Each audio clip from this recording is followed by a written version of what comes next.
Okay.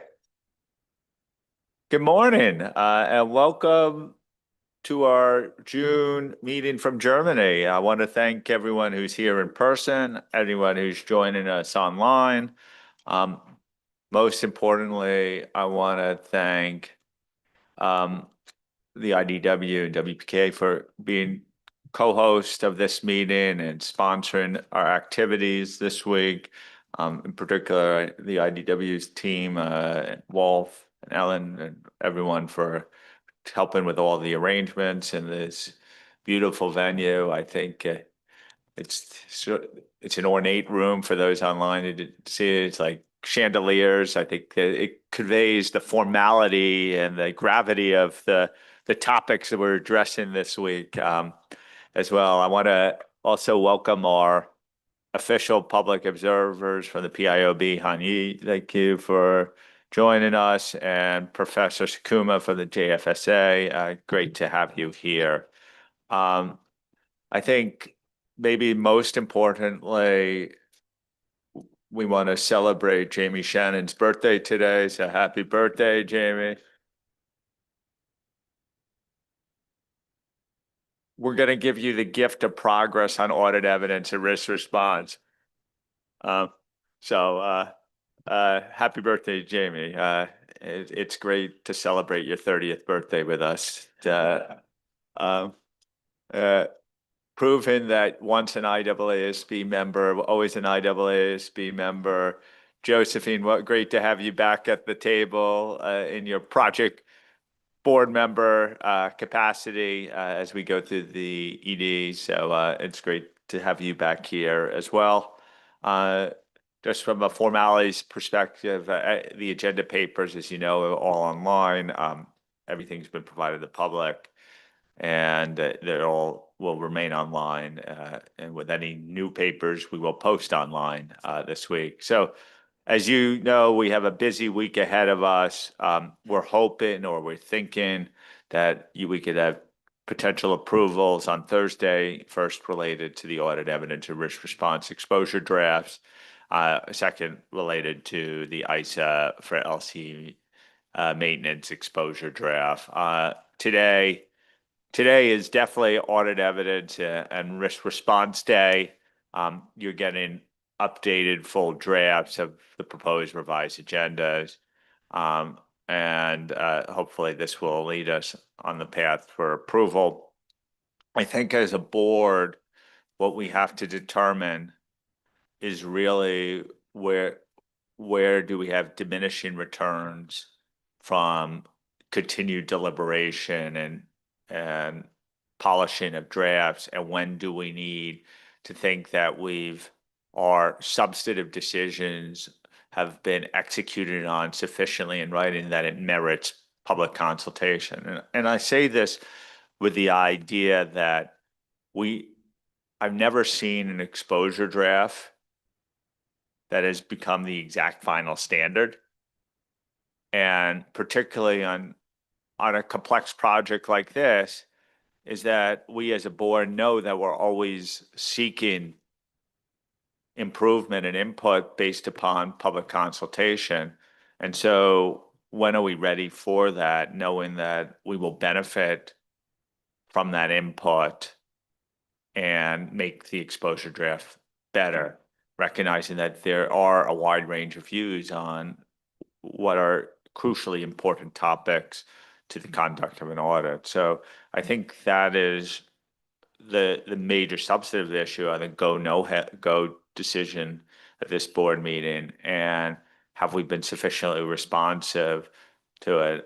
One thing I do caution us though, as we get to the final stage, there's always a lot of work and drafting that goes on at the final board meeting, but there's also limits, like the desire to tinker sometimes leads to unintended consequences, and we have to just constantly be cautious that we don't do anything that by solving one problem we create others too. Um, so there'll be comments. We invite comments throughout this today's sessions.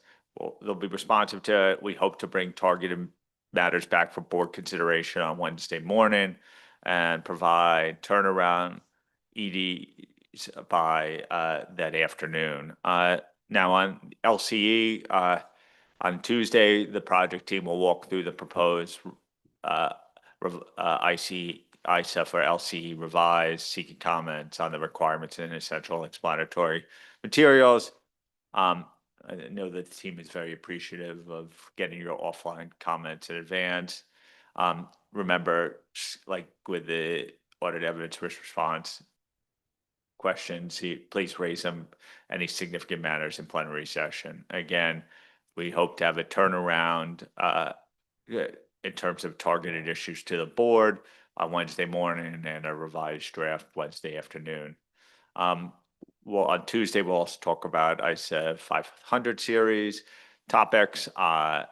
This includes 4 issues that that board provided input at our March meeting, and other remaining issues as we progress to exposure draft there. We'll get an update from IAASB on the technology work stream. We'll get some high-level feedback, which we really mean high level, on strategy and work plan based upon the survey. We think that may be useful for you from a non-environmental standpoint and gives a preview, but the big caveat to that is the full analysis has not been done.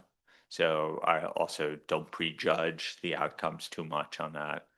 On Wednesday, we have 2 topics on technology, specifically first related to our roadmap for the guide series on technology quality management. There's been a real push for us to effectively put some substance behind the general approach.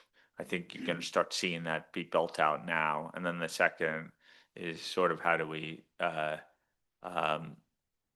build out our catalog and what updates we're making to that, both in terms of substance and in form.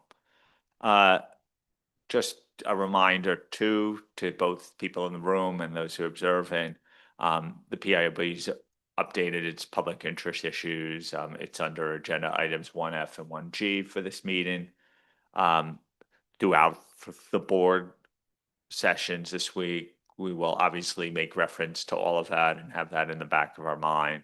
We're quite aware of that. Also, we'll take into account the advice we received from our Stakeholder Advisory Council. That's included as agenda item 1E in our papers. And so again, make reference to that in comments. Obviously, we got a lot of that session focused on IAASB issues, but there were topics related to us as well. So where have we been since we last met? Since that point, we've launched our user advisory group, which was to great success on April 2nd. I think the user advisory group is another example under what is commonly termed the staff-driven model that we're getting more integrated, consolidated feedback from key stakeholder groups in the marketplace. And this has evolved in a number of fronts. So the user advisory group is one, but there's a number of groups happening in the profession, as well as our interactions with regulators through FER, SCWG, the CAOB, IOSCO C1, and others. So again, what you would expect and sort of what you see over standard set in history is that groups start to get formed to help provide more efficient input from a diverse perspective to standard setting process. So that's great. Since we met last, 2410 has been put out for exposure. Comment periods open until September 3rd. Again, obviously we want a really broad stakeholder group to respond to that. Not surprisingly, we've been doing lots of outreach, both on topics and specific elements. This definitely you'll hear through it out this week on each specific topic that we're doing from a substantive standpoint, but we continue to meet with broad groups too. As you know, last week I was in Brussels where I met with a large number of stakeholders from profession and regulatory communities, but also I was in Brazil the week before where there's a great deal of interest in standards. We've been in Europe and globally throughout the last few months, and I refer you to our agenda item 1, where it has a full listing of our outreach activities, and I think you'll see that the level of outreach is at an unprecedented level right now, and we will continue to encourage this because our goal is to listen, to understand, to incorporate as appropriate, and then to provide the feedback to those who are incredibly generous with their time. I've given a few stats. Everyone on LinkedIn remains our primary conduit of information. We're up to 37,000 followers on that. On X, I still have a hard time saying X, so we're up to 11,300. And on YouTube, for all those who are watching us, you're one of a community of 4,100 right now on YouTube.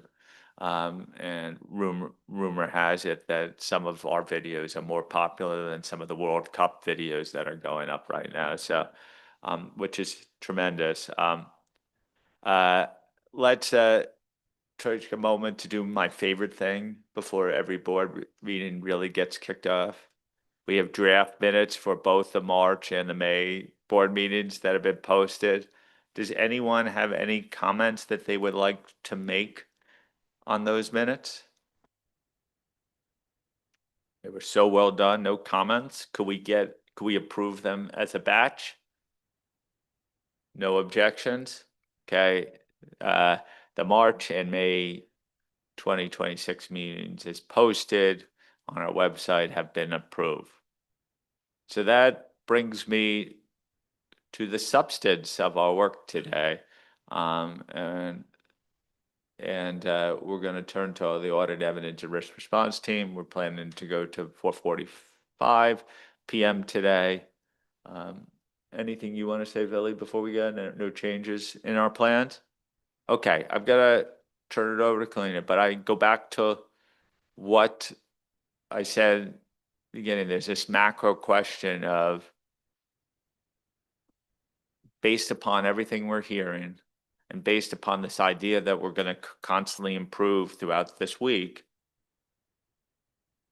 are we going to be comfortable as a board putting this out for public exposure to generate the dialogue that we want on these crucial standards? And in doing so, before we do that, do we think the exposure drafts meet the original project objectives for the project? So, Kalina, I will go to you in a second, but Ada, did you want to come in?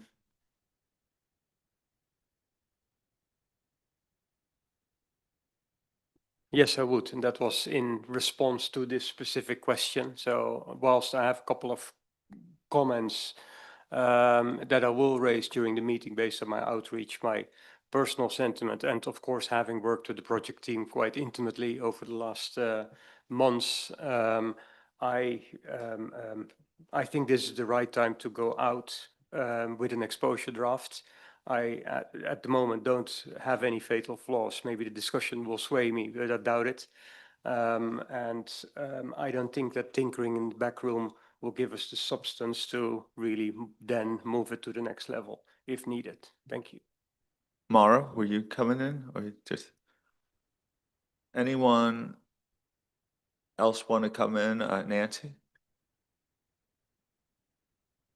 Yeah, thanks, Tom. So I think at the outset, I want to be very respectful of all the comments from the various members, and I will be listening carefully. My initial position at this moment is to support it going forward, and it's much in line with what you said, Mr. Chair, at the outset. There is this diminishing return, and I remain open to understand maybe we have some fatal flaws, in which case I'll support delaying it. But my initial position going in is to support it going out now, subject to, I guess, various comments that people would be raising around this table. James? Yeah, I think I broadly support that. I think it's really important that we understand all of the, I imagine, significant volume of comments that we've had through and their implications. But as long as we get there, and we're going to an exposure draft, we're not going to a final version of a standard. So I think that's really important as well. I do still think in order to manage the discourse and the consultation response, we do need a more compelling narrative about what we've done, what we're trying to achieve, and when we're going to get to. But I think that's recognised in the papers here, talking about how we put together the explanatory memorandums. But yeah, I think broadly in support. Yeah, and I think that's, James, I think this goes back to the broad point that we've talked about previously about public interest issues on this topic, is like being really clear about what our strategic objective was with this, is in terms of modernizing the approach to audit evidence, thinking about how our response to risk evolves in a world where 315 has evolved rapidly. How do we think about different sources of information? And I think we have that a bit, but we could articulate that a little bit more clearly. The other thing is we know as a board, like, and I think this is really, there's been an evolution at this board table. In the past, the concept of ED, exposure draft, has always been like, if you got no comments, would this become a final standard? Which in reality is true, but the way we've thought about it at our board is inevitably you're going to get comments on the standard. And in fact, there are some things that we know we want to get comment on. For example, we've talked about paragraph 18 of 330 quite a bit, which generates a lot of different points of view. And just to be clear, we had an outreach with some regulators recently who expressed their concern about our approach. And the way I've expressed it was, we know that you have a concern. We actually want to have a dialogue with stakeholders on some of these key issues about how robust the risk-based model that we've implemented, particularly through 315, is, and what that should allow us to do from a principle-based standpoint. And then we'll be driven by the evidence. But not having the conversation doesn't seem to be an option for us as well. And I think that's what an explanatory memoranda will say, is like, with a sense of humility, we know that there's issues that we need to address as a board and want to have this dialogue, and not view it as such a formulaic approach to exposure drafts. That the good thing about exposure drafts, it provides an opportunity for dialogue among stakeholders. Christelle? Yes, thank you.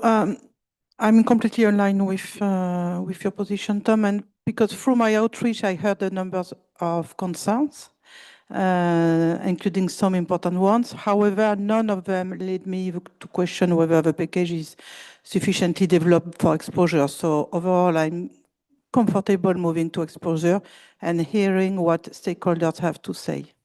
It's time to hear them. Thank you. Okay.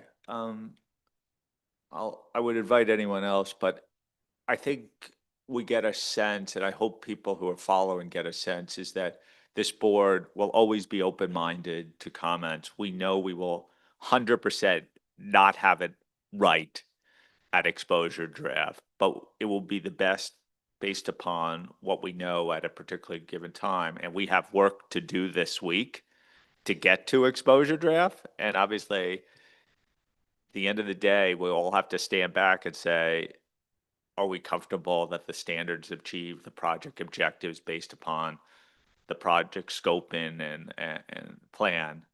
But you get a sense of where the board's moving, and I hope the general public will get a sense that we'll really want this type of consultation to occur and to learn from it. But there's been an extraordinary amount of outreach and engagement to get us to this point, and I'm sure the team will update us on some of the recent conversations as well. But I did want to highlight, we know, like, on issues, contentious issues about 33018, where there's strong opinions.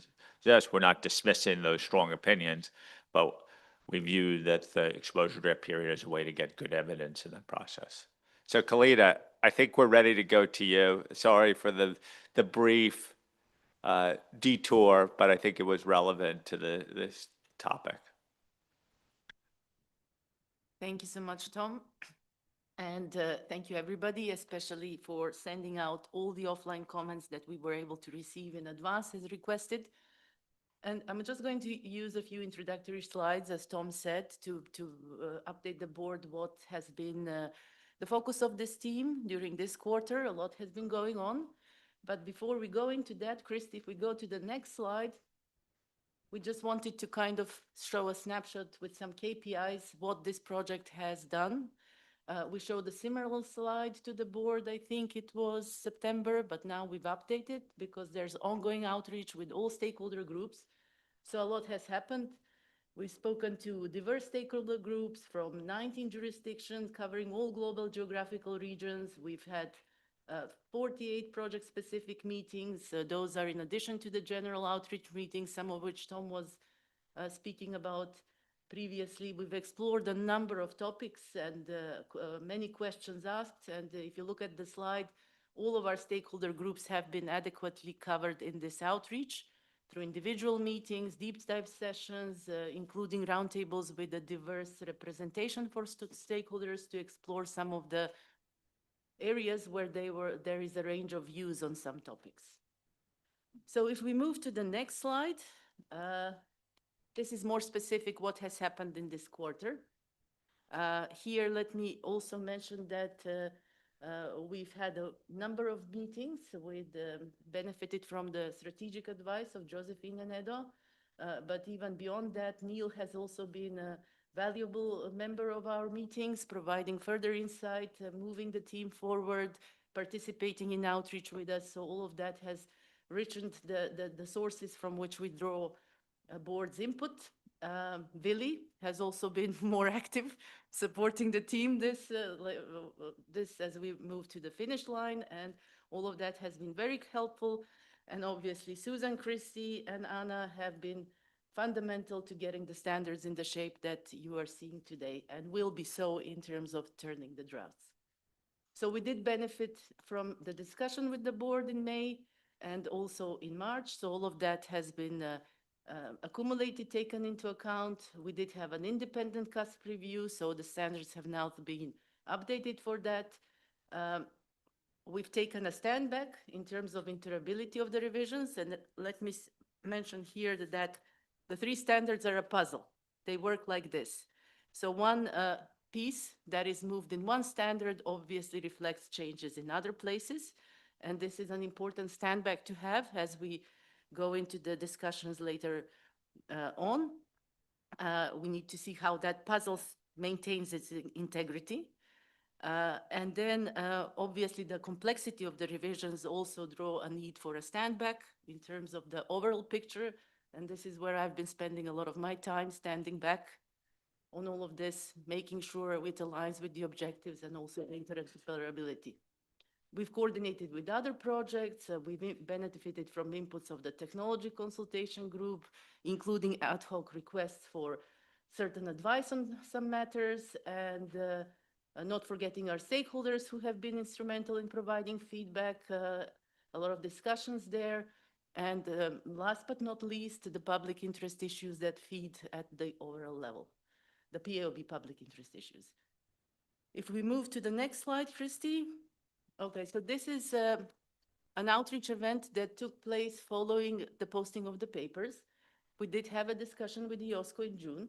There were two areas that were flagged to us in terms of the standard. The first one was concerns over a test of controls alone approach, including questions around whether that approach can be applied consistently. Can auditors make a consistent judgment in that area? So that was one of the topics that was raised to us. The other topics was the mixed views over the proposals for paragraph 18. I think Tom already alluded to that one, so that's again brought to our attention. And let me also mention that the SMPAG did send us a letter ahead of this meeting. Some of the matters that they flag in the letter is the continued emphasis on test of controls. So that is kind of a perceived bias that we have in the revisions towards test of controls. Some of the matters that were mentioned were even in the diagrams that we're illustrating that are presenting the impact of the overall revisions. The test of control sit in the central middle column of that diagram. So stepping back on this, probably there is something we can do about that diagram, including how we order our standard in terms of substantive procedures and test of controls. And those are fixable things that we could do, because this center, the pillar that sits in the center, that is not intentional. And maybe, Christy, you move to the next slide so I can illustrate. It's that yellow box. It is just that we follow the order of the standard. But if we flip it, that would not be the case. So those are some things we could do, because it's not a competition between substantive procedures and test of controls. They are relevant when appropriate. The other area where the SMPAG has flagged in the letter is the key concern around evaluating the relevance and reliability of information versus a consideration, which is in extent. There is a concern that this is an increase in the work effort for both preparers and auditors. There's impacts that they quote to audit quality, which would be that auditors would limit the information obtained because of this increased audit effort. And especially particularly when it comes to information from external sources and the difficulties in terms of evaluating that information. The last point that they do mention is the cost of changes to standards, and there should be a clear reason why those changes are made, which comes back to our standbacks and to our project objectives that this board comes to seek to achieve. Anyway, these are our outcomes of the proposed revision at a high level. As Susan, Anna, and Christy will walk you through the standard, we have prepared a more detailed slide with a standback, just to help the board to think about it in a more standard approach, rather than this integrated diagram that we think nicely shows the overall revisions. So with that, I'm going to hand over to Anna, who's going to start us with the walkthrough. And we're going to do the walkthrough as presented in our issues paper, starting with 330, 500, 520, and last but not least, the conforming amendments. Thank you, Galina, and thank you everybody for all the comments that you provided us ahead of time. They make for very good reading, and we've been contemplating them in the background. So as we go through, obviously, ultimately you'll be asked for your views, and to highlight significant views, we just wanted to make sure that the questions have been pulled up clearly to start with. So before we do dive into the walkthrough, and I appreciate there is a lot of text on this slide, and we do not expect you to read it. It will be shared for closer inspection later. But prompted partly by the PIB's issues list or document emphasizing the benefit of a stand-back reflection on whether we'd achieve the project objectives with the revisions we've proposed. We wanted to draw out what the primary things that we believe we have done in each standard were. And so for the revisions to 330, I wanted to draw attention to 3 or 4 things fundamentally that are on this slide. The first one was being responsive to the demand or the request to make sure that there was an improved alignment between ISO 315 revised and ISO 330, and reflecting better in ISO 330 that all of the changes that were embedded in ISO 315 were coming through. A big part of that was in relation to risks of material misstatement at the assertion level, and the requirement to assess for identified risks of material misstatement at the assertion level, separately inherent risk, and then in certain circumstances, assess control risk, and basically to pick up that separate assessment and what that means for the auditor's approach in responding to risks. We also have basically, in that context, we believe we've facilitated the use of test of controls as a source of audit evidence. We've made some changes to the definitions that support a broader use of test of controls. And also we've sought to align better the requirements relating to test of controls to language that is in ISO 315 revised. So again, the overarching theme of enhancing alignment of terms and concepts feeds through all of the standard. Ultimately, all of the focus is on making sure that having done all of your robust risk assessment as part of your applying 315 revised, there is a focus on basically making sure we can design and perform robust responses to those risks. So it was all geared to clarifying this in the broader context of recognizing the evolving environment audits are happening in. Part of that, and in the bottom line, I suppose, the new standback evaluation on audit evidence in ISO 330 also then complements the other standbacks in ISO 315 and the final standback in ISO 700 on reflection at the end of the audit before signing of all of the cumulative evidence obtained.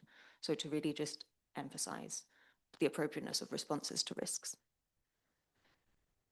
And in the context of standing back and thinking about the evaluation of audit evidence, we also have made some clarifications related to the persuasiveness of evidence to bring more clarity to the interaction of the concepts of sufficiency, appropriateness, and how that feeds into persuasiveness that are then touched on in ISO 500. So having said all of that, we think that on reflection, these changes are responsive to the overall project objectives.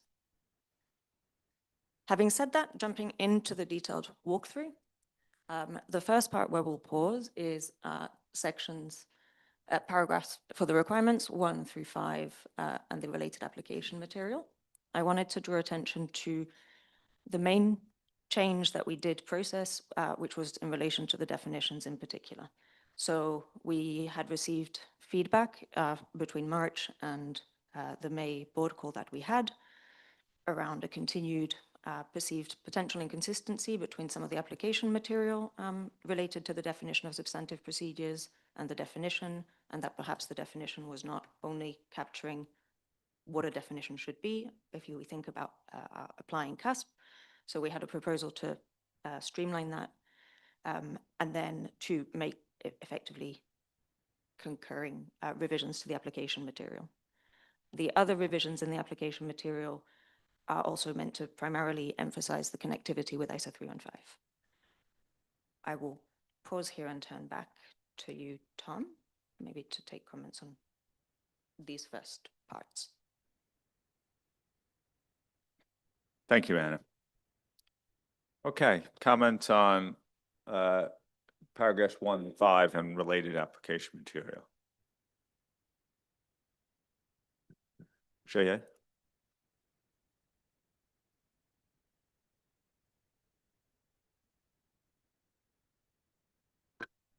Thank you, Tom. I have two comments. One is on paragraph 4, the definition of substantive procedures. I suggest that we keep what's removed and relocated to A0 because actually the rest of the standards we are talking about those substantive analytical review and test of details. And these two are definitely substantive procedures. And the A0, when we say may include, actually, I think it doesn't sound better. The original one would be clearer. And second comment is on paragraph A3A. This is the application material to the overall response. But here we are talking about absence of control or significant deficiency in control. But actually, these two won't necessarily mean we are unable to obtain sufficient appropriate audit evidence. Because in some circumstances, we can switch to a substantive approach. This scenario will only be valid in the situation where substantive procedure alone will not provide sufficient appropriate audit evidence. But again, maybe it's too early to show up in this place. Thank you. Hernan? Thank you, Tom. And thank you, the team, for the work. My comment is on paragraph 4C, the definition of test of control. Reading the current definition, I found it very circular with the interaction with the definition of substantive procedure, if I replace in the definition of test of control with the definition of substantive procedure, it appears to be very tautological. And I have sent to the team a proposal of different definition. A test of control is an audit procedure designed to detect material misstatement at the assertion level by obtaining audit evidence about each item selected for testing. I think this is more clear for different readers, and I think it avoid any misunderstanding when this definition is translated to other languages. Thank you. Wendy?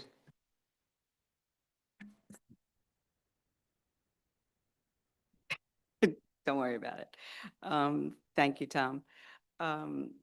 First, I have some overall comments. I fully appreciate the continuing work of the Rockstar Project team to incorporate feedback post the May and March meetings.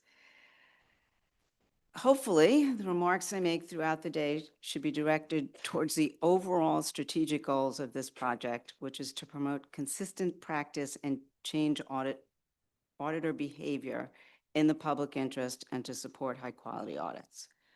I spent the last 2 weeks seeking feedback through my usual outreach. It is clear there are varying points of view on what the critical changes needed are for this suite of standards to achieve the intended goals of having an integrated approach to audit evidence and risk response. I want to bring up again that I fully support the integrated audit approach, although I may have mentioned at a prior meeting, I believe regulators are in the best position to mandate an integrated audit approach. So this suite of standards should not imply a mandate, which I don't think it does, but in my feedback, I heard that quite frequently. What I did hear from Reach Out, which was kind of new, is that the differing findings among the regulators, especially related to the testing of operating effectiveness, may still prompt auditors not to emphasize controls reliance due to inspection risk, which was a new comment that I heard in my feedback this last 2 weeks. I sent in pre-meeting comments. I'm very interested in hearing where we have common themes from board members versus the wide variety. Personally, I think if that's where we end up, that we have a wide variety of comments, then we are ready for exposure draft. I fully understand from the 6 years on this board that old mandate of when you expose something, it has to be ready to be used is not correct. And we have to be willing to take feedback throughout the process. Personally, I'm also a little skeptical about making massive changes before we do put it out for ED. So we have to balance that. So I'd like to see us work through the critical themes today. So regarding 1 to 5 and the definitions, I'm not 100% certain I have the same comment as Hernan. I'm very pleased with where we've ended up with A and B, but I don't like where we parenthetically put in of classes of transactions, account balances, or disclosures in the test of controls. Definition, I'd like it within the paragraph, which I think might be similar to what you read. So instead of each item, I'd like to change that to individual transactions, account balances, and disclosures selected for testing. But I did send that in, so the team has that. And I believe the only other comment that I have is in a recommended add to the application material.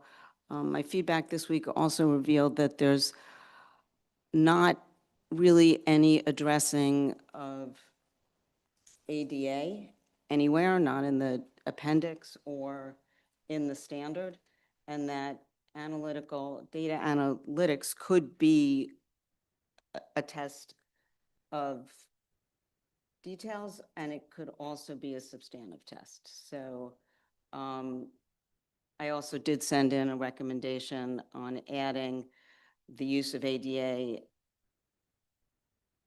for use in SAP and test of details. And I believe that's it. Thank you. I actually needed an acronym check. Growing up, ADA always meant American Dental Association. Debate. Yeah, so Meeting. I've been informed, so now I understand. Kalina. Yeah, just for clarity, so Hernan and Wendy, when you are you're making your comments, you're making them in relation to the test of detail definition rather than the test of control definition? All right, mine is test of details. It's C. Mine too. Thank you. Okay, thank you. Robert? Thank you. First of all, as a short general comment, I think we should go forward. I didn't respond to your initial question, Tom. We did have some constructive and critical discussion, or like Wendy, throughout the last 2 weeks in our outreach, and we should expect comments. And maybe we should seek, and I think this is what you mentioned, Anna, I think, or Kalina, should seek for input through the explanatory memorandum. With respect to some specific paragraphs, number 3, objective, or I should say we provided offline comments ahead. So I just raise a few issues, which I think is important. The objective in number 3, I noted that, or I did provide some comments in our March session, and I noted that you put them up in the application material 63A. However, I do believe it should be, let's say, integrated also in number 3 and in 25A. You know what I mean. I provided this to you. With respect to 4A, I have a slightly different opinion, like my neighbor to the left. I like to thank you for moving this out and delete the sentence. As you did, we provided this comment in our last session. And with respect to 4C, I don't know if it's a similar comment like Hernan has. You introduced a notion which says each item. And we believe you should further clarify what you mean by item, maybe in the application material. Thank you.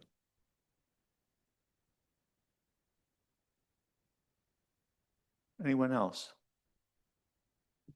Anna? Thank you.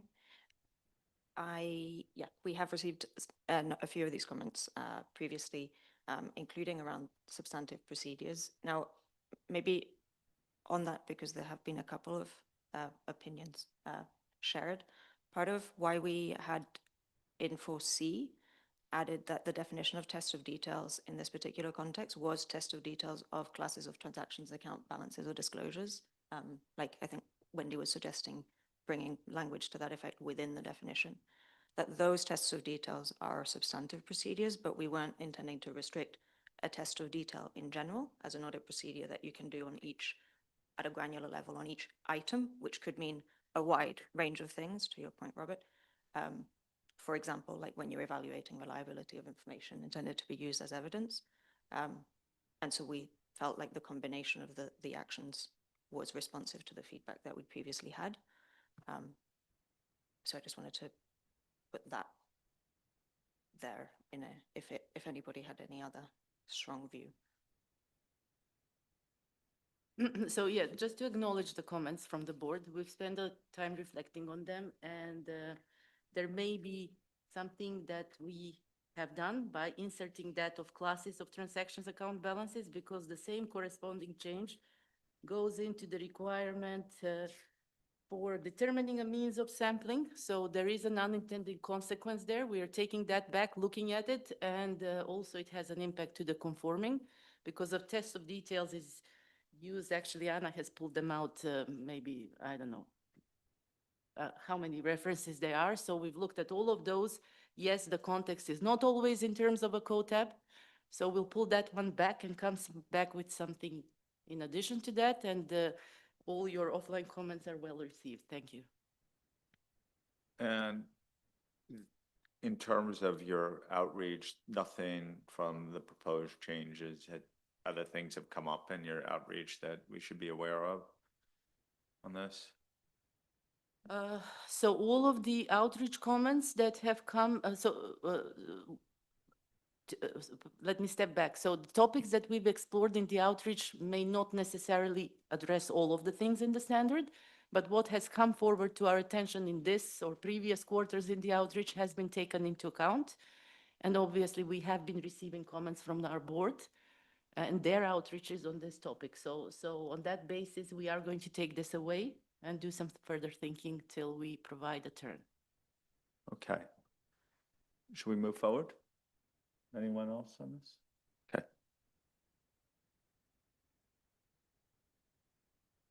Okay. So the next, I guess, chunking up of the standard that we're doing is in relation to paragraphs 6 through 7b. So really just the core requirements around designing and performing procedures that are responsive to risk of material misstatement at the assertion level. We had received some comments during the May board call around suggested revisions that we might consider in relation to, in particular, the requirement of paragraph 7. And we reflected them. We reflected on them as a team repeatedly, and we considered that on balance, because requirements 6 and 7 are read together and they relate to one another, that the wording as is with some slight editorials remained appropriate on balance. What we did do, however, was add a, because we moved what had been requirement 7A down to 9B, and that was partly also in response to comments in May, but I'll touch on that when I pick up 9A. So we did introduce a new heading above the requirement to respond to assess risks in an unbiased way, because that wasn't ever meant to be restricted to the responses, the further audit procedures that are responsive to assessed risks of material misstatement, but rather it was also meant to capture the notion that the overall responses that you implement in response to assessed risks at the financial statement level, obviously those are also meant to be unbiased. So we were trying to re-equilibrate the balance. The related application material has been revised. Some of those are to do with providing more clarity. Some of them were responsive to CUSP review comments. So thank you very much for the CUSP reviewers as well. And also to enhance the linkage with ISA 500. I'll call out a change in the application material in A5, which previously had described the nature of an audit procedure being characterized by its purpose and its type, or referring to its purpose and its type. And this is now connected to revisions in ISA 500 that explain that in more clearly. Now, part of that was to be responsive to continuing questions about, I'll hesitate to use this word, and maybe this will be my one time that I use it, categories of procedures, to very much clarify that you have a bucket of audit procedures and how you use them is what matters when you're thinking about designing your response. And so while we say substantive procedures, for example, include test of details and substantive analytical procedures, that means that there's two things that you can, two packages of procedures that you have applied in combination to achieve a purpose. So there were revisions there, but we can go into that aspect in more detail in the context of 500. Otherwise, other changes were primarily for alignment with 315 language. So I'll pause here and maybe take comments on 6 through 7B, please. Okay, Christelle? Thank you. As previously commented in May, the use of take into account in paragraph 7 is not aligned with CUSP, which states that this wording should not be used and that consider should be used instead.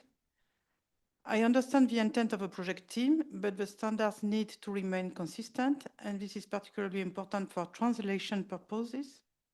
So if the project team wishes to continue in this direction, I will suggest revisiting the CUSP drafting principles to avoid any misinterpretation. Either a wording in paragraph 7 should be brought back in line with CUSP by using consider, or CUSP itself should be updated to reflect a conscious decision to depart from the existing guidance in this specific context. Thank you. Can you remind me obviously it was a deliberate decision here, why we made it? So yes, so take into account and consider, it is true, CUSP indicates that they are intended to have the same meaning and therefore take into account should not be used. However, previous board decisions in the context of other projects had, I suppose, brought back in, take into account that it is perceived to be a stronger consideration, for lack of a better word. It is you very much have to take it into account. Yeah. You know? Yes, and I agree with that. I think, take into account better reflects what we want the auditor to do. I entirely take your point on that if that's what, and I don't think CUSP prohibits it per se, but updating CUSP for it would be beneficial. But I like the take into account here because it's much better projects what we want the auditor to do. Thank you. Anyone on this precise point? Just a quick comment. I'm agnostic because when I translate this to Portuguese and proper to any other Spanish, take into account or consider will have exactly the same meaning. I struggle. I understand that we've used take into account in a couple of other standards, but they seem to, in my mind, consider and take into account seem to be like, I just even looked up the definition of consider, and it says think carefully. So I recognize the precedent's been set. You know, what I would say maybe, Christelle, is that we revise the CUSP to reinstate both and explain why we use one or the other. Obviously, we've made a conscious decision here. Does anyone have another point of view on this? The CUSP guide was not meant to be inflexible. Nancy? So maybe it's just an interpretation issue. I sort of read take into account going a little bit further than just consider. Taking into account might suggest that I consider and I might do something about it. Consider is just consider. So take into account is a little bit more. It's a nuance, but I'm not sure if I interpret this correctly. I think that's how we've interpreted the definitions. I think we just have to be clear what our interpretation is. I think our board thinks take into account means what you say, and that's why we've decided to use it. I think Christelle's point is there's lots of people that live by our CUSP standards will want to understand. So I think the action then goes to the CUSP document that could be revised at a given moment, not here. And one of the things just to note that 315 revised and 240 revised will reflect this point too. Is that fine? You think we're good on that? Sammy? Thank you, Tom. Maybe just something to add here, maybe in the explanatory memorandum, if we can add something to explain that changing the language does not mean in any way that we are expecting less work to be done in here. And in fact, we are expecting more to be done because they are the same, but from English language point of view, take on account supposed to be stronger. Because I'm worried when somebody sees it and it goes to translation, somebody will say, okay, you know what, it was changed, so it means that it's not as the requirement that used to be before. from the IAASB's interpretation of the English language. I think that's what it means, yes. Wendy? So I think Amaro said in translation, it's the same, whether it's take into account or consider, which then doesn't achieve, when it's translated, the intended goal of take into account. So I'm a little concerned that changing cusp isn't going to change the fact when you translate it, it's still going to have the same meaning. So if we want it to be a little bit more, we might have to consider a different word. Wendy, I guess we could be very clear what we mean in the explanatory memorandum and all the materials that surround it. I think at the very least, like, this is my point, is that it's our interpretation of what it connotes. Like, I think there's very little English definitional difference between it, but we clearly are intending it to mean something. We should be clear about what it means in our explanatory memorandum, ultimately in the bases for conclusions, and we could update the thing. The fact is, like, translation is as it is. We certainly don't want to be less than consider this, and we'll explain as it is.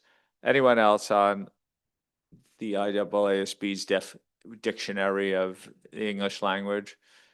Or do we want to move on to other comments? So, like, okay. So we will note in the explanatory memorandum, we'll note what we mean by take into account. We will then run this through our cusp guide. We will seek forgiveness from Isabel as well. Who's our cusp conscious that lives in the world of France. Yes, but I come back to this issue of translation. At least for French translation, it makes a difference. So that's why I think that we need to revise the cusp principle. And that's why we said we'll do that. So we'll be very clear what we mean and what our intent is for not using the word consider. Okay. Okay, Jaya.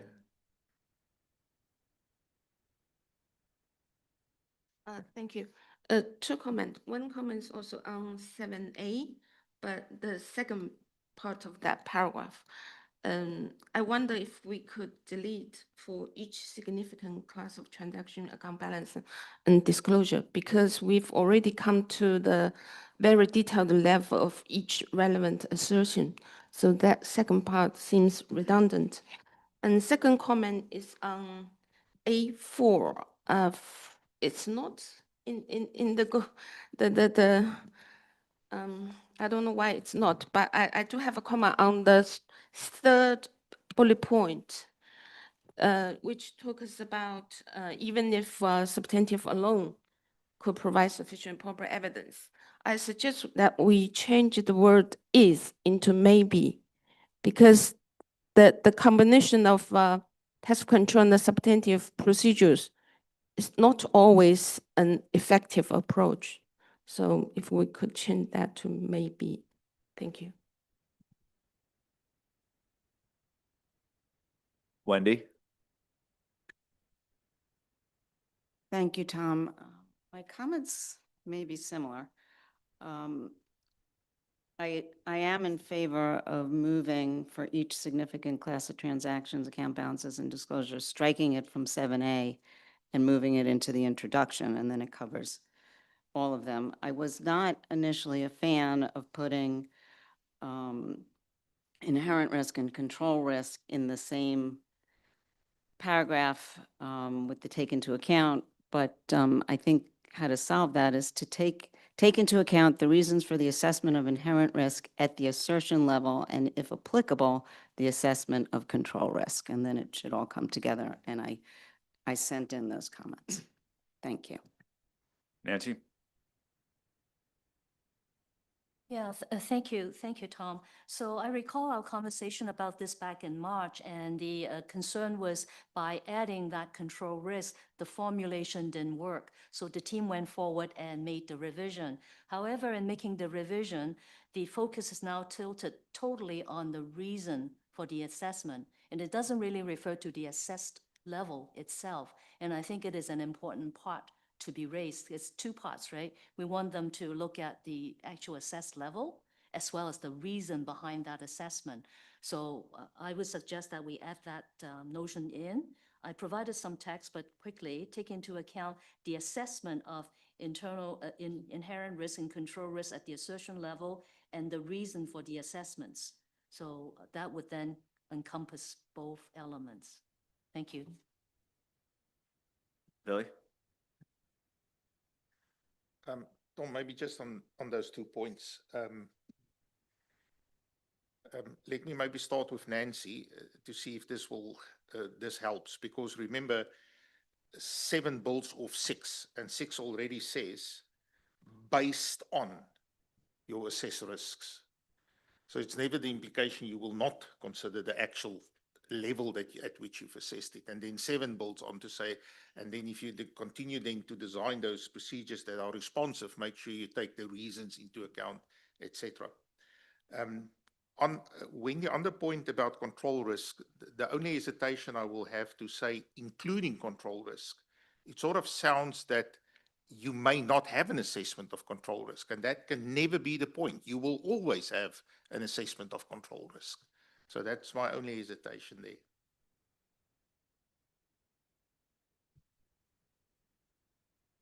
Or not? Thank you, Tom.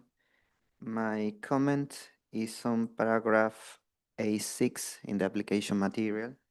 The second sentence starts with deficiencies in the entities, control, blah, blah, blah.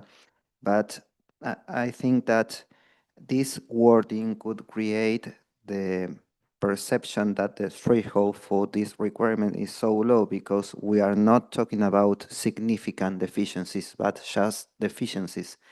I think that we could add significant deficiencies in the entities control environment that could be more agnostic to our stakeholder when reading this paragraph.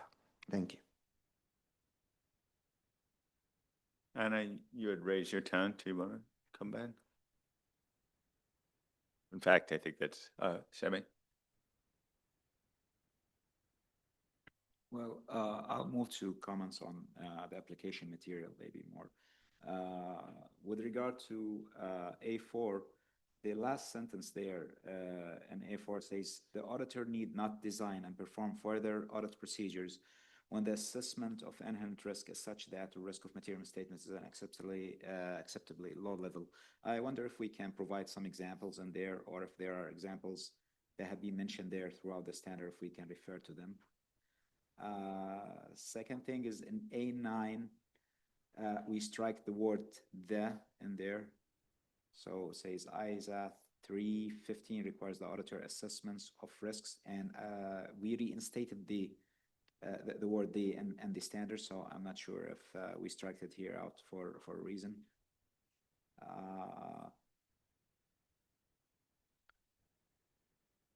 With regard to A10, A10 says that the reasons for the auditor assessment of risk of material misstatement and assertion level are also relevant in determining the nature of the audit procedures. Now, when it came to providing examples about this, in the first bullet point, we eliminated the words because of particular characteristics of a class of transaction without consideration of related controls.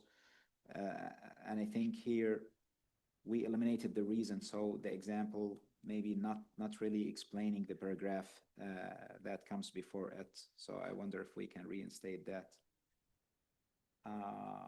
And in A14, I think we mentioned so many examples of why it is good to perform the procedures near to the year end, but there were no examples about when it is good to perform the procedures at an interim date, because yeah, some procedures it's better to do at an interim date, but also sometimes it's good to do some of the work. Sometimes it's good to do it at the year end, but sometimes also it's very important to do the work at an interim date to avoid having surprises at the year end or at the end of the audit.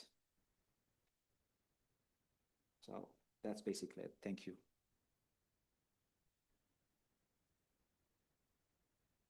Okay, anyone else? Anna?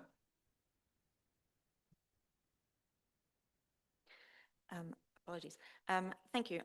I'll just respond to a couple of things. The one thing the reason I put my tent card earlier was just to add to what Vili was explaining on 7A, that it wasn't just around reading 6 and 7 building off the requirement of paragraph 6. But the other part was to really capture that separate assessment in 315 of an inherent risk and control risk, and that even when your control risk is I'll use in quotes, a default position because of your plans about how to address the risk, you still end up with that assessment of control risk. But I think Billy had highlighted that. Sami, you make some very good observations on application material. I think examples of risk assessment, 315 contains a number of examples and a substantial amount of application material around why, in order to determine that the assessment of inherent risk is higher or lower on the spectrum of inherent risk. And so I think perhaps there's an opportunity to footnote to 315, but I would be hesitant to add risk assessment related content in the risk response standard to avoid padding it out further and risking inconsistencies between them, but we can certainly reflect on that. And then, yeah, I think you made a few other observations that we'll also consider. Okay. Apologies, I'm struggling a little bit just to make sure I know which bits are in scope. Now we're tied to A19 ABA.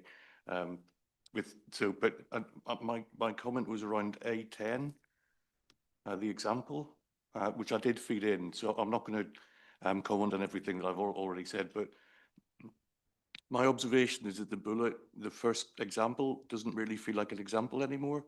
More kind of statement of fact. So if you look at the bullet below, it talks about the reasons why something's being assessed at the lower level of inherent risk. So you could maybe delete it or think of some material that would kind of enhance it.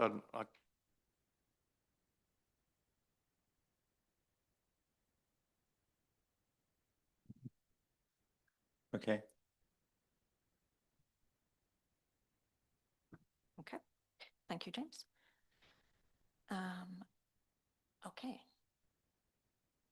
So now I want to turn to this first pause relating to test of controls.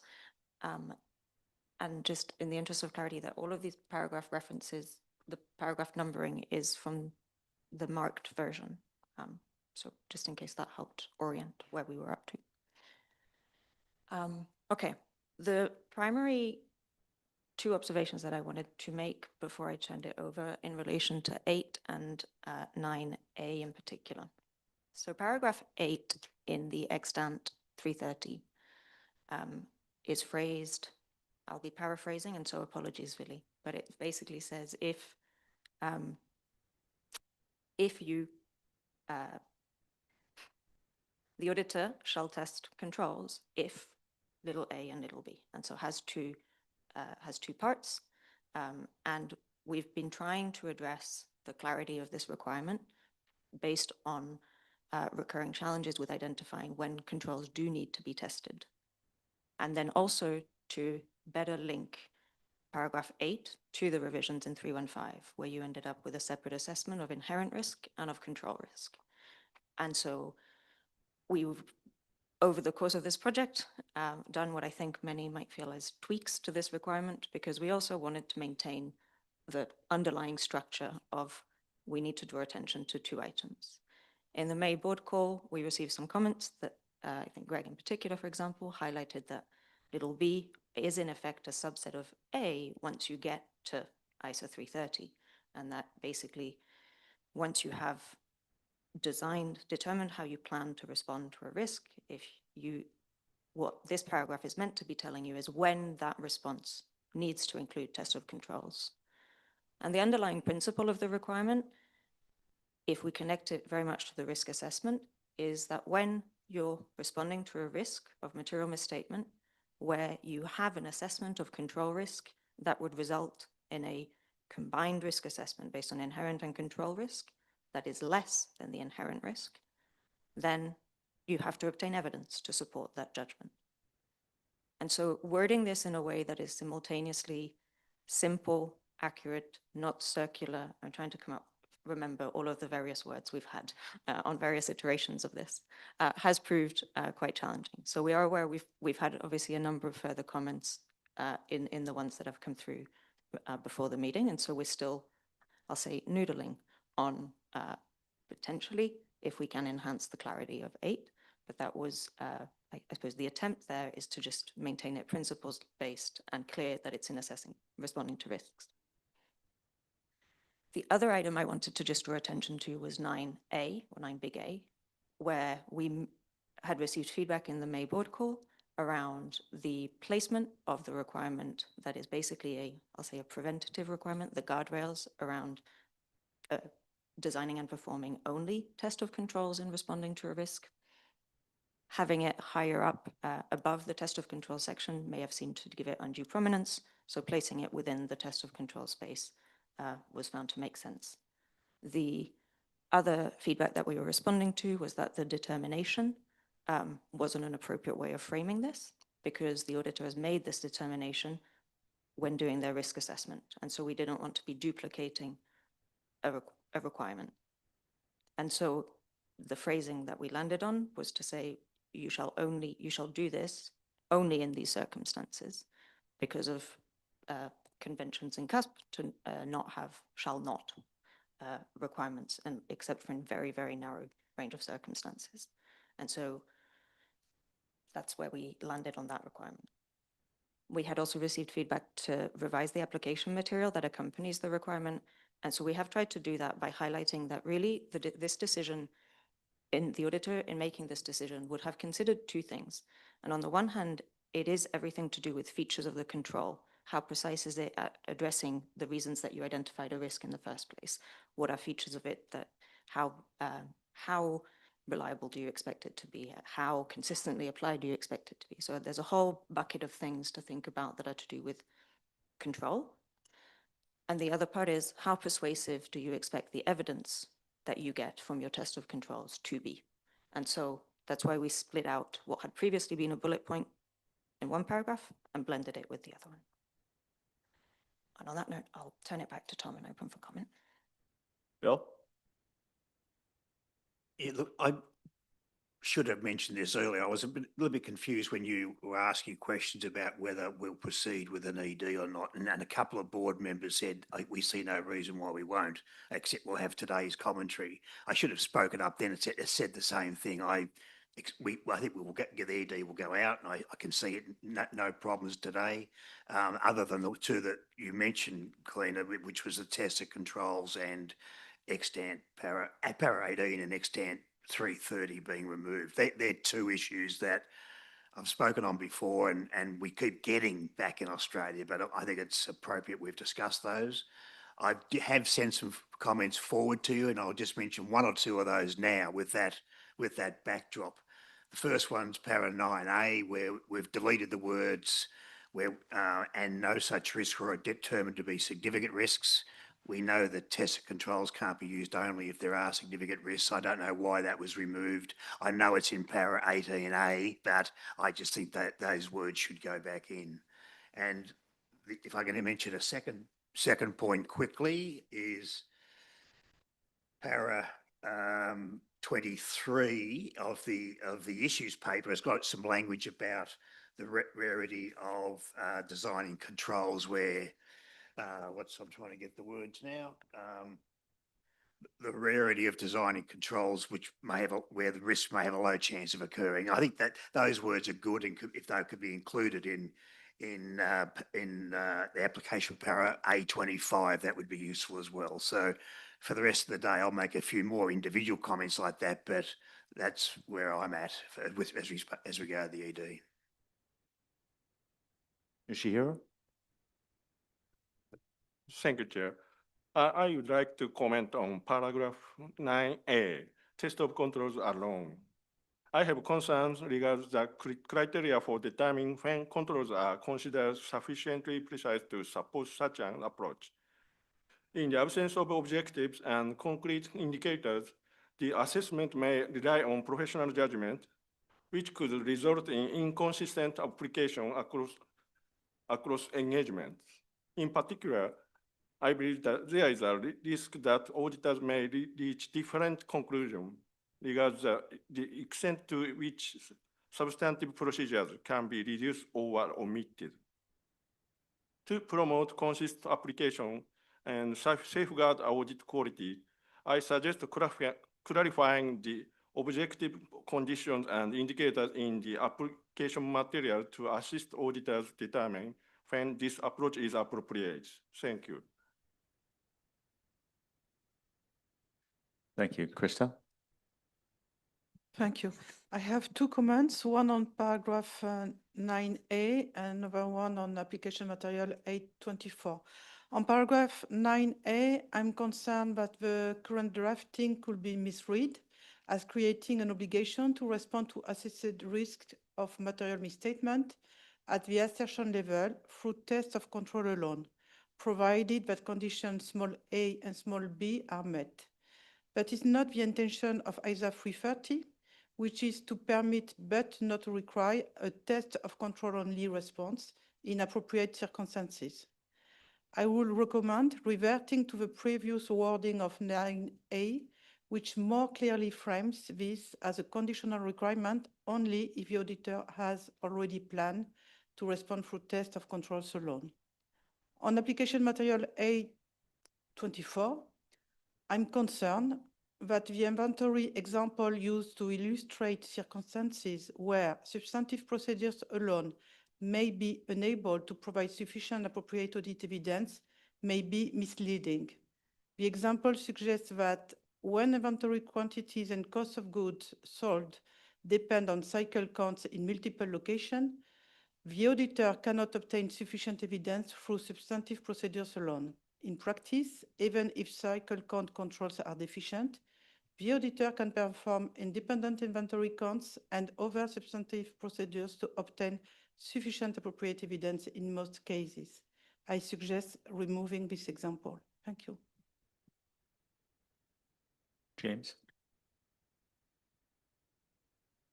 Yeah, thanks, Anna.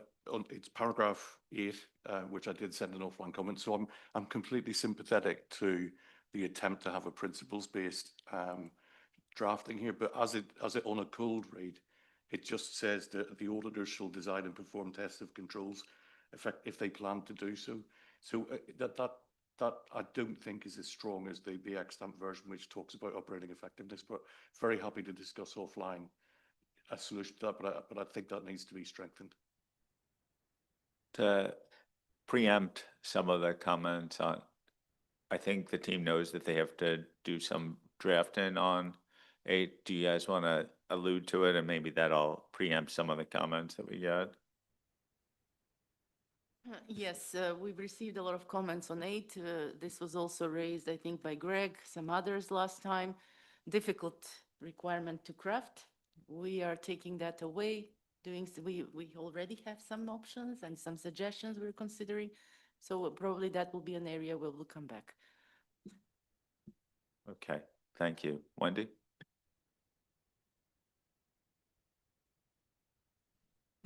So that's good news. So I won't repeat comments on what's in the clean version as paragraph 9. And just a general comment that throughout the document and the comments that I sent in, I make a lot of references to connecting better with 315. So that's part of the comment that I had made on 8, because 315 is where some of these decisions are made. And now let's go to 9A, which is in the clean version 11. So based on the May board discussion, I expected that this requirement might be moved to application material. But if retained, it should be revised slightly, and so that's 11B, and I don't know if you're considering changes to that paragraph as well. But I thought 11B should read, the auditor is able to obtain audit evidence to respond to the assessed risk of material misstatement as a result of testing controls that are sufficiently precise in responding to that risk. So the precision concept is what we're trying to get into the requirement should it change, but it should also be part of the application material. Thank you. Nancy? Yeah, thank you, Tom. So as you look at the wording in 9A, I just want to add another point for you to consider. In my outreach, I was surprised, a little bit surprised, but some of the practitioners were reading the only if in a very, I guess, a certain direction. Interpreting that could mean that if you meet those two conditions, you have to do test of controls alone. So the word only is placed too low, too far down, you need to move it up. And if you say they shall respond, shall only respond if, rather than leaving the only if at the end. So in the redrafting, take that into consideration, please. Shoye? Thank you. For paragraph 8, I have comments on the related application material A19 ABC. This paragraph gives two scenarios where we might not test control, but it might be read as implying that these are the only two scenarios, but in reality, the auditor's decision to take a substantive approach of audit might be for other reasons. For example, the audit of SMEs. Very often we choose to apply substantive procedure only for efficiency considerations, or because the audit environment in certain territories means that the stakeholders, regulators, and the users would expect the auditors to go for substantive or primarily substantive approach. So my suggestion is that in these application materials, we need to recognize all different possibilities, including that the auditor actually has a right to make the choice, to not go to test controls, but go for substantive procedures. And paragraph 22, I sent out some drafting suggestions. And for paragraph 9, I'm wondering whether this paragraph is redundant because the principle of persuasiveness is included in 7C, and that our overarching requirement applies to all the further audit procedures. So I don't see a need to repeat it separately for test of controls. For paragraph 9A, for 9A, I think, well, the test of control alone, in my outreach with practitioners in my territory, I think it generally people recognize there might be situations where this approach will be applicable, but more importantly, because this is something quite new to the profession, there is a strong need for more guidance in terms of those considerations to make in making this decision, and the good examples to demonstrate the scenarios where such approach might be appropriate. And so if we go back to the paragraph 25 and the 25AA, we still feel that those paragraphs are not specifically for test of control alone approach, but still generally applicable for all test of control situations. So we need a list of considerations and good examples to facilitate the correct understanding of the test of control alone approach and the consistent implementation by practitioners. And also one point to add on is that when the auditors go for test of control alone approach, the standard in particular in the application material, there should be reminder for the practitioners to be aware of the risks associated with such approach. The two major considerations is that the inherent limitation of control, because the information you get from test of control are all from internal resources, and it has the inherent limitation.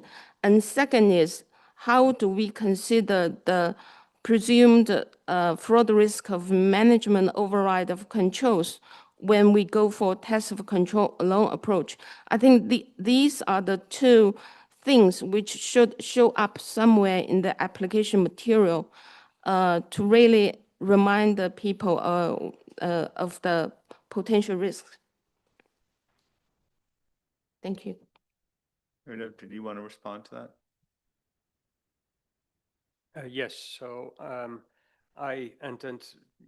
supportive of bringing to our stakeholders the approach of a test of controls alone. But in my outreach, I also got a sense that, and I agree with the comments that Xiaoye made in respect of the consideration of management override of controls and fraud risk. So that's an element that I had in my comments as well. But I also heard anecdotally that even auditors of very small entities were suddenly thinking, oh, this could be something for us, where I would think they would never be in this space. So it makes me pause, and probably also in line with Xiaoye, think of some further application material to illustrate that this is not for all, to see if we can bring something like that in, or at least be specific about it in the explanatory memorandum. I think there's two things we need to convey here as a board if we're going ahead, and the question is whether we've executed on it. But we have to determine, like, what we're doing is we're making something explicit that we thought was implicit in our standards. And people may disagree with that conclusion. And then there's a question of, have we effectively limited the circumstances and when test of control alone not? And there could be a range of options. Is, have we articulated what we meant to do properly? Or do people have a different view on how prescriptive this approach should be? And I think we should be clear whether the board has articulated what it wanted to do properly, but also know that there's going to be opinions on all front. Even if people believed it was always implicit and we made it explicit, we've heard from many that that may not be the right situation. And there's a whole difference in point of view of where it should be permissible or not, even if you do believe. Anna, did you want to come in? I saw you raise your 10 card here. I did, and part of it was to build on what you just highlighted around, because there are two things that I didn't mention, and one will be in response to Bill's concern around what we were doing here, that we did go back and re-reflect and go, think about what we were doing, and what you've described it better than I would, so I won't restate that, which was the making explicit what was previously implicit and figuring out those guardrails. I did want to highlight that we did also then try and, rather than be very prescriptive in the application material, what we were drawing attention to were matters that the auditor needs to consider when making their judgment about whether this is appropriate, because we continue to recognize the importance of allowing flexibility of judgment and so on. And we recognize the concern in allowing judgment to drive decisions, and ultimately that is one of the fundamental threads that underlies our standards. So we were also being mindful to not be as prescriptive. So that's one of the things I wanted to highlight. And maybe related so Bill, you had made a comment about 9A, little a, and removing the reference to significant risks, sort of saying that at the end of the sentence had been, sorry, and no such risks were determined to be significant risks. And part of the reason for removing it wasn't to imply that significant risks, this is possible, but rather that when risks are assessed on the higher end of the spectrum, that includes significant risks already, so it felt duplicative. So that was why we thought about it. And also, I hear the concern, but I had meant to highlight that initially. But related to, Shar, you mentioned paragraph 9 and whether that was duplicative of 7C around persuasiveness of evidence. And part of what we want to recognize here is continue to recognize that not all controls are the same, and the evidence that you get from controls won't look the same, from controls testing won't look the same in all circumstances, and that when you do intend to ultimately use that evidence more, like you intend to rely on it more in responding to a risk to the maximum amount possible. For example, if you do think that test of controls alone give you that evidence needs to be more persuasive than if you think, well, there are controls, if they work, the combination of inherent and control risk is a bit lower than inherent risk. You still have to be persuaded, but you might look at the evidence differently. And so really it's distinguishing the evidence about controls specifically and saying, the way, acknowledging that how your assessment goes might be different depending on the circumstances. So we didn't think that it was redundant necessarily, but we do recognize that point. Greg? Thanks, Tom. So I just wanted to talk about paragraph 8. And I wanted to thank the team for getting to this point. Obviously, others might still have some comments about the clarity of paragraph 8, but I think it is a lot clearer personally than what we had before. And I read A as when the auditor chooses to test controls, and B when the auditor really needs to test controls because they can't get sufficient assurance elsewhere.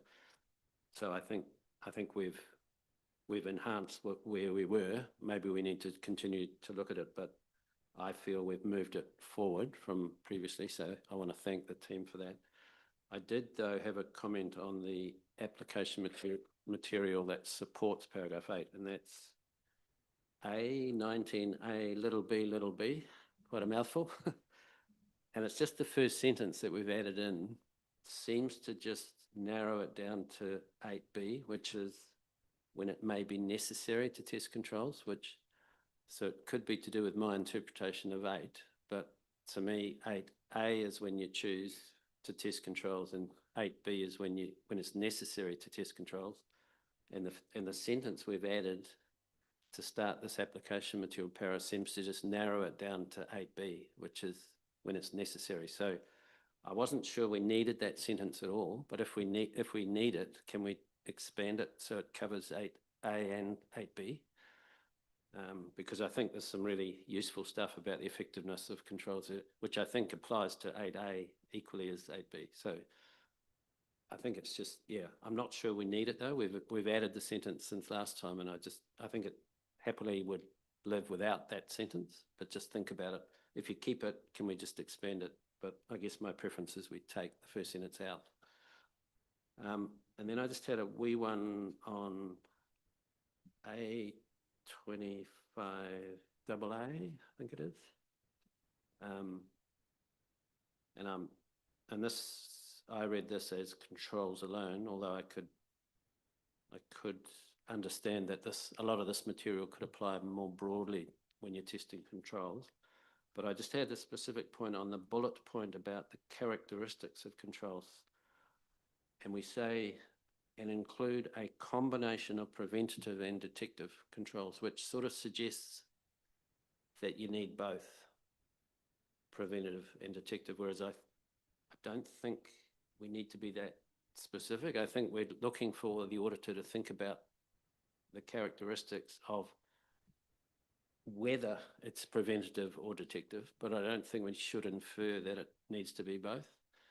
And also I wondered if we could bring in the direct and indirect control notion in here as well. So again, getting the auditor to think about whether the control is direct or indirect might be a helpful, because all we're trying to do here is get the auditor to think about the characteristics of control. So we're just setting it up, and we've got whether they're automated or manual. So that's just one or the other. And then we could say whether it's preventative or detective, and we could say whether it's direct or indirect. They're just ways of colouring in what we're talking about. So just small suggestions on the application material. But yeah, I'm back to 8. I'm I feel we're getting to a place where I'm comfortable. So I'm interested in how we're going to change it again. But thank you for getting to the point we have. I think it is a lot better. I wouldn't want to go back to where we were, but others may. So we'll see where we go. Okay, Robert? Yes, with respect to 9 capital A, I have 2 comments. The first one relates to terminology. We provided some input, offline comments. You sort this out. You introduced the term higher end of the spectrum of inherent risk. The second comment relates to the same paragraph where when you introducing these guardrails, as you say. The question is, and here I come from a different angle than Charrier or Edo, couldn't there be services where you have transactions just by clicking in the internet? You provide, or you use some business sells services, software or whatever, no goods shipping, and you just have revenues by clicks. What could be the additional procedures, analytical procedures for this kind of response to assessed audit risks? Wouldn't this be a case where you could only rely on the controls, including general IT controls? This is an issue which we discussed during my outreach last week, and I guess this needs some further clarification internally within your group and or within the application material. And a final comment, listening to all your comments of my fellow board members with respect to 9 capital A. This is a crucial paragraph, and there should be some good explanation in the explanatory memorandum or memo, and potentially also seeking for input during the consultation period. Thank you. Yeah, I think obviously we're going to have a lot of prompting around this paragraph, these paragraphs here, in terms of our consultation process, including on the issues that I laid out in my comments earlier. I think we'll have commentary about is our interpretation of right, of what used to exist. Do we think it's still right to make it explicit? Do we think we've prescribed it? If you do, have we prescribed it appropriately in the circumstances? And have we been useful with the types of examples we provided as well? I think all of those will be topics of debate, and we should reflect that the fact we've heard a diversity of opinion, not just amongst our stakeholders, but to some extent reflected at this board table too, where there's not 100% unanimity of viewpoint, which is fine, which is the purpose of our consultation. Shia? Thank you. I would like to make a couple of additional comments on 9A. And first is about the example in 25 little a. That example, I think it's not first, actually in 500 and 520, we also have examples of applying substantive analytical review on payroll expense, which is commonly used and makes more sense than this example of test of control alone on payroll cost. So I do recommend that we look for other examples. And second is, in my discussion with my peer practitioners in China, they raised this confusion about, how to differentiate between test of control alone and the situations where substantive approach alone is not enough.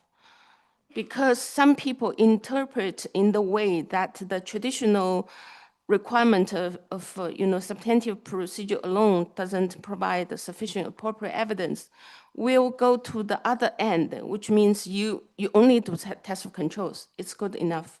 You no longer need the substantive procedures. So my question stays, and I echo what my peer think, is what's the difference between these two scenarios? And I also would like to echo what Robert asked, is there transactions that you purely do in digital way, there's no physical goods or, things like that? In my mind, actually, there are different types. Say for the e-commerce companies, even if the whole process might be maintained digitally, but actually you do have goods transferred, you do have money paid. So it doesn't mean you can't do substantive procedures. Actually, you can. And those substantive procedures will add strongly to the test of control work you do. So that, in my mind, is the situation where substantive approach procedure alone is not enough. But of course, there are some other situations where you might argue, there's nothing physical, even the transfer of goods or, the money flow, things like that. We would accept that possibility, but we need very clear guidance to differentiate those two different scenarios, to make people better understand, those things. Thank you. Or not? Thank you, Tom. I have really a question about this point of the test of control alone, and is if we have any national standard that allow this way to work, if this experience is good in practice, because maybe we can expose some national experience. I don't know if any, but if we have, and if we heard during the outreach of the team about this experience, if exists. Thank you.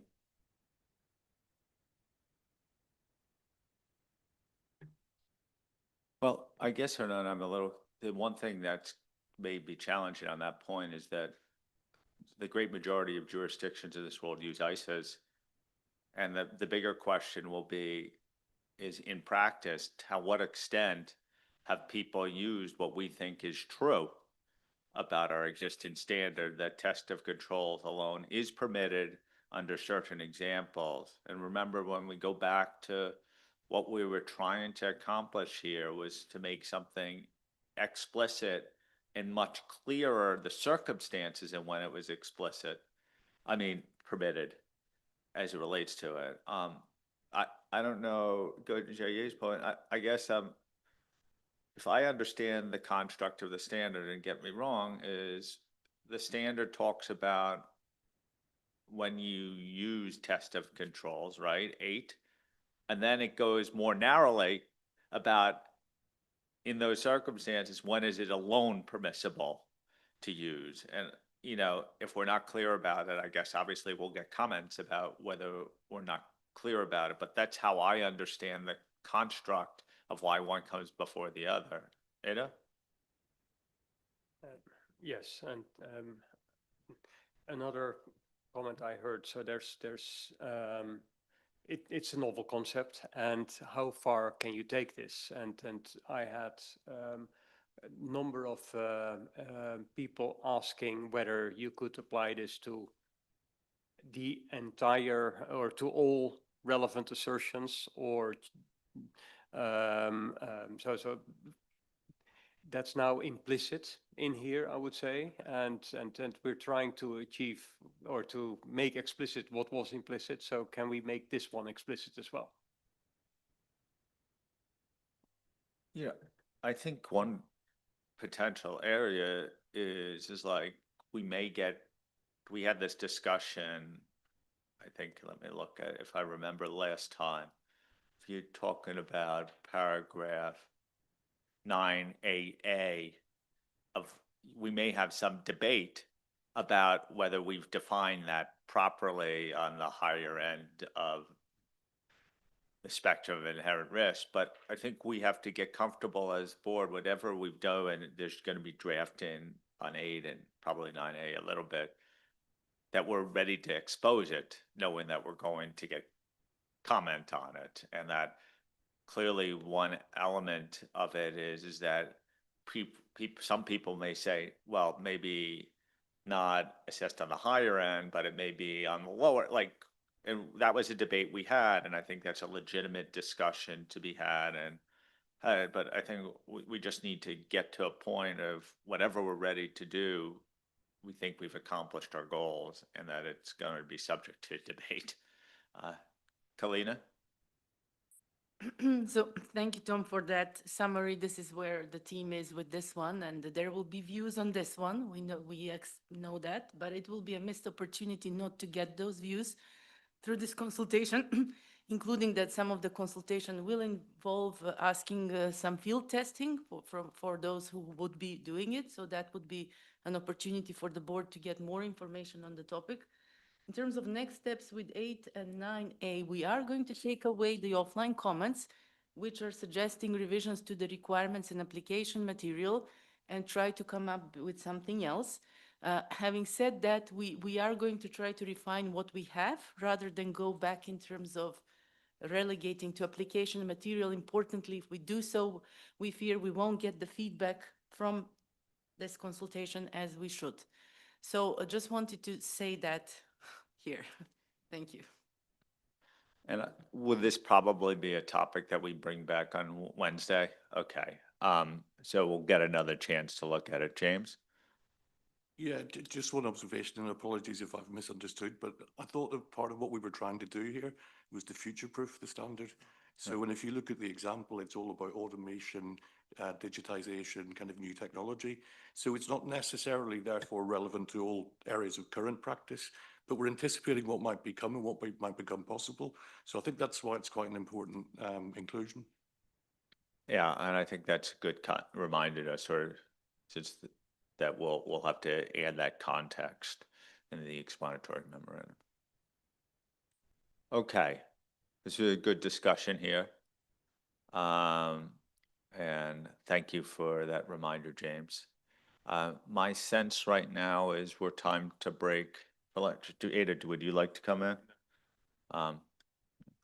So we're going to break right now. We're going to reconvene at 1:15 our time. For those who would like lunch, it's downstairs where you had breakfast. And we're off to a good start. Thank you. Vili, one announcement. Just a reminder that Ellen from the IDW, she is around still if people want to pay for the share cost event on Wednesday. So she is still around for that. Okay, thank you, Vili. Okay, so we're going into break right now. Thank you.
Kameras, in den Videos wahrscheinlich auch, kurz schwarz und dann kam es wieder, ne?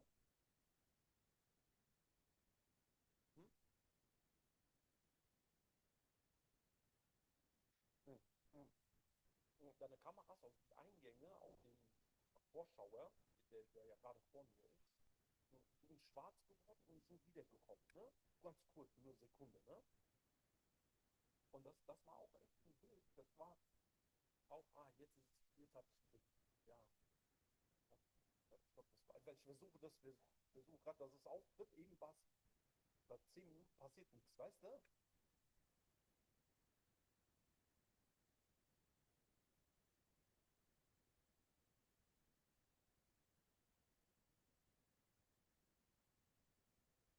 Ja, bist mal dran gekommen und dann war es weg, oder was?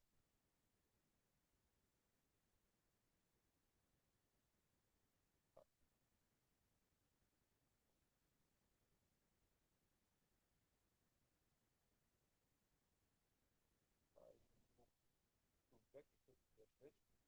Das ist sehr schlecht. Aber das kann sein, dass die Bildausgänge und Eingänge nicht stimmen. Das nicht danach aus. Wenn es nicht richtig kommt, dann ist es meistens so zum Beispiel Bildfrequenz oder sowas. Ja? Wenn das so schwarz nicht wiederkommt, meistens so die Bildfrequenz, also die Wiedergabe-Abgabefrequenz, also ja, irgendwas Wiedergabe. Und das ist natürlich auch im Recording und so, ne? Das geht wirklich raus dann auch, ne? Mhm, okay. Check mal, ja, mal gucken. Ich guck mal.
Hey, could we get seated, please?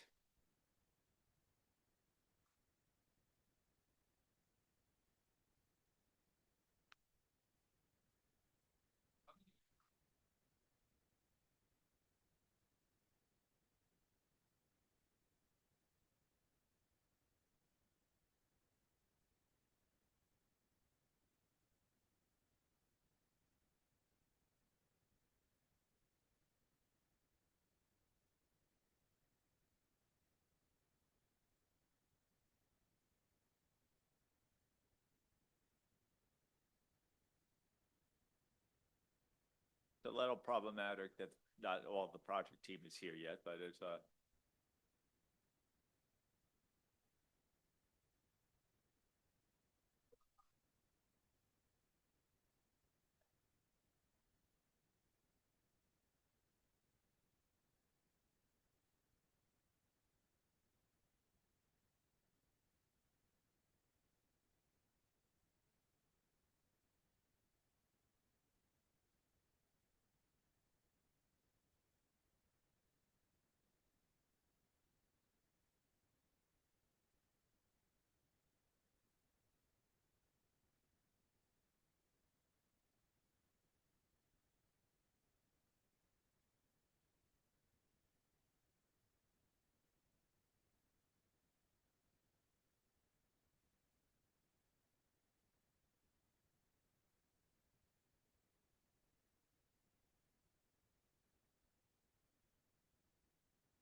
we need to progress, Bill. That's okay. We're gonna go back to the team and welcome back, everyone. Guess Anna, over to you to give us the lead in on 10 to 14. Great, thank you. So we're picking up where we left off in paragraphs 10 to 14. They continue to relate to test of controls. Now, these are the paragraphs that relate to what it means to doing test of controls, that set out the, I guess, the baseline of what it means to do so, and the application material that accompanies it to support that. One thing to highlight only perhaps at this point is in the requirement of paragraph 10, where the markup shows the changes since May. We had a discussion in May in the May board call around inquiries alone not being sufficient, but also potentially there being circumstances that for each individual test of control that you do, you may not have a separate inquiry each time, and that this could be misinterpreted as being prohibitive. And so we do highlight in the requirement that inquiries alone are not sufficient for this purpose, rather than trying to say inquiry in combination with or in addition to inquiry. We tried to clarify that there. We also made further revisions and refinements to paragraph 13 and 14 that relate to using evidence from a prior period. Now, fundamentally, these requirements throughout the project, the direction of this board has been to retain the principles that exist in the extant standard, but to make refinements to bring the language up to date with the language in ISO 315 revised, and to make enhancements for clarity where clarity was not there.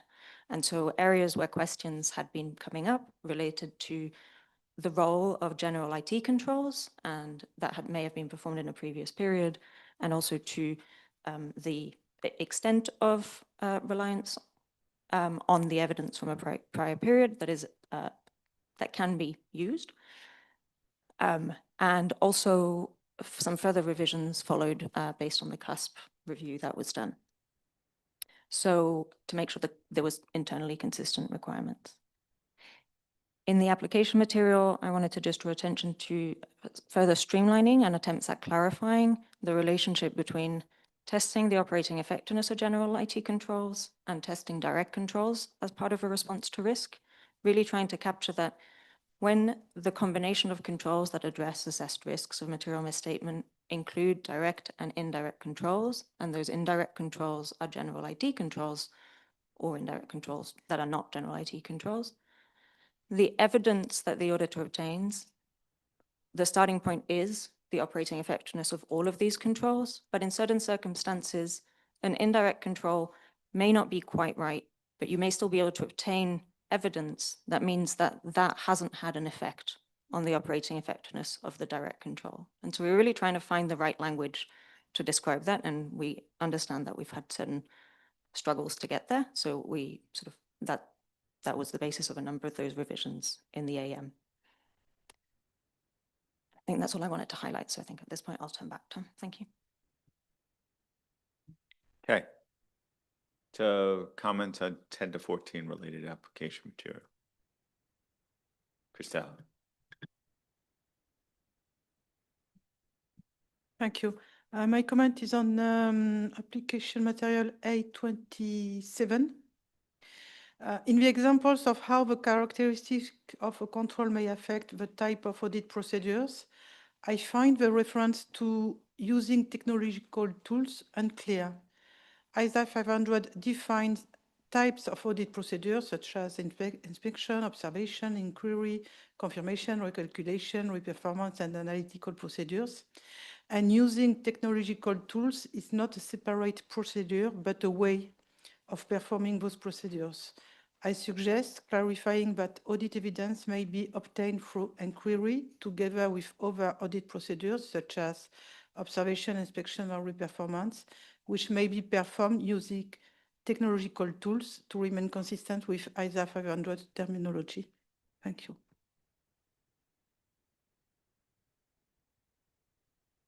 Akika? Thank you, Tom. I have two comments, and the first comment is related to A27, related to paragraph 10. So regarding the final bullet point of the example in paragraph A27, I'm wondering why it says some control rather than some automated control. So yeah, I think the wording is reflecting what we discussed in May. Thank you so much for that. Yeah, but looking across the application material as a whole, so automated controls seems to include not only those producing consistent output. It's a really traditional one described in, for example, in paragraph A28, but also those producing variable output or updating over time mentioned in paragraph A29, small a. Therefore, for the sake of consistency, I suggest that all such IT control be categorized as automated control and that we added automated rather than just saying some control for clarity. So that is number one.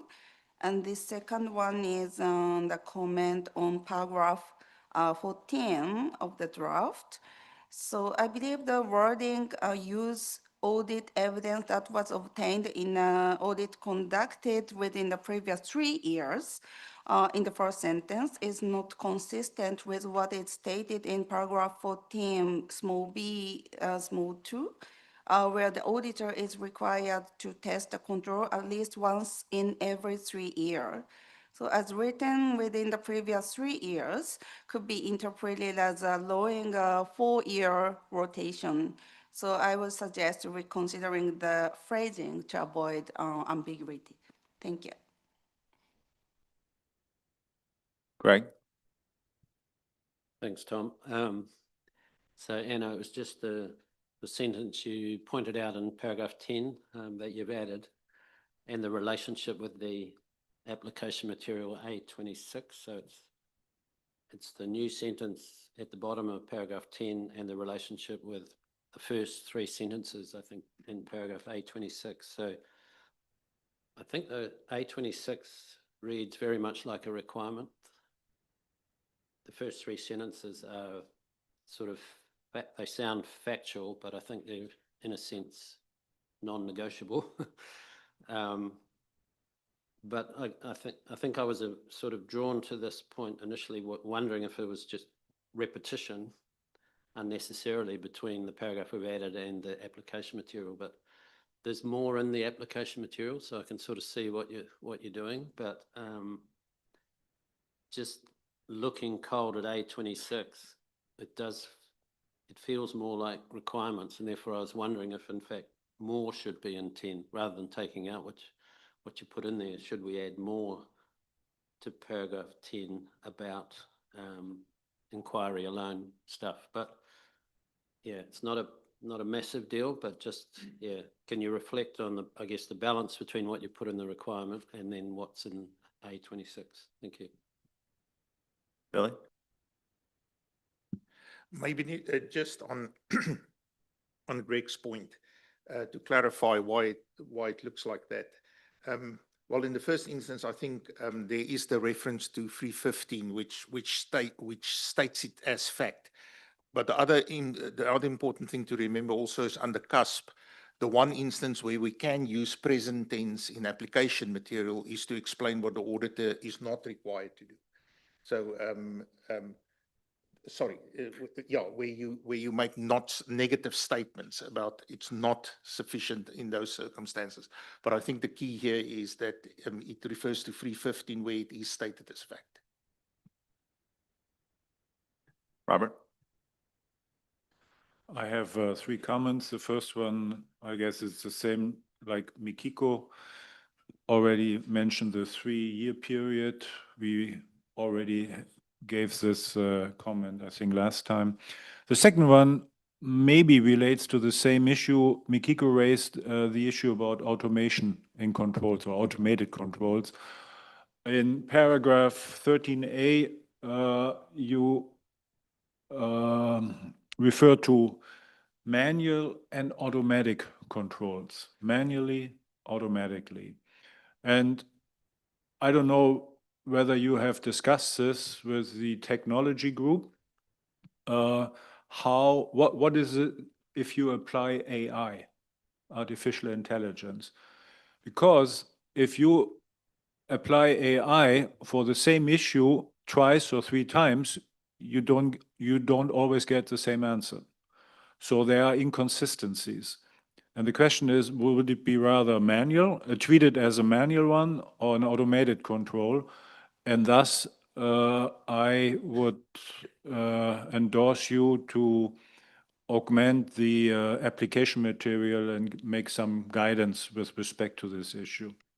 The third comment relates to paragraph 12, where in the requirements, where you deleted a half sentence.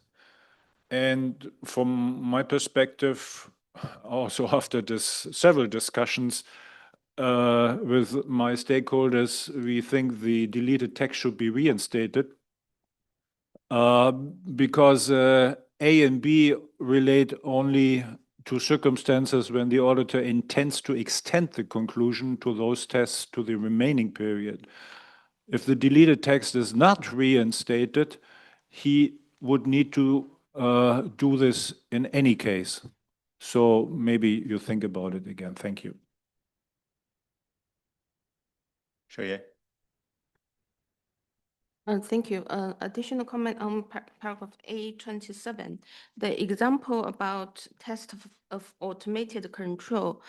Actually, in practice, I believe that information system auditors, when they test automated control, they will use either reviewing the configuration, the coding, and or work through transactions of all possible scenarios through the system to test the automated control. And the related comment is this example and the other example on the next page about automated controls, I would suggest that we also add in the need to test GITC to make the example complete. Thank you. Renan? Thank you, Tom. Regarding the paragraph 14, small b 2 Roman, what I could hear is that it's important to clarify explicitly if we are intended to obligate to test some controls referred to a control from the population test for a specific risk of material misstatement and not merely some controls from the entire population of controls tests in the previous audit, because it's not clear. Thank you. Wendy? Thank you, Tom. I have a lot of sympathy for the comments that were already made, particularly as it relates to the current period, automated versus manual, but mostly in 17 and 18, which are 13 and 14 per that slide. I did send in several edits that I thought could help clarify what the intent is. So you already have those. And I think the one that I wanted to bring up explicitly is the one that is now in 17E1, which took out the word significantly. And there was a lot of feedback that that proposed edit would result in a lot of incremental work that is not necessary given the other safeguards in the paragraph. So I'm hoping you can think about that. I don't believe, I had some edits in the application material as well. And then again, just broadly, the reference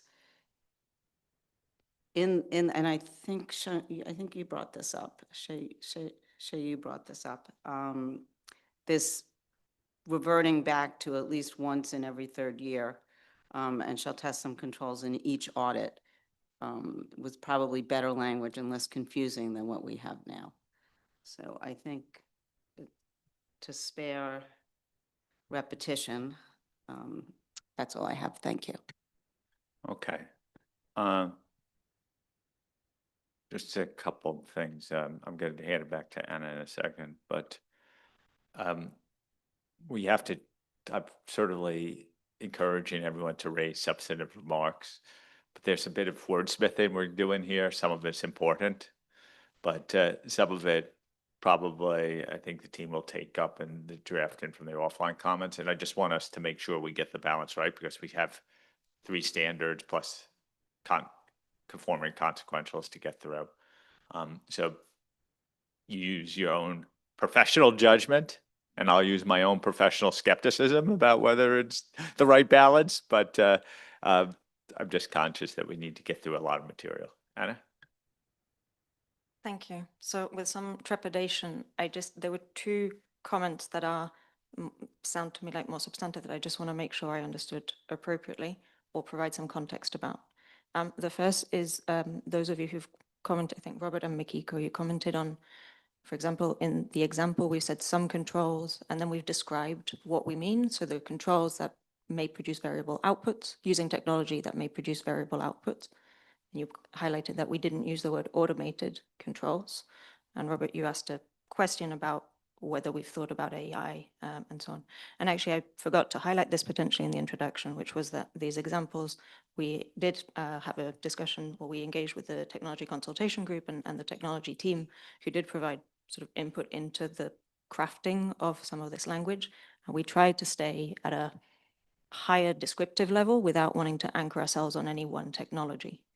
The reason we avoided using automated controls specifically in the context of these that are using these evolving technologies was partly looking at where automated controls is used elsewhere in the ISAs. And it is obviously consistently, because of where we are in the ISO world and how we've previously crafted our standards. Currently, it is only referring to deterministic controls. And without having had a full deliberating terminology discussion, we just thought it was safer to just highlight that some controls, and you may think of them as, like, they are evidently to a certain extent automated and that they are operated in a technological tool, but we didn't want to blur the lines and suggest that other references in the ISA to automated controls might refer to both what I will call deterministic and not, or. So I just wanted to provide that as context, and if that helps with the noodling and the knowledge that we have considered that. We didn't want to get ahead of the board about what the impact was, though, of an entity using such controls. And so we've highlighted the examples to acknowledge that these circumstances exist and that the auditor then uses their judgment about what it means for the response. The other comment that I did want to just ask for it and maybe confirm I understood properly, Hernan, you were asking for clarifying in the use of audit evidence about the operating effectiveness of controls in a previous period, whether it meant testing certain controls that from those that respond to a specific ROM, or controls across the entire population of controls that are tested in an engagement.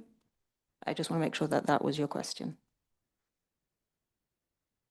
Yes, because what I could hear is that the wording is confusion and many stakeholders propose a different text. They say that it's clearer to say test some of those controls for each assessed risk of material misstatement at the assertion level and general IT controls in the current period, and continue with the request.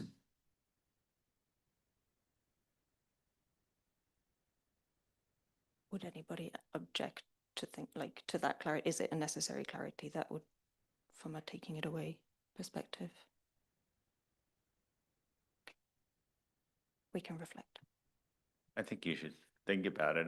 What you don't know is unintended consequences. So why don't the team take that back?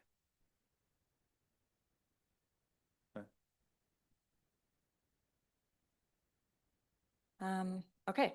So in terms of evaluating the operating effectiveness of controls, this is then you've done your test of controls, you're thinking about what you've learned from them, only highlighting we've changed nothing in terms of the principles. Any revisions were meant to be clarifying and responsive to comments that we've received, either in plenary or offline, including splitting out the requirement that had been a sub-bullet of 17 into its own standalone requirement to make more clear the circumstances in which it applies.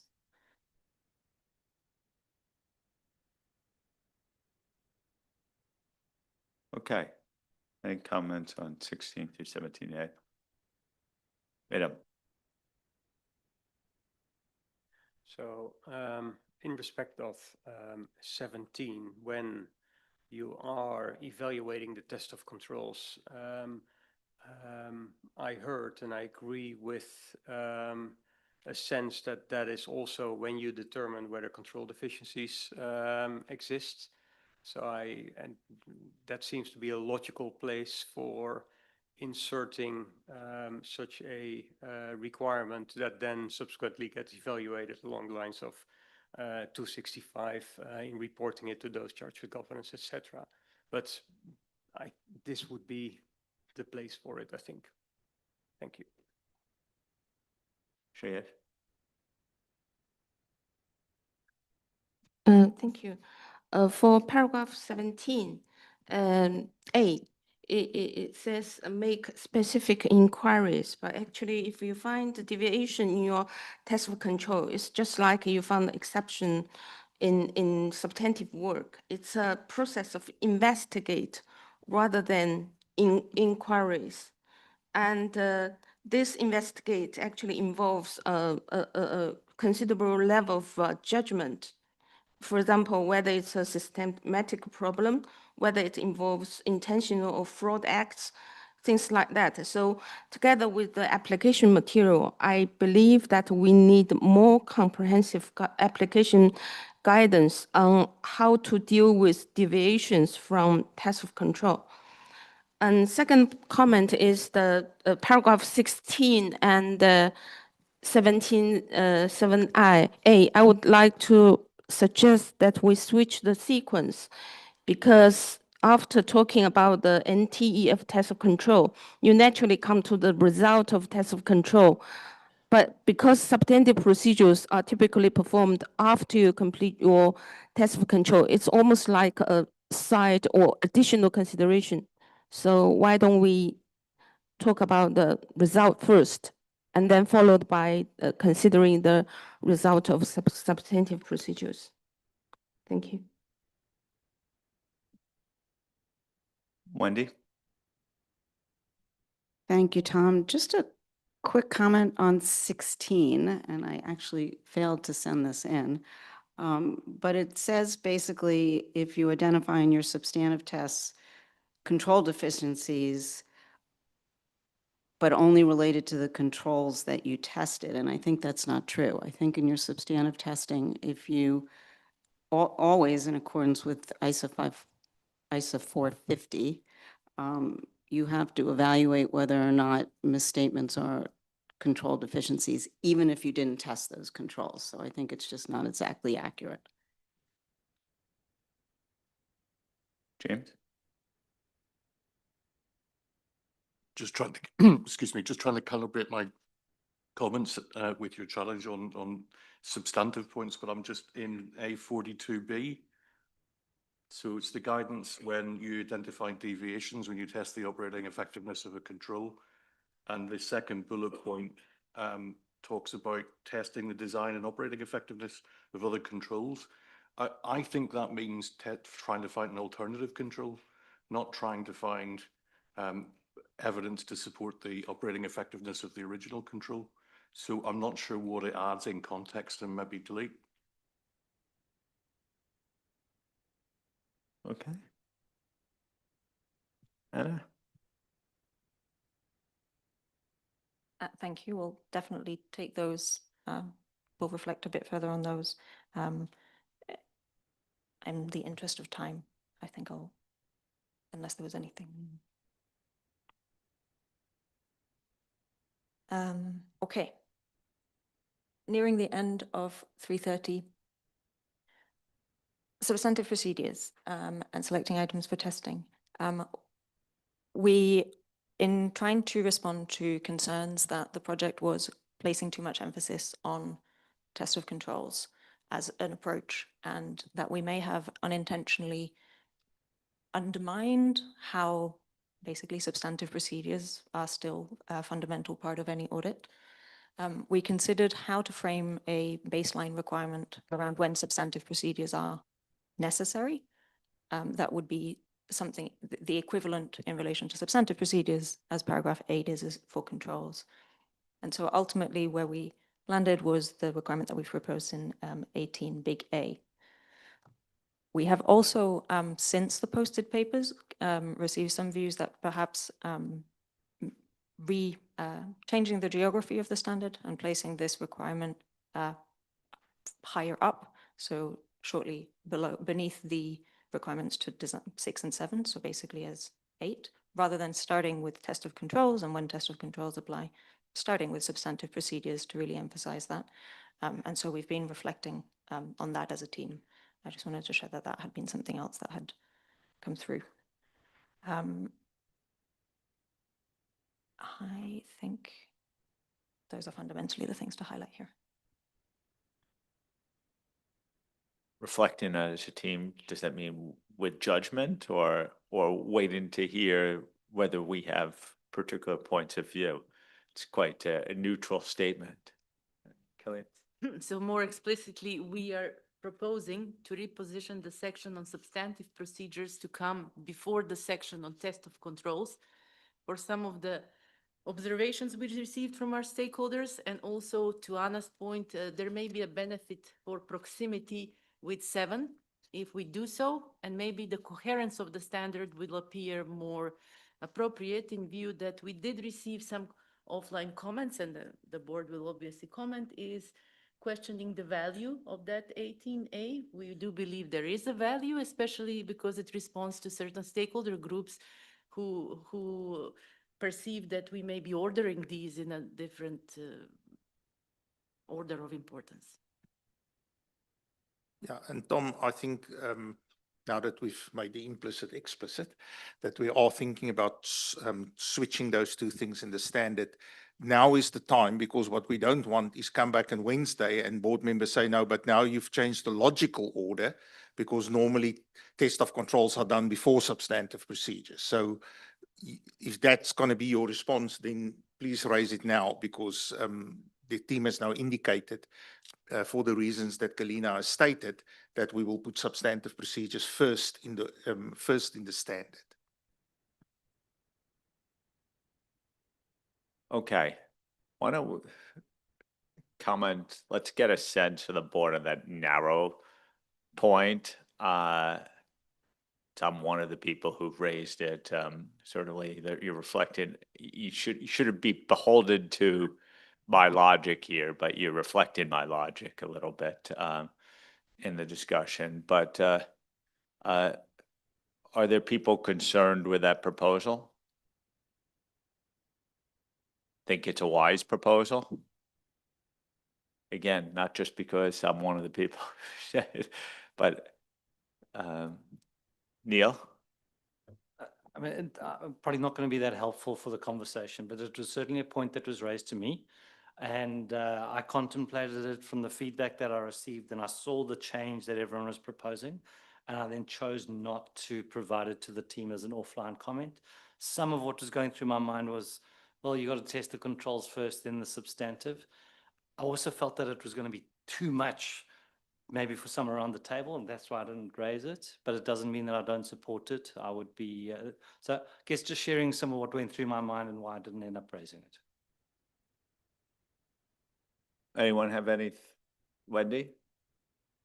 Yeah, so I'm not so hung up often in the standards where things come, because I look at them almost in a digital way. So we're looking at it very linear. So I agree with Neil from an order perspective. I thought it was fine, but I will not be opposed to moving it after paragraphs 6 and 7. Any other thoughts? People understand the logic of that? Names, did you want to come in? I think I get the logic, because of my issue with this requirement was where it sits, you perform substantive requirements unless you don't, which didn't really seem, I can see potentially contextually if you put it and then you're signposting further down the standard where that would, but that might be a fix. Be interesting to see it. Okay, I think you're green lit to do it that way, but people will reserve their judgment until we see it. Okay, so let's open the floor up to any other comments on this section.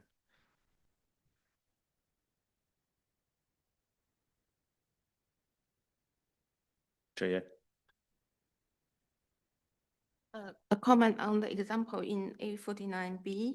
It's about revenue, and there is a fraud risk associated with this risk. And I just feel that the response or the response described in this example is probably not sufficient to address a fraud risk on revenue. And say, for example, you send external confirmation, not only on balance, but also on the terms. And why don't you just send confirmation on transaction incurred in the period? And even with that, to address a fraud risk, the inquiry of, about non-financial data is probably not enough. I mean, just in a practical way, my experience, and also the feedback I got from outreach. Thank you. Great. Greg? Thanks, Tom. A46A, I was just wondering, we talk about such analytical procedures are not substantive analytical procedures in the second sentence of A46A. And I've flagged this as a point to staff for 520, which we'll get to later, but it sort of pops up here. We've set out in 523 types of analytical procedures, risk assessment, substantive analytical procedures, or things we do towards the end of the audit. So we've set up the 3 buckets, and then that's the way 520 is structured. So this sentence says such analytical procedures are not substantive analytical. So they're not the middle of those 3 buckets. So what are they? Are they risk assessment? Are they things we do at the end, or are they a 4th category of analytical procedures? If that's the case, then does that open up 520 and what we've done with that? So it's probably more a 520 thing, but I just thought we better flag it here. I could be off beam here, but it feels like a 4th category sneaking into the structure. And so, yeah, just flag that now.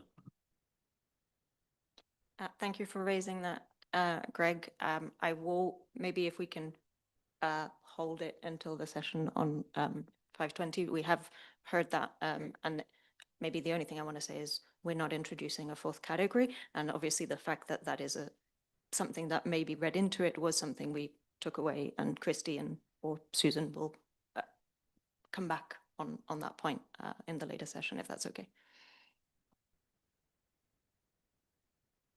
Colleen? Having said that, we acknowledge the point, and we acknowledge that there is a confusion in the 4th category, and we have done a lot of thinking about it. So once we stop on 520, we can dig in further. Thank you. Okay. Any other comments here? Let's continue. Last stretch from me. So basically it's now from paragraph 23B to the end. Limited change here, mostly driven from the CASP review that was done, and also the refinements to the definition of substantive procedure to really reflect that ultimately the requirement to perform certain activities on reconciling the financial statements to underlying records didn't quite fit as neatly in the definition of substantive procedures. We've A, moved it, and B, streamlined the language to refer to these are audit procedures, they're necessary, they provide audit evidence, they don't need to be bucketed explicitly as one thing or the other. And yeah, I think that is all I'll draw attention to. Thank you. Okay. Any comments on these paragraphs?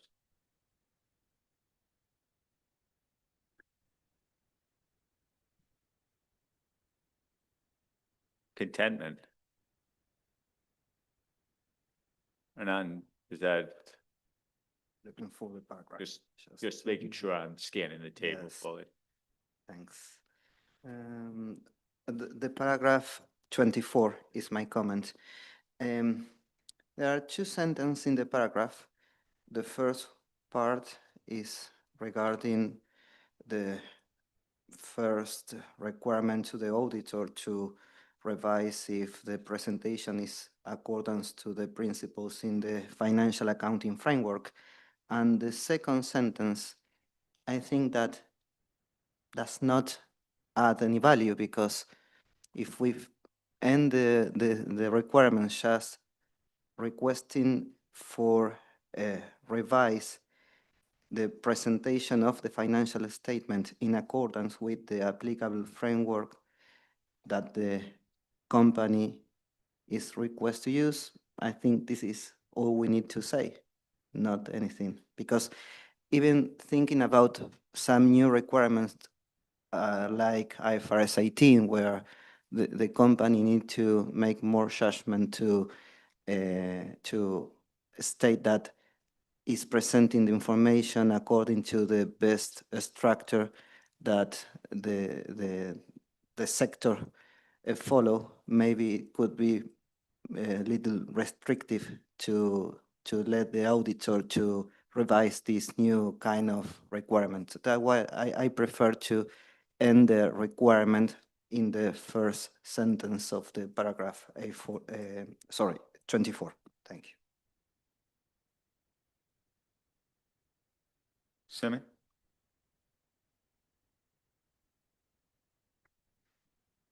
Thank you. With regard to paragraph 24 about the presentation of the financial statements, I think Just move your mic a little Yeah, closer, sorry.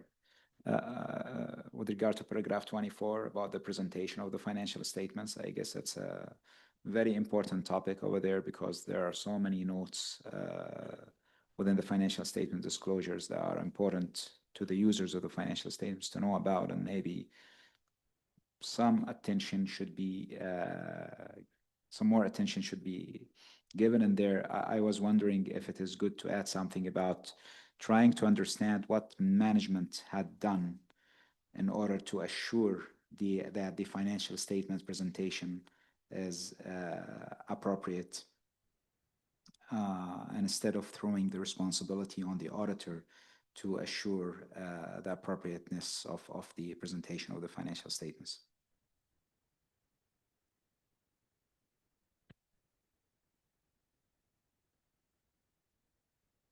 Okay. Anyone else? Anna? Okay.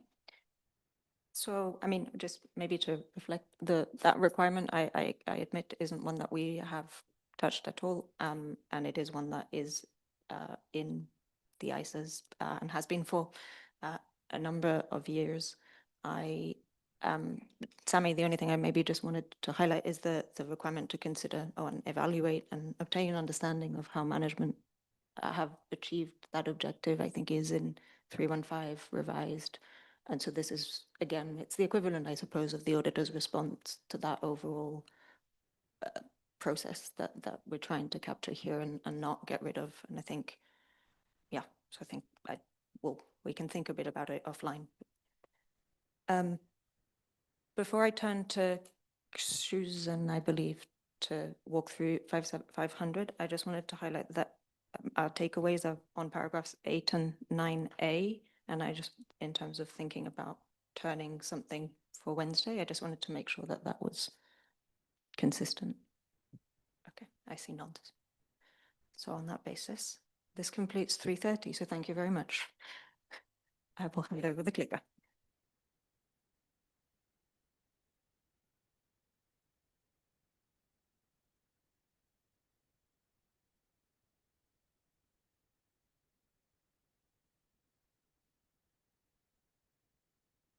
All right, here we go.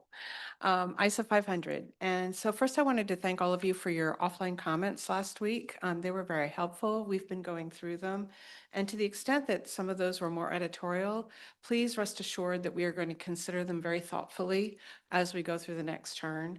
But please also be sure to raise your more substantive points here at the table so that they're on the public record. So extant 500, and I'm not talking about the project that's on the shelf right now. I'm talking about the thing that we're applying today. Extant 500 requires the auditor to consider the relevance and reliability of information, including information obtained from internal and external sources, but it doesn't really have a very good framework in order to understand that reliability or to evaluate that reliability. It includes a list of generalizations. So for example, reliability increases if it's from an independent source, if the controls over its preparation are effective, or if it's documentary versus if it's original or documentary, it's deemed to be more reliable. And these generalizations are quite old-fashioned given technology today. So this was really, I think, the drive behind revising ISA 500. So to address these issues, the proposed ISA 500 that was paused in March of 2024 introduced these concepts of these attributes of reliability, which could be applied to information regardless of its source, whether it be internal or external. And these attributes are accuracy, completeness, authenticity, bias, and credibility. And all of the attributes are relevant to information, all information, but depending on the circumstances, one or more may be of greater significance in order to meet the intended use of an audit procedure that the information will be used in. So the draft that we have now introduces an input-output model. Information goes in, the auditor performs procedures, and if the information is deemed relevant and reliable, it can be used to obtain audit evidence, or it can become audit evidence. Now, often these procedures will be performed in the course of performing your other audit procedures. You're performing risk assessment. While you're performing risk assessment, it may be an integral part of that procedure to to evaluate the relevance and reliability of the information that you're using. And likewise, when you're performing a substantive procedure, you might do that.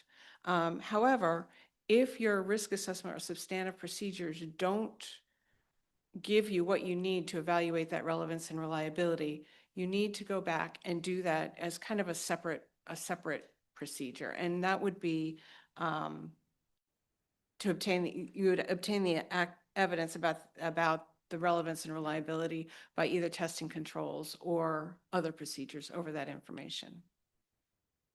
Now, in paragraph 9A of our current draft, we have a requirement for the auditor to obtain evidence about the accuracy and completeness of information that is internal to the entity, as necessary in the circumstances to meet the intended purpose of the audit procedure.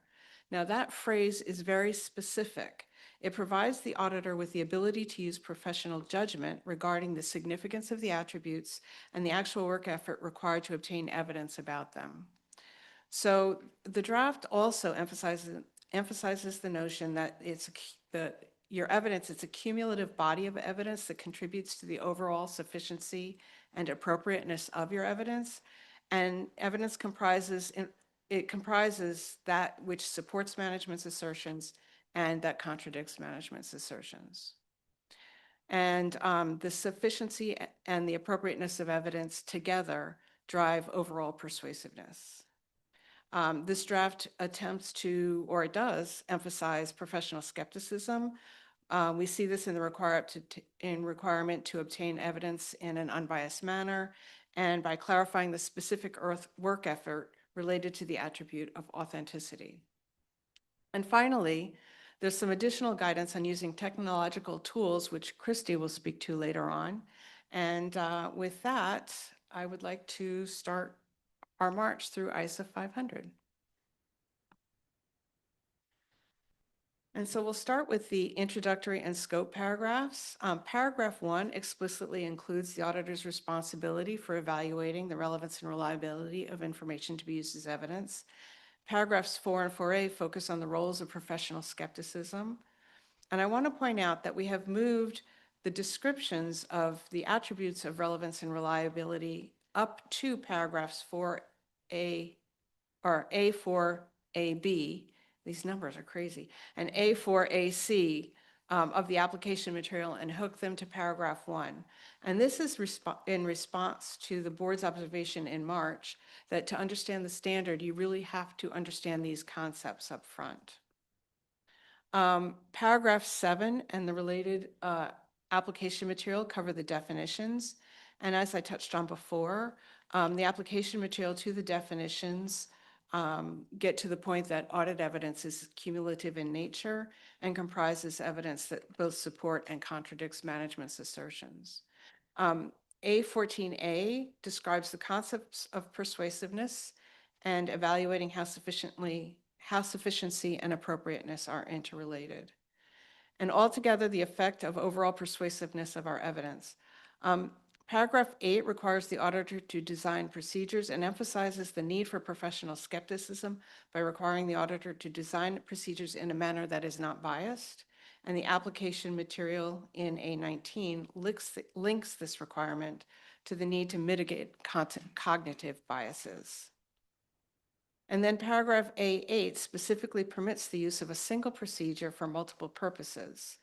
And if the evidence obtained, as long as the evidence obtained is sufficient and appropriate to meet the purposes of each procedure.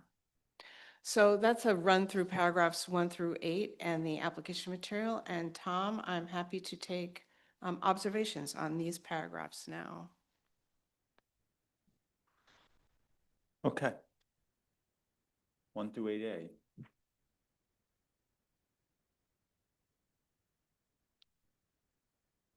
Christelle? Thank you. It's on paragraph 8.4a small d. I suggest simplifying the description of authenticity. As draft, it refers both to information being generated or provided by an authorized source and to the information not being altered in a manner that makes it unreliable. To make this attribute easier to implement consistently in practice, I would prefer authenticity to focus on whether the information has been altered in a way that affects its reliability for the audit. For example, an internal report leaked by a disgruntled employee may clearly not be provided through an authorized channel, but the document itself can still be authentic if it originates from the entity and has not been altered. Narrowing the definition to alteration would avoid excluding such evidence purely because it does not come from an authorized source, while keeping the emphasis on whether the information has been tampered with in a way that affects its reliability.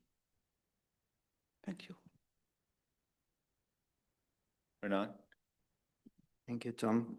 My comment is also on the paragraph A4AD and about the definition of authenticity.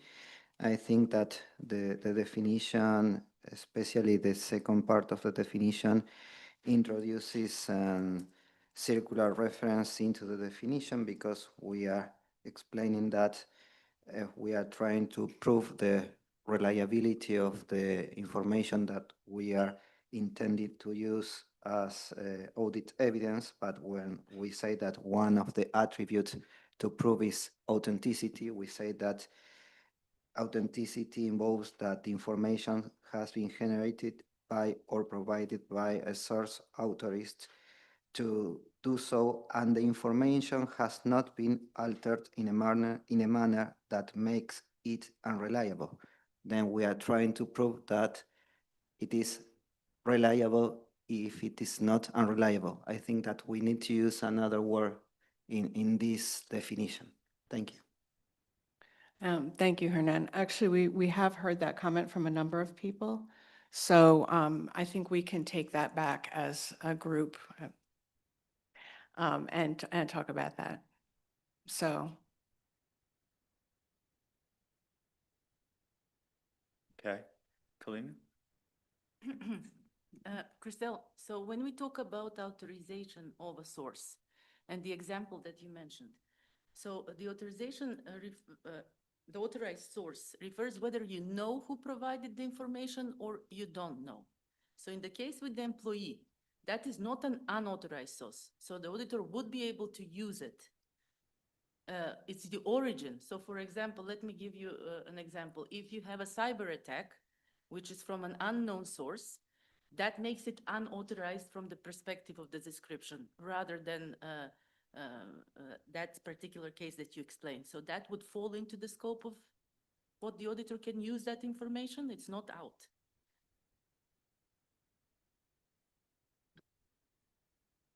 Does that respond? Okay, thank you. Nancy? Thanks, Tom. Also on the same paragraph in the table, it's just the label that caught my attention is the use of lack of bias. We're looking for something that we want to accomplish, and it looks like we're looking for bias because we say there's a lack of bias. So really what the concept is unbiased. That's what we're looking for, right? And in order to turn that more into a subject, maybe think of it as absence of bias. Maybe it would be something a little bit neutral, more so than a lack of bias. So that would be a suggestion. Okay.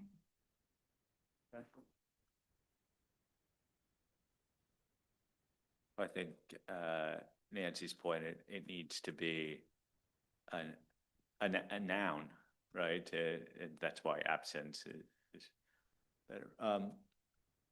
Better descriptor. Robert? Well, number one on authenticity, thank you, Susan, for regarding the comments. But now, Kalina, you just mentioned the notion of authorized sources. And I understood from what you said, this could be everyone who is employed. It could be the CEO to the, let's say, janitor or someone. This would be an authorized person. Is that correct? And then another additional comment refers to credibility. You introduced objectivity, the notion of objectivity. The question is whether this is already covered by lack of bias. So maybe you can delete it. Thank you. So, so there is a fair amount of overlap between these attributes.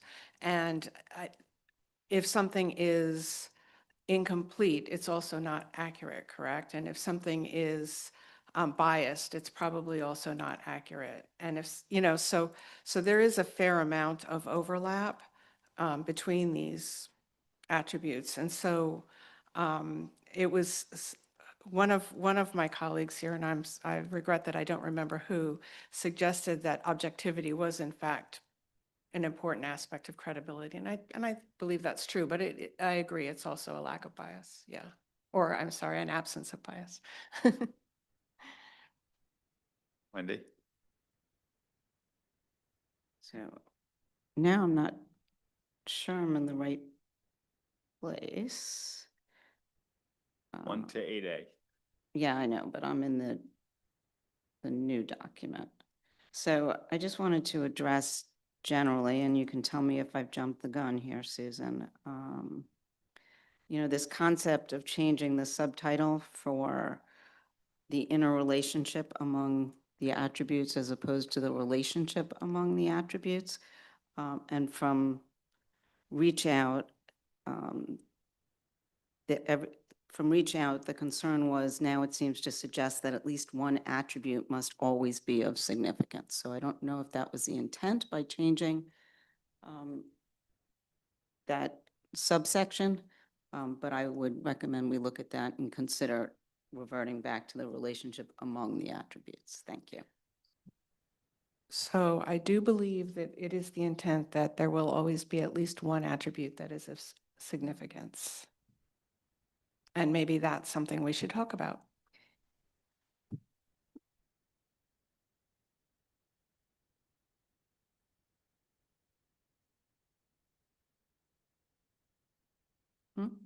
Do you want to Okay, we discuss? should talk about it. Should we talk Yeah. about it now, or does it come up later when you get to some of? Well, no, we can talk about it now. Okay. Yeah. Why not? Okay. Did you want to come in here, Bill? Okay, so what we want views on is apparently there's a perception out there that, well, or there's an ask that we should clarify what we mean. So could there be instances where none of the attributes are of significance? So because we are saying consider the attributes that are of significance in the circumstances, and those are the ones you will focus on when you evaluate the reliability of the information. But now there seems to be an idea that there could be instances where none of them are of significance, which, as Susan has indicated, is not what we intended. Because the bottom line is all the attributes are always applicable, but they may have different levels of importance depending on the circumstances. Even if you want to believe that no attributes are of significance, the question will still be, well, how did you get comfortable with the reliability of the information? Because that's the ultimate outcome. You have to be comfortable with the reliability of the information. The attributes is just helping you to get there. And so we wanted to make sure that we capture that the intention of the board is that there will be one or more of those attributes of significance in the circumstances, because that is what gets you to be comfortable with the reliability of the information, together obviously with the source. Elena? Yes, really very well articulated. And just an additional viewpoint to that, which we also reflected on, and maybe to share it with the board, is if, let's say, there is no attribute that is of significance, really to your question, how do you evaluate information as relevant and reliable? You would have to consider a source. But the source and the attributes are interrelated. So you come up to the same thing. So if it's only the source that gets you to reliability or not, implicitly that applies an attribute because of their interrelationship. So this is where we are with this. We've explored a set of examples, very extreme cases where this may be the case, and we always come back to the same. You're looking at the source, for example, a nervous accountant and the body language of a nervous accountant, that gets you to credibility, to bias, to other attributes. So it is kind of interrelated. So we think you cannot not get to a significant attribute, even if that the source leads you there, but that concept still stays. So we want to hear, because it's been a perspective in the outreach. We do appreciate, however, that in certain cases, this may be a very simple evaluation, a very simple thing that the auditor does. For example, confirming that the source who provided the information is credible by checking a website. And we have a few examples of that built in the standard. So we're completing, I think, two things: the extent of the evaluation versus the concepts that underpin this framework. And it's important for us to have comfort from the board that the concepts are right. Bill? Actually, my point is to what Vili just said, but it's relevant to para 9. So I'm happy to wait a moment until you come to para 9 if that's appropriate. I think this general principle we need to get, to me, honestly, I don't know how just even think about the practicality of it. Just think about the dynamic between someone independently reviewing the audit, inspecting it. If not these, then what? And what the thought process is. It seems like the logic that the team has taken here not only makes sense from a conceptual standpoint, but from a practical standpoint as well. And so the question is what do we need to do if we all believe that to make it fully understood? Or do you think that people are just have this tendency to read more into words than we intend them to do? To me, it's pretty clear. But obviously, I'm not the one who you get in feedback on this. So what's the solution to it? Ida? So I would struggle to envisage a scenario where you won't have a attribute of significance. I do, at the end of the day, the auditor, and this is the whole change in thinking process, you get a piece of information, you think you want to use it for your audit, so you need to evaluate relevance and reliability, which means you need to document why you think this is reliable. So the attributes of significance help you in that thought process to articulate your view, why you think it's reliable. Maybe there are instances where you can come to reliability without the attributes, which means we may have not thought of all the attributes. So I think I'm fine with saying explicitly, we expect always to want to be there. I'm also fine with saying ordinarily there's use ordinarily language, which means pretty much always, if that helps. But I have not come up with any example where an attribute of significance would not apply. Thank you. So what you're saying is the question is our list of attributes, is it exhaustive or not? I'm trying, the fact that we've exhausted ourselves thinking about other attributes probably should be pretty indicative. I'm just thinking about how in reality, like one of the things I hear in the marketplace is the dynamics of how the standard will be regulated and provided, if it requires more clarity here, more like your first line, your first suggestion, I'm more comfortable with that than the use of ordinarily. But I don't know if other people think differently here.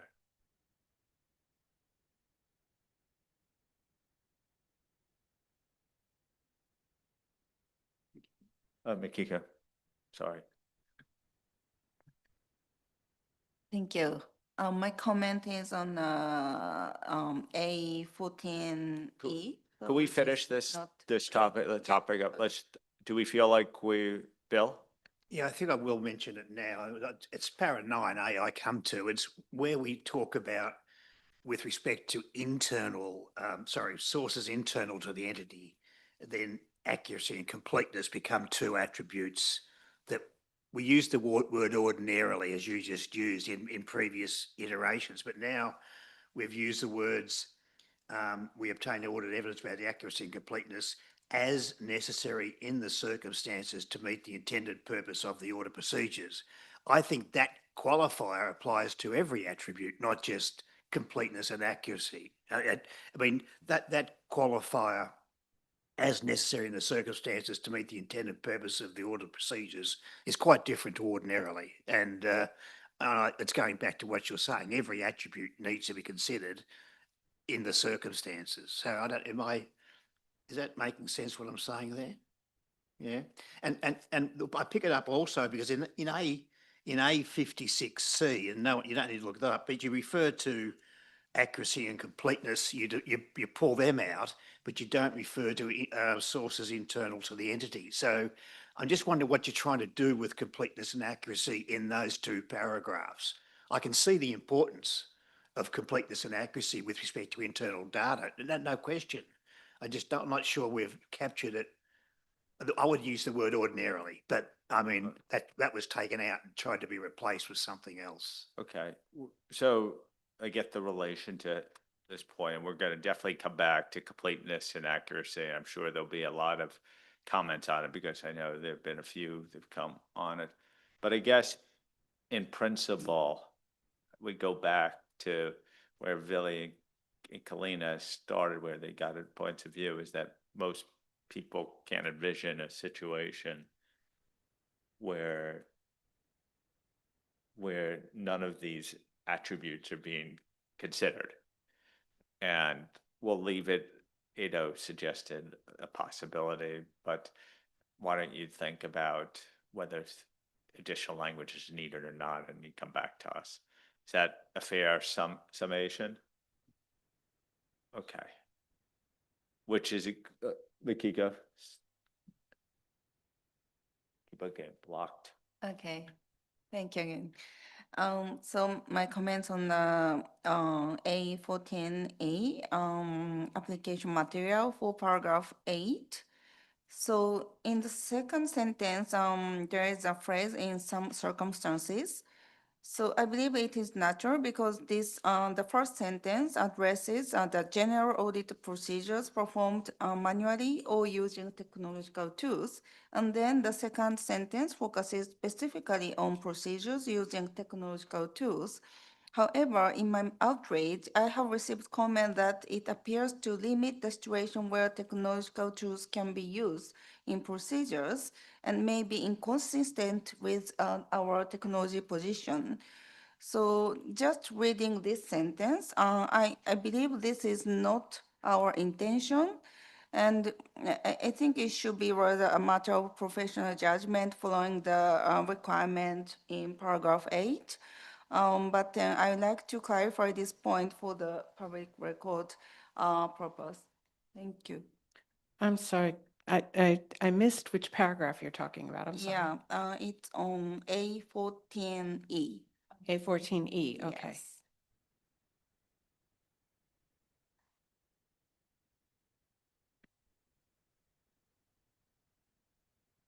Okay, we'll take a look at that. Because I don't think that was our intent. So, thank you. That's good. Thank you.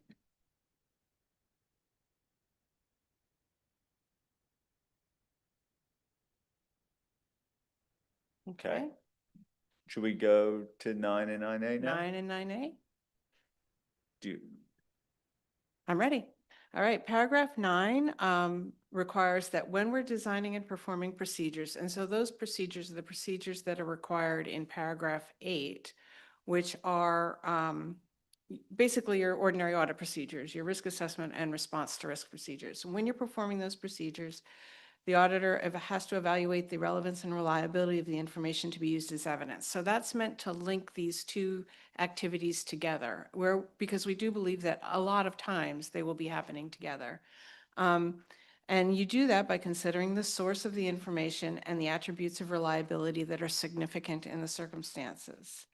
And then paragraph 9A requires the auditor for information from sources internal to the entity to obtain evidence about its accuracy and completeness as necessary to meet the intended purpose of the audit procedures. And then paragraph A35A in the application material emphasizes that this is not a checklist, because we wanted to alleviate concerns that now auditors were going to have a checklist of all of the attributes for every piece of information that crossed their desk. And so then, when considering the attributes, then A56BA tries to explain this relationship between the attributes, that they don't exist in isolation, but you're also not required to evaluate all 5 attributes for each piece of information. But the auditor uses professional judgment and focuses on those that are most significant. And then at this board and also in outreach, there's been a fair amount of focus on the attribute of authenticity and whether or not auditors can accept documents as authentic unless otherwise something comes to their attention.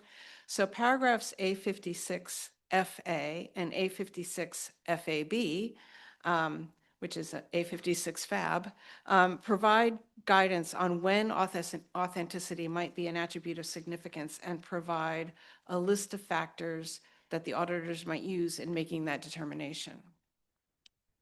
So if we go back to the source, we've spent some time talking about the source, and because in 9A we have this requirement for internal information for the auditor to obtain evidence about the accuracy and completeness of information to be used as audit evidence as necessary in the circumstance to meet the intended purpose of the procedure. We thought it would be helpful to provide guidance to the auditor about what are internal and external sources, because there's a lot of actually more debate than you might think. And in particularly in the case where, say, the entity receives a bank statement from the bank and passes it on to the auditor. If it passes through the hands of the auditor, does that make it a source internal to the entity, or is it just something that's passing through the entity? So that's something that we tried to clarify in this chart and in paragraph A40A. And and then finally in this section, we did make a change. We pulled out, there was a lot of paragraphs in the extant standard related to the form, availability, accessibility, and understandability of the information. And we pulled all of that out and moved it into Appendix 4 because we thought it was disruptive in the application material here.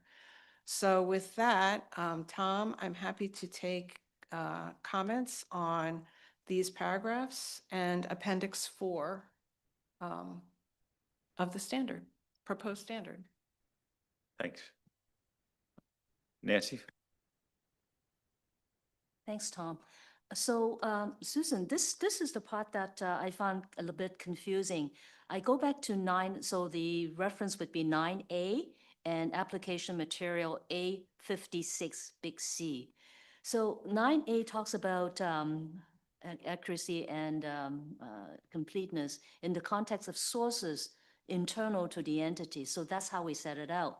Now, along the way, we said is as necessary in the circumstances. That's the part that causes the confusion. So 9A reads on to say to as necessary in the circumstances, right? So are we saying that at times it may not be necessary even though the source is internal? Is that where we're saying? So if that? Yes, it's possible. So for example, you may be using sources that are internal to the entity as part of your risk assessment. So that's as necessary in the circumstances for the purpose of that procedure. You may not necessarily need to know that the information is complete and accurate in order for it to help you identify a risk of material misstatement. Okay, so I So- think that's a question of clarification Okay. because I got people wondering whether we're talking about the extent to which it's necessary vis-a-vis, is it necessary at all? So that clarification is important. So if I were to go to A56C, actually it supports what you say. It's saying that it's not always necessary. However, your third example is not an example with information that is internal from an internal source. So it would be helpful if you were to find information from an internal source because 9A sets the frame, right? 9A says information intended to be used is from sources internal to the entity. Whereas the example that we use, that third example whereby we don't think perhaps maybe it would be as important, is where we talk about sales return.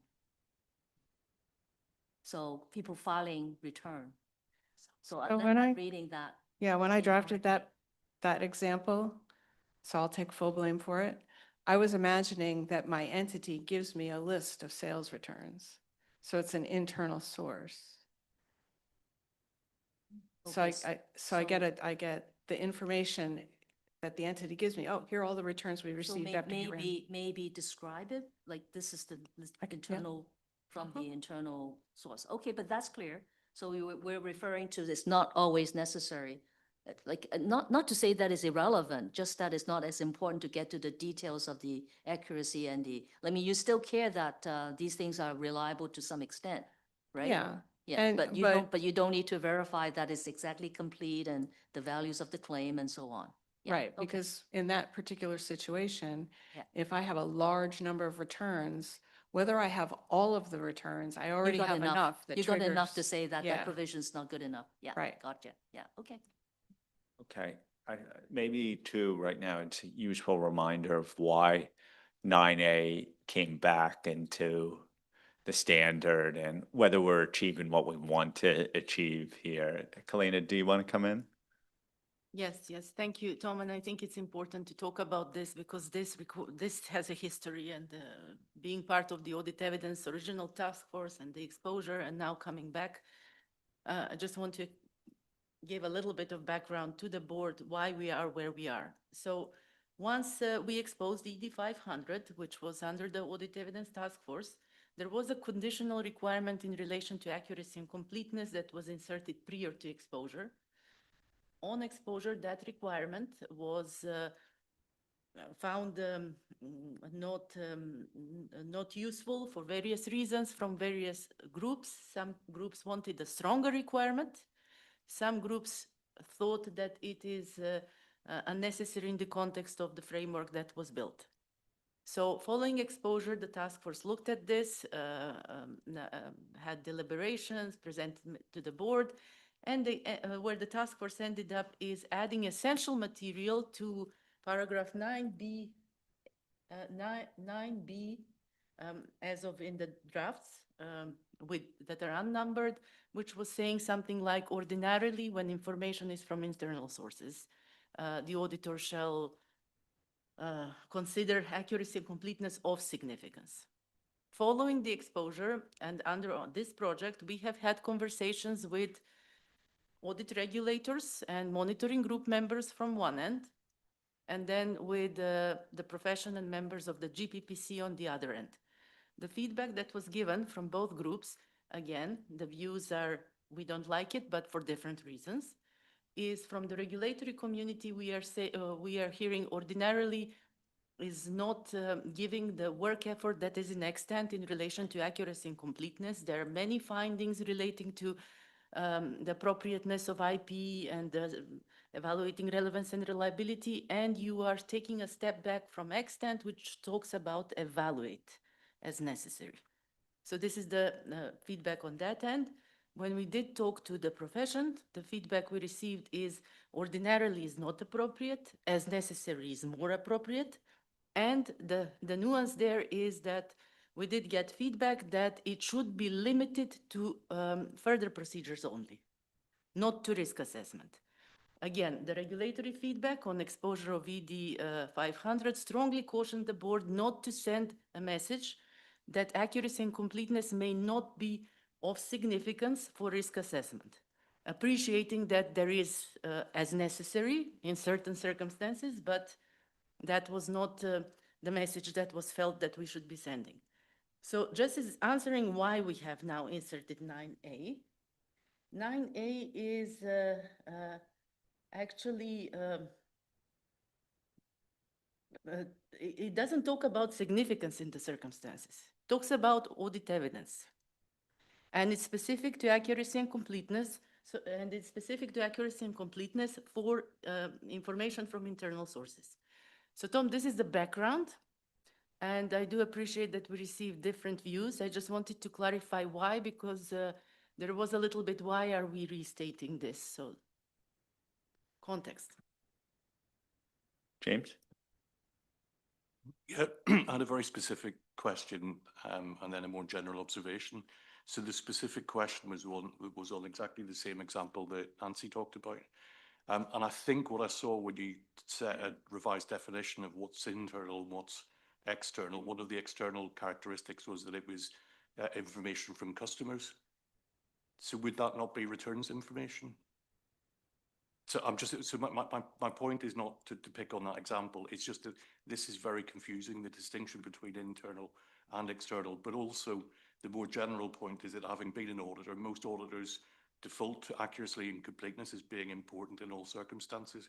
It's very difficult to move the mindset away from that. So if you're going to talk about that situation for external sources that you don't necessarily need completeness and accuracy, I think you need an example. And I'm really sorry, I usually don't like doing this, but I couldn't think of one myself. So otherwise I would have sent one over, but I think it's really critical just to help auditors understand what we mean. So missing from this chart, and I didn't notice it until just now, is the idea of an entity taking information that's external to the entity and not just passing it through to the auditor, but incorporating that information into their own information systems, which is what this example is trying to get at. So that would really be, it would be a report that they produce, the entity produced. It could even just be an Excel spreadsheet or whatever, but by using the information from the customers. And so that's when it enters the entity's information system, then it becomes information internal to the entity. And so maybe that needs to be clearer, and we need to add that to this chart.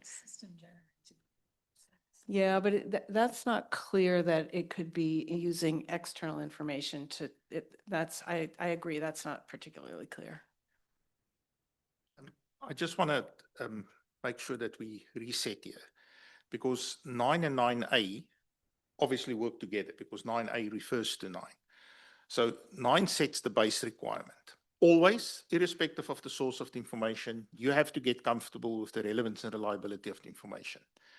And in getting comfortable with that, we say, well, go and think carefully about the source of the information and the attributes of reliability that are of significance. When we get to 9A, 9A is an override of that for information from sources internal to the entity. It says, if information sources internal to the entity, you have to look at completeness and accuracy. You can also look at other things you want, but in the case of this type of information, you have to think about completeness and accuracy. It's very much in line with what's currently in extant that says you have to evaluate for information produced by the entity. What we were trying to clarify here is that information from sources internal to the entity, people said, well, we don't know what you mean by that.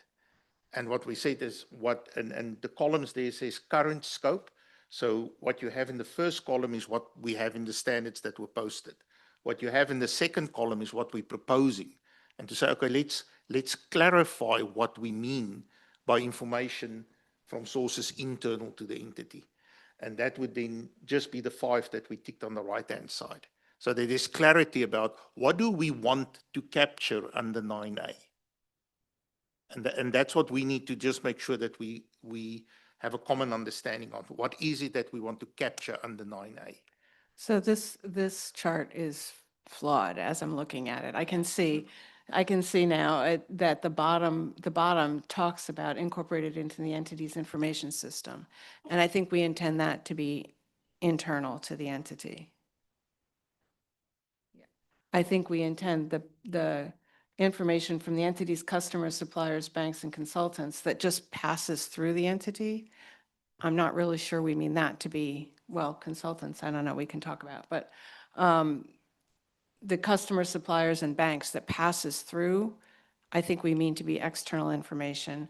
I think we mean that when the entity has incorporated the entities into that information into the entity's information system, then it's an internal source. So that's, yeah, so that bottom line is not correct. So my fault. Yeah. This is a point I raised 10 minutes ago, and Nancy and others have come in. 9B does not say completeness and accuracy have to be considered. It says, as necessary in the circumstances to meet the intended purpose of the audit procedures. It does not say has to be done. So that's the point I made 10 minutes ago, and we've just gone around in a great circle. Is that what it's meant to say, have to? No, Sir? you consider, so for information internal to the entity, you Yeah. have to go to accuracy and completeness, but it is as necessary in the circumstances. It is for a risk assessment procedure, like Susan explained, it doesn't have to be the warranty position. It has to be as accurate or as complete as you need it for the purpose that you're trying to achieve. Well, how's that differ from other attributes? You do the same for other attributes too. As necessary in the circumstances. Bill, 9 is the principle-based requirement. It tells you, you as an auditor make a judgment what is of significance. And under 9, I may say, for me, it's authenticity. But 9A comes and tells the auditor, when you're doing 9, if your information is from an internal source, you're gonna add accuracy and completeness to a plus. It's gonna be authenticity, your professional judgment, and accuracy and completeness. But it does allow flexibility in terms of the extent that you get that audit evidence about accuracy and completeness. So this is what 9 and 9A do. That specific call out, as I explained, it is a response to what we are hearing from the regulatory perspective with a lot of findings in relation to accuracy and completeness. And it's a specific call out. So is it overriding the auditor's judgment? To an extent, yes. But it allows the flexibility in terms of the amount of audit evidence. So the application material talks about it from the relation of significance and says, if you have not agreed that accuracy and completeness are of significance in your initial judgment, think about what that means in terms of the audit evidence you need to get to meet the intended purposes. But can I just, Bill, I think I see what you're saying. But when I look at 9, little b, it says that I shall evaluate the relevance and reliability intended to be used as audit evidence. In making this evaluation, the auditor shall consider the attributes of reliability that are of significance in the circumstances to meet the intended purpose of the audit procedure. So that applies to all information and all attributes in 9, little b. In 9, capital A, we're just saying, oh, and when we are talking about 9, little b, if it's information internal to the entity, those attributes, you better be thinking about accuracy and completeness. Right. Okay. Okay. I think the drafting Yeah. is, so there's an element of you shall, as I read it, in these circumstances, you shall consider this. And then what you're saying is then there's another element is then you have to, the work you do is as appropriate in the circumstances. And maybe it's the blending of the two. It just is, I think I understand how Bill gets a little confused because it almost looks like it's not a requirement when you add the qualifier. Right, that's, right. I understand what you're saying. You agree with our intent, you just don't think the drafting is clear. Okay, that's what I wanted to make sure. I actually think it would be weaker in some ways in this circumstance, ordinarily. Yeah, well, I think there's 2 points. There's effectively 2 things going on here. The need to consider accuracy and completeness in these circumstances, right? And this clarifies, and then there's what that entails, right? And I'm sort of thinking about this if I'm wrong, it's like in 2 parts. Maybe I'm missing it. Like those 2 parts are, obviously you do it all at the same time, but that, at least that's how I'm thinking through it. Ordinarily is not stronger than a shall. And a shall as necessary, the as necessary cannot qualify a shall.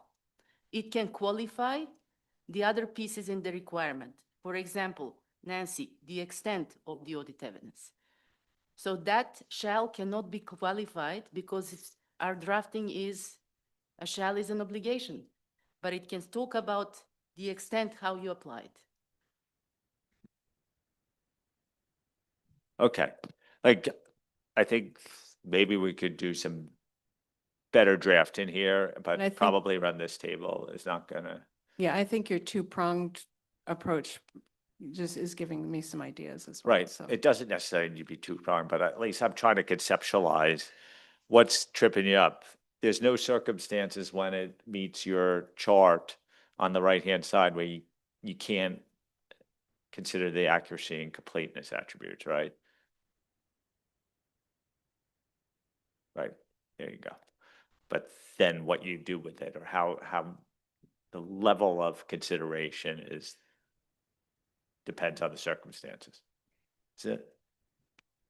I see this, then there may be a difference here. no, I think how far you have to go to make sure it's accurate and complete enough Right, will depend on the circumstances. but Ado is here saying no to me, so why do Yeah. you say no? Okay. So I have a couple of things, and I appreciate that the project team may have discussed this yesterday when I wasn't there, but I don't agree with this.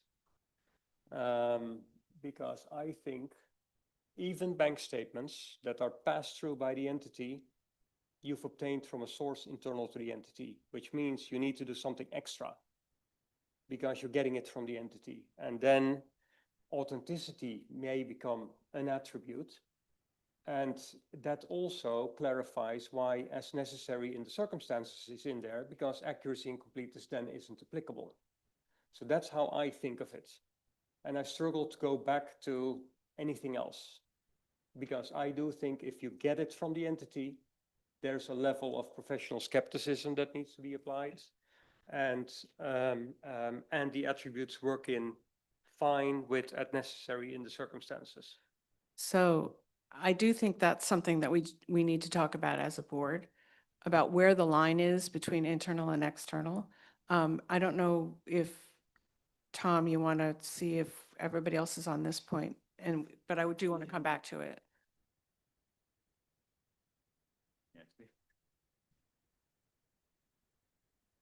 Directly in on Yeah, this? okay.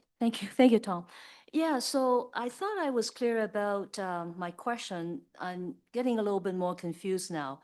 Really, what we seem to be saying is that it may not be necessary. It's actually the extent to which, how much do we do? So it is actually, it goes back to my original question. I think we may be talking about the extent to which it's necessary, rather than may be necessary.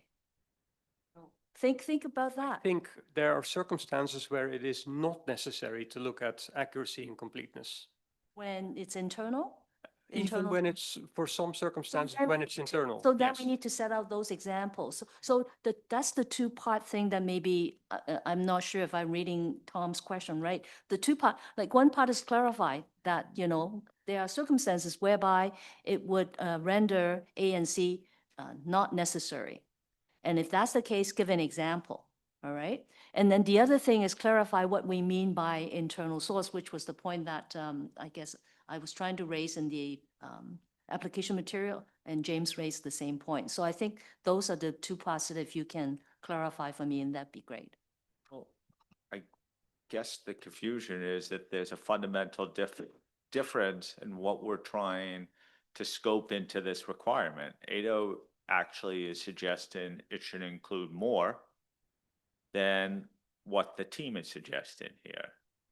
And in fact, this is not surprising that this requirement has caused a lot of discussion, because if you believe that bank statements passed through an entity are now included in 9A, then you get to Ado's concerns. If you believe that the things that are scoped in is more narrow, and therefore you need this specific requirement, which is what I understand what regulators have suggested us to keep the accuracy and completeness in, then you sort of get to where everyone else, the people were going beforehand. And like, I'm not saying that Ada, you're wrong, but I think that's the fundamental difference, is how you define information, like, and information, I guess, let me get the actual requirement up. Here's what you define as sources internal to the entity is how broad that's cast.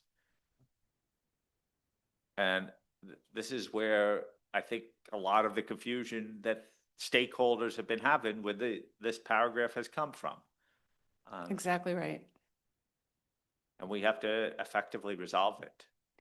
So I do think that there is an interplay between the two. The more information that we scope into information sources internal to the entity, the more examples I can find where accuracy and completeness is not going to be your attribute of significance. So if I say a bank statement that passes through the hands of management is internal to the entity, then I agree with Ado. I think right now that for me, authenticity would be the attribute of significance. When it goes into the information systems of the entity, then I think I can start thinking more about accuracy and completeness. So, but if we say that, so that means that anything that management has put their hands on is internal to the entity. But now we have many more examples of where authenticity is more likely your attribute. But Susan, now let me go back to something that Kalina said. We're talking about something that's from the systems of the entity. Like what regulators, I think, were fundamentally concerned about were actually weakening the accuracy and completeness element. And if you're in the world of Edo, there's a lot of more subjectivity to it, because you're looking through the dynamics, because you've brought in the information that an entity, the definition of information from sources internal to the entity, because they're more information. But would the regulatory community be happier if you scoped it more narrowly and then you'd still had an accuracy and completeness requirement? I don't know, because I'm not a regulator, so it's hard for me to predict. But I do think that the more narrow we can scope that information, like if we scoped it all the way down to information from the entity's information systems, I think we could go straight for accuracy and completeness very easily. By broadening it to information from the entity, I think I can find more examples where accuracy and completeness may not be my primary, of significance. By going to anything that has passed through the entity, I can think of many more examples. So the more narrowly we scope what is internal information, I think the stricter we can get on the accuracy and completeness attributes. Okay. And can I maybe just? Billy, and then Josephine came in, and then I think we're gonna take a quick break and then come back to this, because we do need to resolve this question. And I think Susan's point is important because remember, what we shouldn't forget is you still have 9. So when you apply 9, 9 would catch ADO's authenticity. What we're trying to do is in 9A, we're saying there's a special type of information where you cannot turn a blind eye to accuracy and completeness. It may be different in certain circumstances, but you have to think about accuracy and completeness. And we want to make sure that we capture those. And the feedback that we've gotten is we've cast the net too wide with that reference, and that's what we are grappling with now. Well, I guess that's precisely what I was asking. So the information systems, I saw some people shaking their head no on that case, but is there something in between the way we've drafted it today and something so narrow? So the way I see it, I have three basic buckets. One is the entity, we get the information directly. The auditor gets the information directly from an external source. That's external information. If I get the information from the entity, it's internal information. The second one is it's from the information systems of the entity, and the entity produces the reports, it's the accounting records. That's definitely internal information. The mezzanine category, which I think is the troublesome bit, is this information that passes through the entity and that the entity has an opportunity to manipulate. Doesn't necessarily go into the systems, but it goes into their filing cabinet. It goes into their, but it doesn't necessarily feed their reports or their information system, but the entity has their hands on it and would have the ability to manipulate it. Is that external or internal? I think that's what we're talking about. And I think if it's internal, accuracy and completeness is of less of a concern to me than authenticity. If it's external, I'm probably still worried about authenticity. It's just a question of do we want to impose accuracy and completeness on that information? That's I think the crux of it. Josephine? Thank you. So I think it is probably, to Susan's point, is probably the very first point that she says we just have to be very clear. If an auditor is receiving information directly, like a bank confirmation, that's information external to the entity. We wouldn't expect the auditor to necessarily test accuracy and completeness unless they felt it was significant in the circumstances. I would heavily caution about restricting this to information systems. That's only one component of internal control and one aspect of the auditor's understanding under the risk assessment process. So that would scope out already quite a lot of work that auditors would do today in terms of checking the reliability of information. So for sources internal to the entity, it has to be that information that they would normally scope into their understanding as well as their further audit procedures. So that would definitely be going backwards in what we do today. And I can't imagine that regulators, but I'll let James speak to that, would be particularly comfortable with heading in that direction on the spot. I do think, though, that, as I say, I do think we can do something here and be very clear. I do think we have to make sure that we do have a boundary because we use external sources in other standards as well. So we need to make sure we don't break anything in our other standards. And I do think a bank statement, to Susan's point, that you receive directly or legal counsel that you receive directly, then that would be external to the entity. And I think we can give 2 or 3 examples where we do that. Thank you.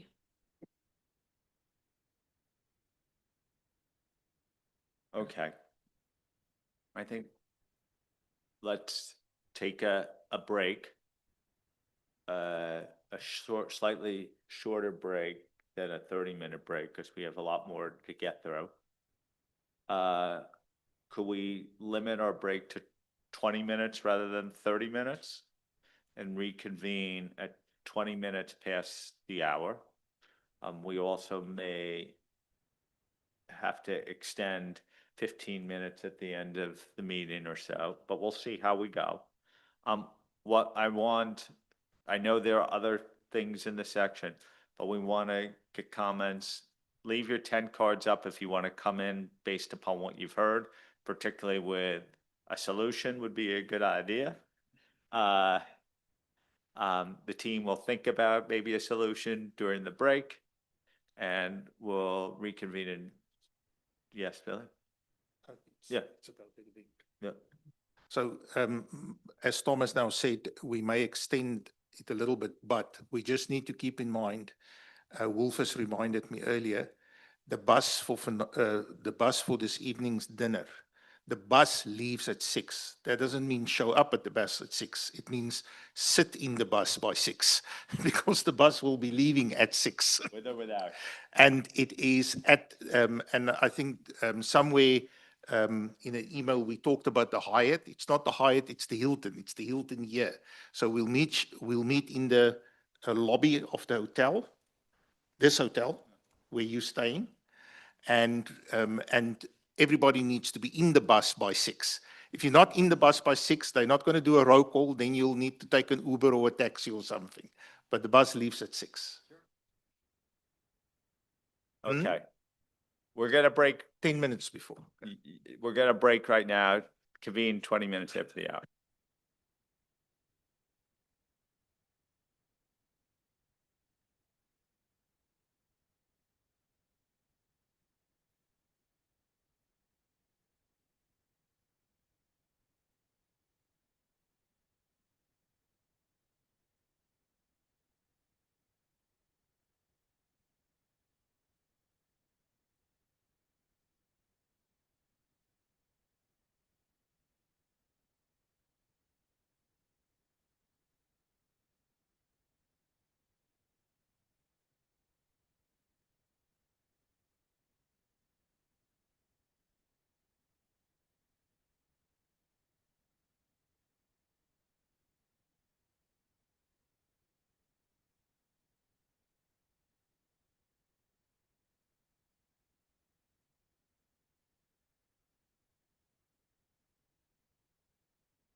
Could we all get seated again?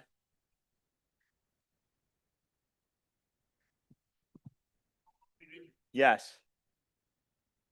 Are we ready to?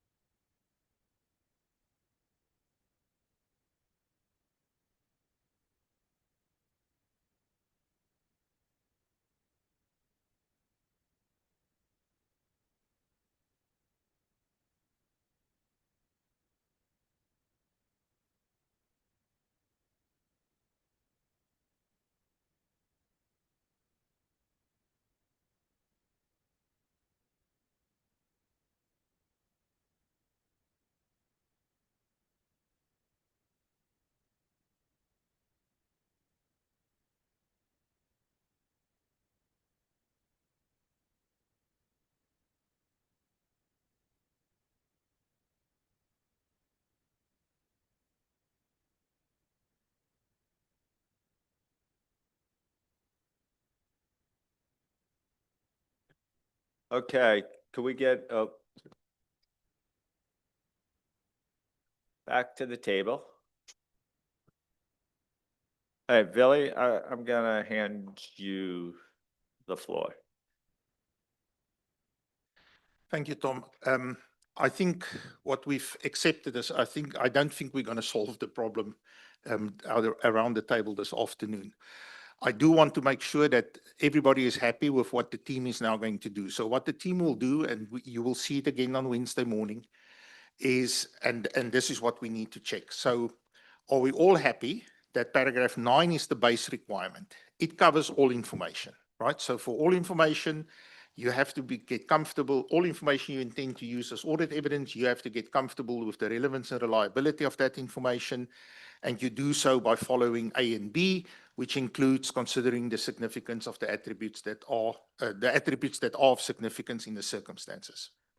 9A is a very specific one where we say you have to, and that's what we will see if we can get it right. What we want to say is that for certain information, and we need to be clear what that information is, you have to always consider accuracy and completeness, right? The extent in terms of what you have to do about accuracy and completeness, that may be different depending on the circumstances. We had an example about a risk assessment procedure where once you have enough, it doesn't matter whether it is fully complete, you have enough for purposes of your risk assessment. So that is what we're going to try and do in terms of the wording for 9 and 9A, and we'll show you the turn on Wednesday morning. Okay, now I'd be remiss, Nancy, I'd probably say call on you. Come on in. Thank you. Thank you for that, Willie. I'm quite comfortable with how you're proceeding, and I know the team received the message. So just maybe one more thought as you go through your thinking process to provide a new wording. So maybe when we talk about the buckets, the external is quite clear. The internal, that's also quite clear. So now you have flow through information that comes through. Well, it depends on what it is. That's where you have the extent to which we would always do A and C. Let's hardwire into what we do. But in that bucket, that's where you have the extent to which it varies. And one element that perhaps I would suggest considering would be how much does it really bear on direct financial reporting? So if you're using the information, take your warranty returns example, if it's there to say, well, gee, that provision obviously is not enough, that's not directly bearing on financial reporting, right? Not directly, okay? Vis-a-vis, I get this return information, I'm going to feed it into my estimate model to see what the provision ought to be. Then I think you need to step up on that A and C, right? So that's where you have the extent that's different. And maybe if you can clarify that for the users, it would be helpful. Thank you. Okay. Are people generally happy with the approach the team is going to take here? Obviously, the seeing will be believing for everyone, and they'll come back on for Wednesday morning on this topic, but the direction. Now, I see a number of 10 cards, and remember, this was not the only topic. If you go back to the slide where we were going through the order, materials?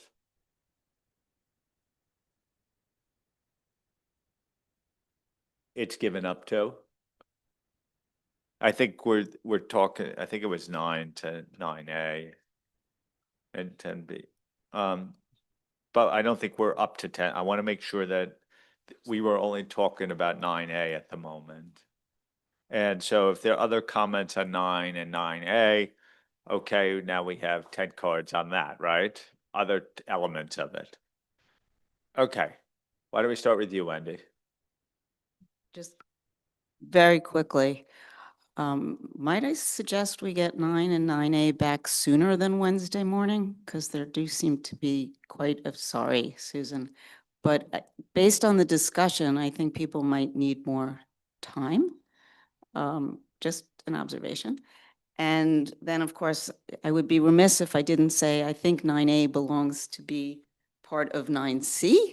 The way that the standard reads, I'm not really clear why it's a separate requirement, and I don't know that we've discussed that again, but I don't want to prolong it. I just want to say it, and we can defer the rest of the conversation to the next time we talk about 9. Well, we have, I'm sure the team will get you the revised stuff we're taking back for not Wednesday morning tomorrow, but we have a full agenda here tomorrow, so I don't know where they would be taken up beforehand. I know we're gonna have a discussion on Wednesday morning. I think we should just keep with that and give the time. It'll take some time to get this one right. Since we've been talking about this paragraph now for how many years? Hernan? Not about this paragraph, but this, about all the paragraph of this block. It's about the paragraph A35A. In this paragraph, we are proposing a definition of significance if we read between lines, and after we are proposing a list of factors to assess significance and reliability, but the bullet added to the factors is the definition of significance itself. It's not a factor to help assessing significance. My understood that the factor is something that helps to apply the definition and not the definition itself. That's why I wonder if the team could revise. Thank you. I'll Greg? look at that, Hernan, because that's not what we intended, so. Greg? Thanks, Tom. I don't want to add to the pain of 9 and 9A, but I just want to, maybe in the redrafting, if the team could just, I think there's some circularities in 9A. So if you look at 9, we're doing the evaluation of reliability in order to turn the information into audit evidence. So in 9, I'm very happy with 9. We've got some information. We need to be happy it qualifies as audit evidence, so we do something else to it. In effect, it's another step we take, and we could do it in conjunction with, or whatever. But it's a separate process. We're really highlighting it, and 9 is, I think, very solid. It stands on its own, and it's very clear what's required. But then in 9A, we talk about obtaining audit evidence about accuracy and completeness, which actually, there's a bit of a logic sort of problem, I think. So it feels circular in the language. I get the intent, and and you guys are going to go and draft, but if there's a way of just thinking about that circularity as you do it, that would be wonderful. If it's too hard, obviously we'll chat about it on Wednesday. Good luck. So you don't stand alone. I have received that comment from others as well, and we'll take that back. Thank you. Okay. Shaya? Yes, just want to add on a comment on 9A in terms of what constitutes information internal to the entity. As an auditor, I mean, it's been well recognized that anything maybe originally from outside of the entity, but once it goes to the entity and through pass on to the auditor, the reliability is impaired in some way. Not only the confirmation replies, but other information. So I believe in terms of level of reliability, that kind of information is more comparable to information internal to the entity. For example, if the entity pass on something that obtained from an outside resource, there's always this question, have they passed on all or everything they have or relevant to the audit? So there is a question about completeness and of course accuracy. And actually for that example raised by Ado about bank statement, in my territory, if auditors intend to use bank statement as information to be as audit evidence, we are required to obtain the bank statement directly from the bank, not from the entity. So I think accuracy and the completeness could be applicable to those type of information. That's one comment. Another comment is on A56C. I believe the last sentence is a little redundant, because once you determine that accuracy and the completeness is of significance, then there's no need to have the only if bits of that sentence. Thank you. Robert? Yeah, with respect to 9A, I don't know whether Greg's comment with respect to circularity would be the same like our comments with respect to infinitive looping or loops. Okay, so the suggesting is maybe you should go back for the holding document of ISA 500, which has been sitting there for 2 years or 2.5 years. We think if you reinstate that wording, it would be very helpful to close this infinity loop or circularity. With respect to application guidance, A56 capital F little a, you talk about authenticity. When the auditor considers the authenticity, of greater concern to my stakeholders is a situation in which authenticity is not a significant attribute. Maybe we should think about example there.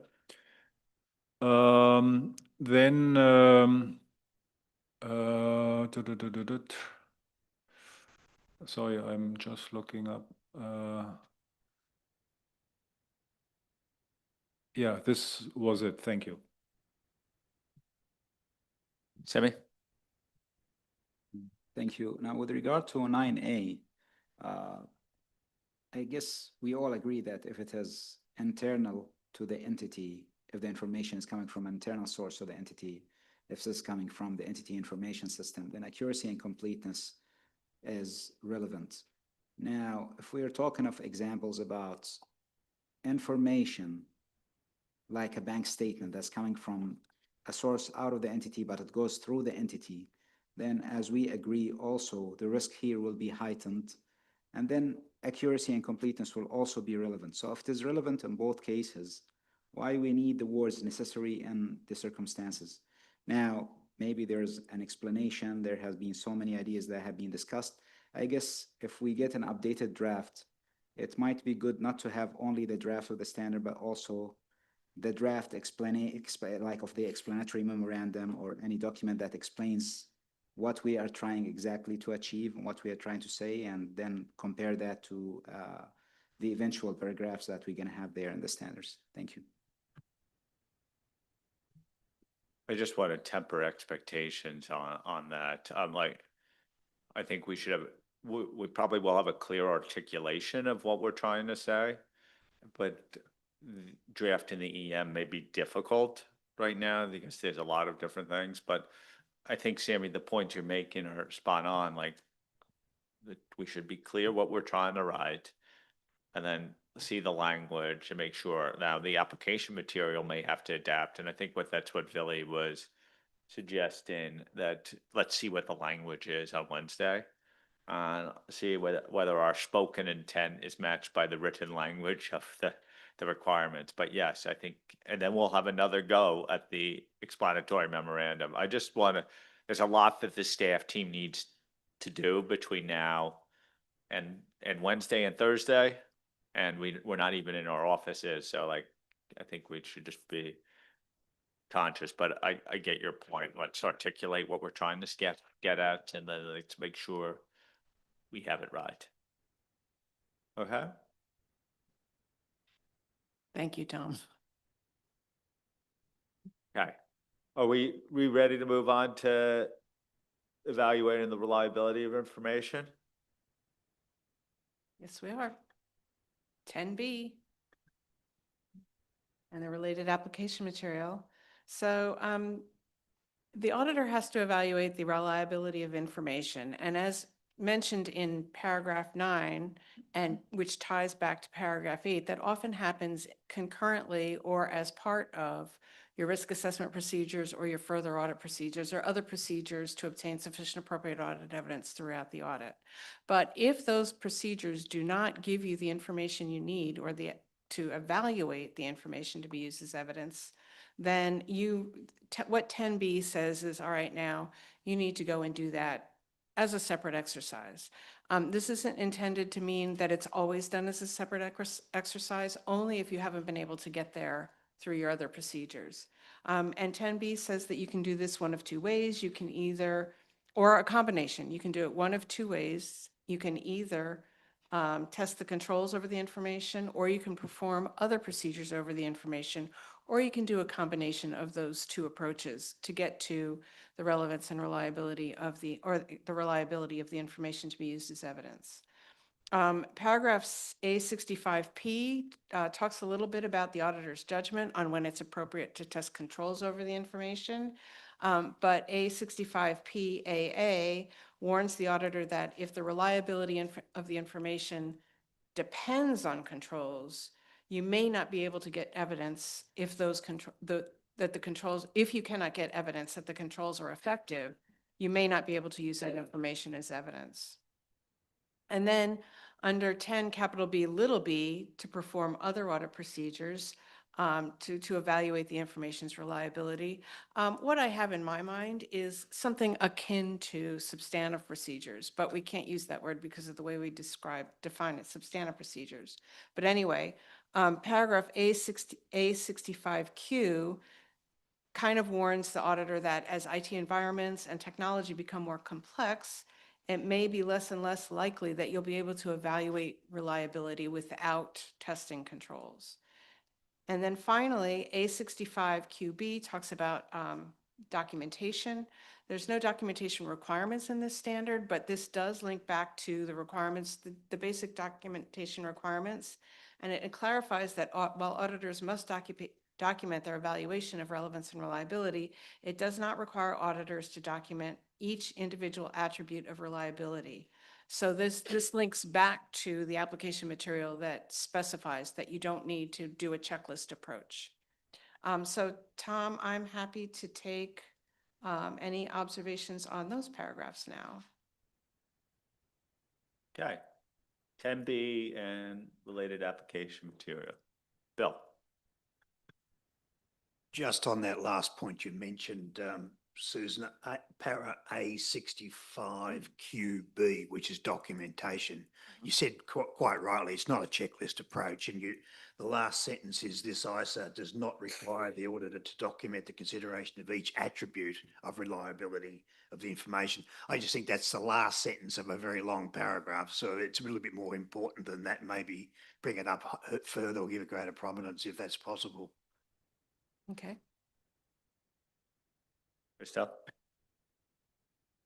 On paragraph 10B, I have concerns about the practicality and necessity of a new requirement. The current drafting goes beyond the existing standard and the first exposure draft and may be particularly challenging to apply for external information where the evaluation of relevance and reliability is often straightforward and does not warrant formal additional procedures. My recommendation would be to relocate the detailed mechanism in 10B to application material as illustrations of how the requirement in paragraph 9 can be met, and to replace shall with may. This would clarify that the auditor may test controls over the reliability of information or perform other audit procedures where necessary in the circumstances. But additional procedures are not always required, particularly when the reliability of the information can be reasonably assessed without them. This approach keeps the principle in paragraph 9 strong, while avoiding a prescriptive requirement that could be impracticable in some situations and disproportionate in low-risk uses of external information. Thank you. Robert? Yeah, if I understand Christia right, I think we have the same kind of concerns. Paragraph 10b appears to apply to individual items of evidence, whether external or internal, whether written, verbal, or visual. And this would imply that unless paragraph 8 applies, the procedures in the described A and B would apply to every piece of evidence used, which I think is rather impractical. So the caveat in 9A, which we discussed, and it says there, as necessary in the circumstances to meet the intended purposes, would not apply for external evidence, if I take 10B here. So my stakeholders are therefore concerned with the nature and extent of work effort that would be required for all items of evidence, particularly external evidence. So Robert, can I just follow up question? Robert? So you would like to see that same concept of the as necessary in the circumstances to meet the intended purpose of the procedures in 10 capital B? Yes, Yeah, this okay. we think would be helpful or give more guidance or clearance. Okay. And limit the effort. Kalina? So maybe this is an opportunity now me to take the board to the objectives that this project wanted to achieve, including strengthening the evaluation of the relevance and reliability of. Maybe it's an opportunity for the board to reflect on the objectives that were set out for this project team to achieve, which is strengthening the evaluation of the relevance and reliability of the auditor in terms of the performance requirements. This is why the requirement is proposed. I guess where the project team is going to be interesting to find out is once this is exposed, how various stakeholder groups would feel about it, including whether it's helpful or not. So on that basis, Tom, maybe broadly, if the board agrees that we retain it, that is important for us to know. And we've heard from yous who don't think we need it or needs to be modified with this unnecessary qualifier. Billy? Maybe Kalina, just to add to that. In my mind, we need 10B because in 9, we changed the consider to an evaluate, which was a deliberate decision. That was deliberately decided to change consider to evaluate the relevance and reliability of information.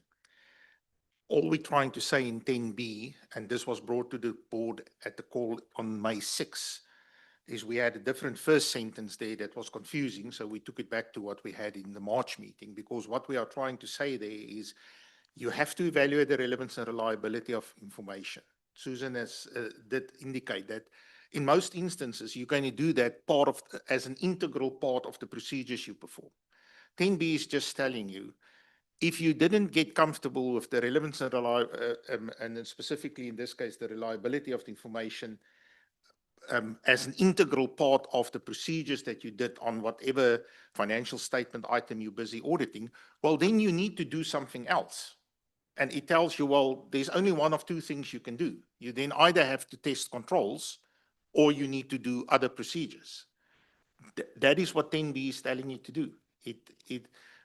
But it recognizes that you probably will get there in a lot of instances through the procedures you do on the actual item, because you're going to do it as an integral part of that work.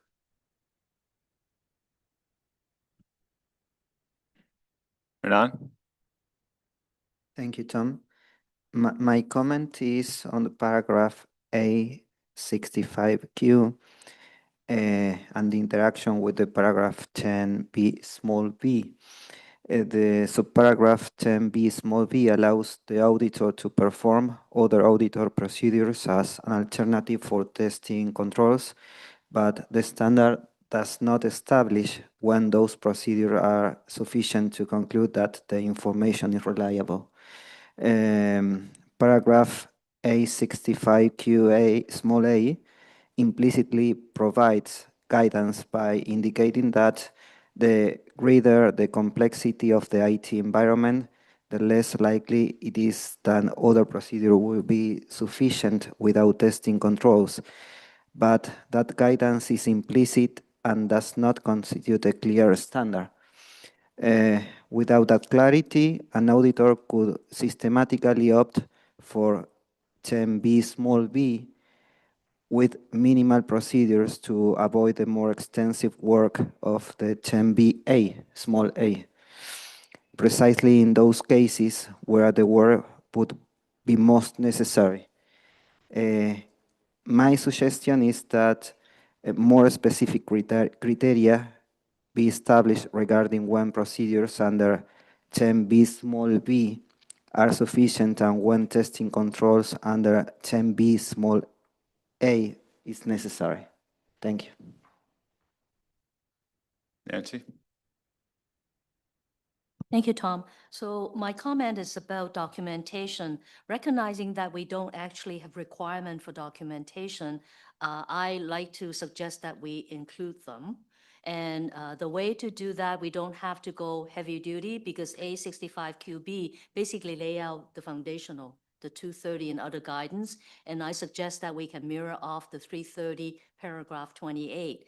So essentially, what's in that paragraph would guide us to say, what are the evaluation results? You're going to evaluate R&R. What are the results of the evaluation? And the second element would be the procedures, the nature, timing, extent of the procedures that you're going to do as a result of that evaluation. And then the final point is the results of that work, which would be the three elements that are in paragraph 28 of 330. And the last sentence, I think, is an important one because, when we talk to the practitioners, some people were worried that we go overboard by having a documentation requirement. The last sentence does say that, however, in the application material, that is. However, this ICER does not require the auditor to document the consideration of each attribute of reliability of the information. In other words, we don't have to go to the nth degree to look at every risk at the assertion level and then evaluate and go through all 5 attributes for each one. So that's not what the requirement would call for, but more the high level. What are the results? What does it lead you to? And what's the outcome of that kind of procedures? So I provided some offline wording to the team, and hopefully they can consider that. It would stand to reason that we have documentation requirement. Right now, there's none. And the only thing we see is the one paragraph in the application material. Thank you. Ada? Thank you. I'm just responding to the suggestion by Nancy by including a requirement for documentation. I am against inserting such a requirement. There is an evaluation by the auditor is an element of the documentation along the lines of 230. So I don't, and Nancy, you spoke longer about what doesn't need to be documented versus what should be documented. If we insert the documentation requirement, we're going overboard on the perception that auditors will have as to what needs to be documented. It's not necessary, it's covered by the standards already. And I don't think that would be a commensurate and going any further than what we have is commensurate with what we want the auditors to do. At the end of the day, the auditor gets a piece of information, needs to evaluate why. So why can I use this information? That hits the file because that's part of the evaluation. That's enough. So I guess different points of view. So I hold my view. And part of the reasons of having documentation requirements is when you have some very specific requirements in that particular standard. So when we look at our ISOs, we usually have documentation requirement, and it begs the question as to why we shouldn't have anything here. And anchoring everything just based on a paragraph in the application material, which doesn't say all that much aside from pointing to 230 and look at other guidance. So it's just a different point of view, but I feel it would be more complete as a package if we have a documentation requirement. And most of the things that we talk about, think about, wouldn't be, I guess, adding for a lot more work in terms of the level of effort. And hence my other suggestion about moving that last sentence in the application material right into the last line in the requirement would clarify that we don't expect people to go, to the nth degree. So that's a suggestion. Elena? I just want to appreciate Nancy's viewpoint here and just maybe give some context. Yes, documentation did come up in the ED for 500 and clarity around what needs to be documented. So I appreciate that viewpoint. It's been there in the previous project also. I think there were deliberations by the task force and the board on this matter, and particularly is a documentation requirement needed or not? Now, where the discussions went is, would that documentation requirement be appropriate in a foundational ISA, which you apply every time you go and get audit evidence? The burden there seemed to be a little bit high because those 5, 6 requirements that we have, every time the auditor encounters audit evidence, which is a lot of times in the audit, it would trigger a documentation. We also have some ISAs that have specific documentation requirements, so there will be an overlap. And also, very often, the auditor will do this evaluation as an integral part of the audit procedure. So again, there would be an overlap. So the question would be, how do we craft that documentation requirement in the following 2 days that it makes all of these things make sense? Maybe we could ask a question in the EM and get perspectives from our stakeholders on that point. But it is more complex than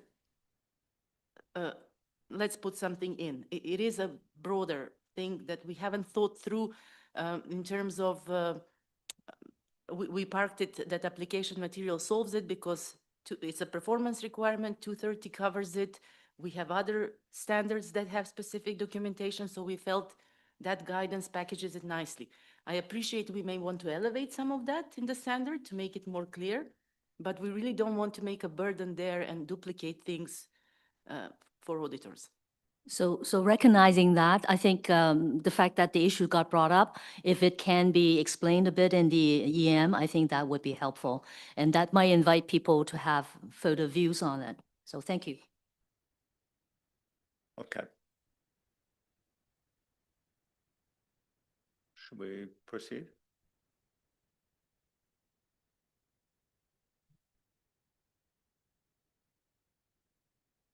Okay, so the rest of the requirements, paragraphs 11 through 14, 11 deals with information prepared by management's expert, 13, I guess what happened to 12? 13 deals with the selection of items for testing, 14 operationalizes professional skepticism by providing requirements and guidance for when the auditor has doubts about the relevance and reliability of information or there are inconsistencies in the audit evidence. There have not been a lot of changes to these paragraphs. So Tom, I'm happy to take observations on these paragraphs now. Any observations? Shaya?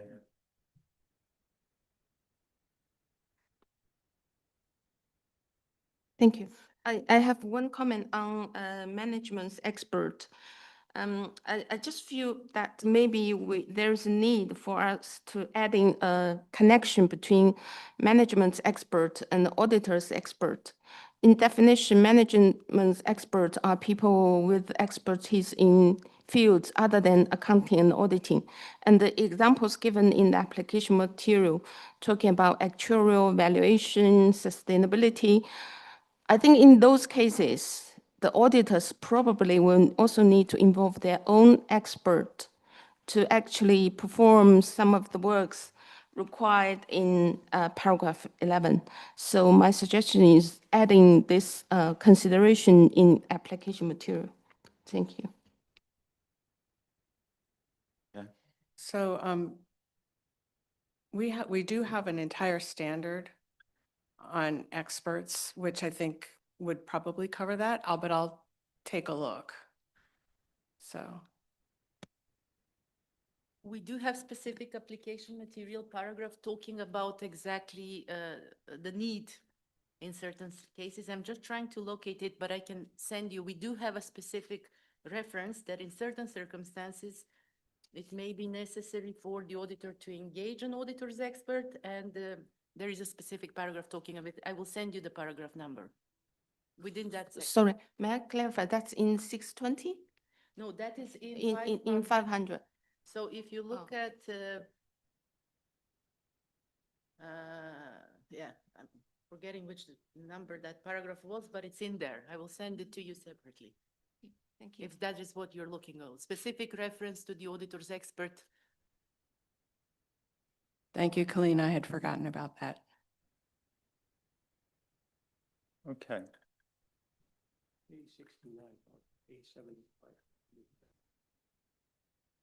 Thank you, Edo. A75.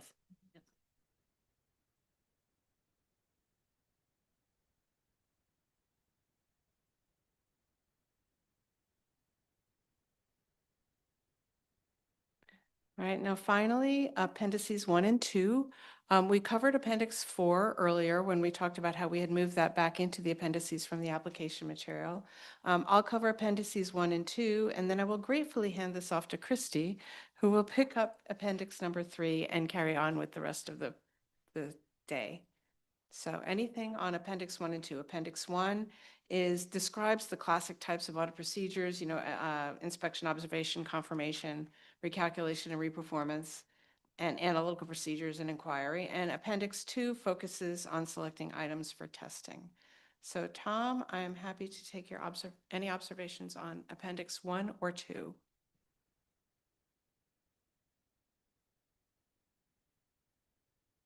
Just 1 or 2? Christy will pick up 3. Okay. I assume you may have gotten some drafting comments, but it seems that people are happy with 1 and 2. Christy, you want to take on 3? Thank you, everybody. Thank you, Susan. So I'll go to Appendix 3, which is about the use of the technological tools and the technology appendix. So in this appendix, we have taken into account the board's responses since the last time in March. And also further in this quarter, we have gone to the technology consultation group and received quite a lot of support for continuous inclusion of this appendix in the application material for that exposure draft.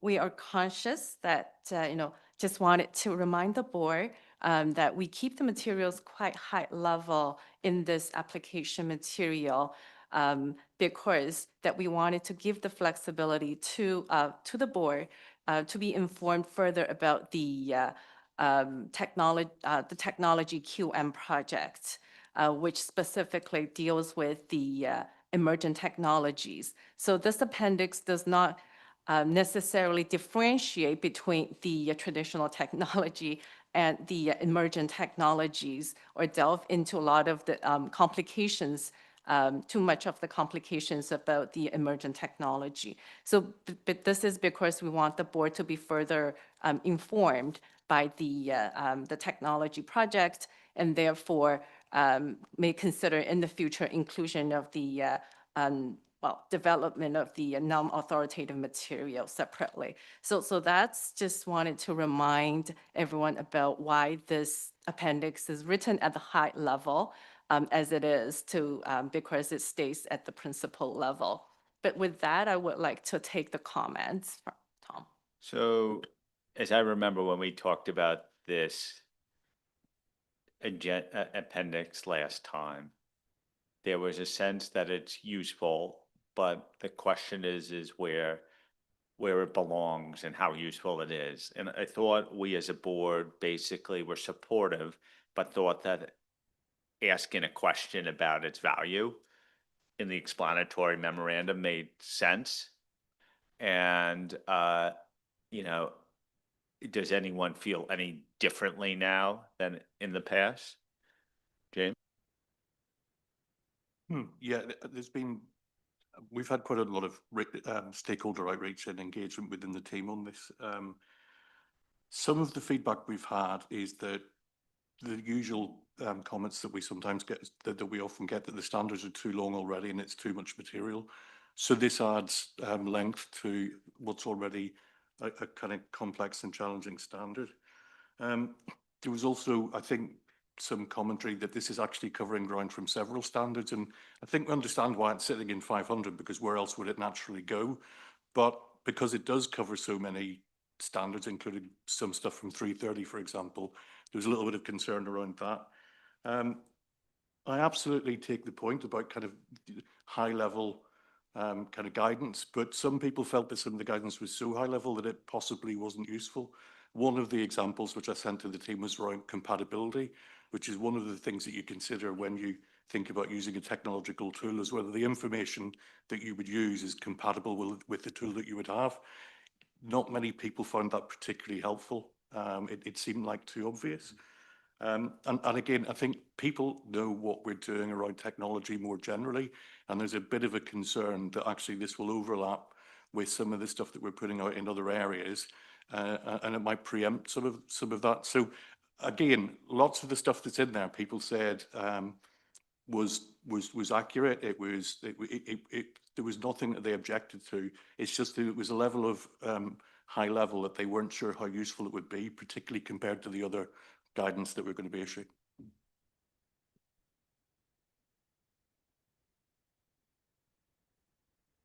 Does anyone else have a similar point of view? Like, I think at the end of the day, we have to determine whether we want to include this or not include this in the exposure draft. And I think, James, one of the things we could acknowledge, even reflecting some of your feedback, is that some of the feedback we have has been mixed on the value of it. And would it be better for some of these acknowledge some of the things we've heard to have it in or out, but clearly say that we're having it in because some people have urged us to have something like this in. Ada? And maybe following up on that, Tom, because I recognize James' comments of, I think I've said something similar before, but we also need to acknowledge that the project proposal drove us to be more explicit on technology in this integrated project, because it's focused on controls and technology. So I do think that the staff has made an effort to include something that is at sort of 500-ish level without being too specific. But we also acknowledge that in the context of quality management, we're taking a different approach, maybe a little bit more granular and hopefully helpful, that is now being contrasted to this appendix. And so in that context, if we want to pivot as a board, I think asking the question in the explanatory memorandum would be a really good way of dealing with it. Thank you. Yeah. It's consistent with my line of thinking too. Wendy?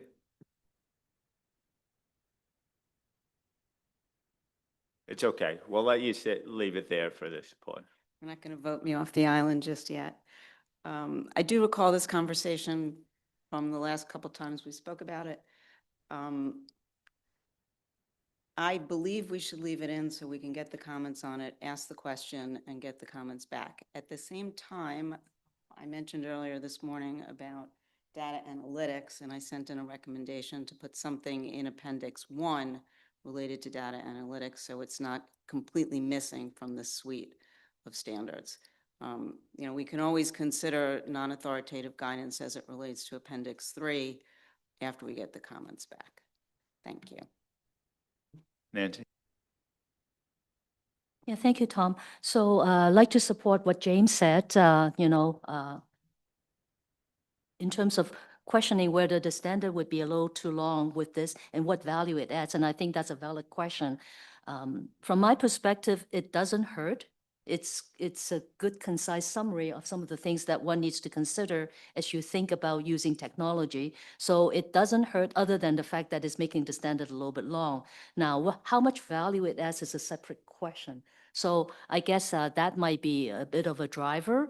And I like the suggestion that Ado made about ask the questions, right? So then we can get some feedback and then decide whether it would be helpful to include the appendix or not. I mean, it's in the project proposal, but also when we talk about our response to the catalog, I think we also make a lot of references to how this project would tie together a lot of the technology concept. So there are a lot of pluses to support the fact that maybe we should keep it in.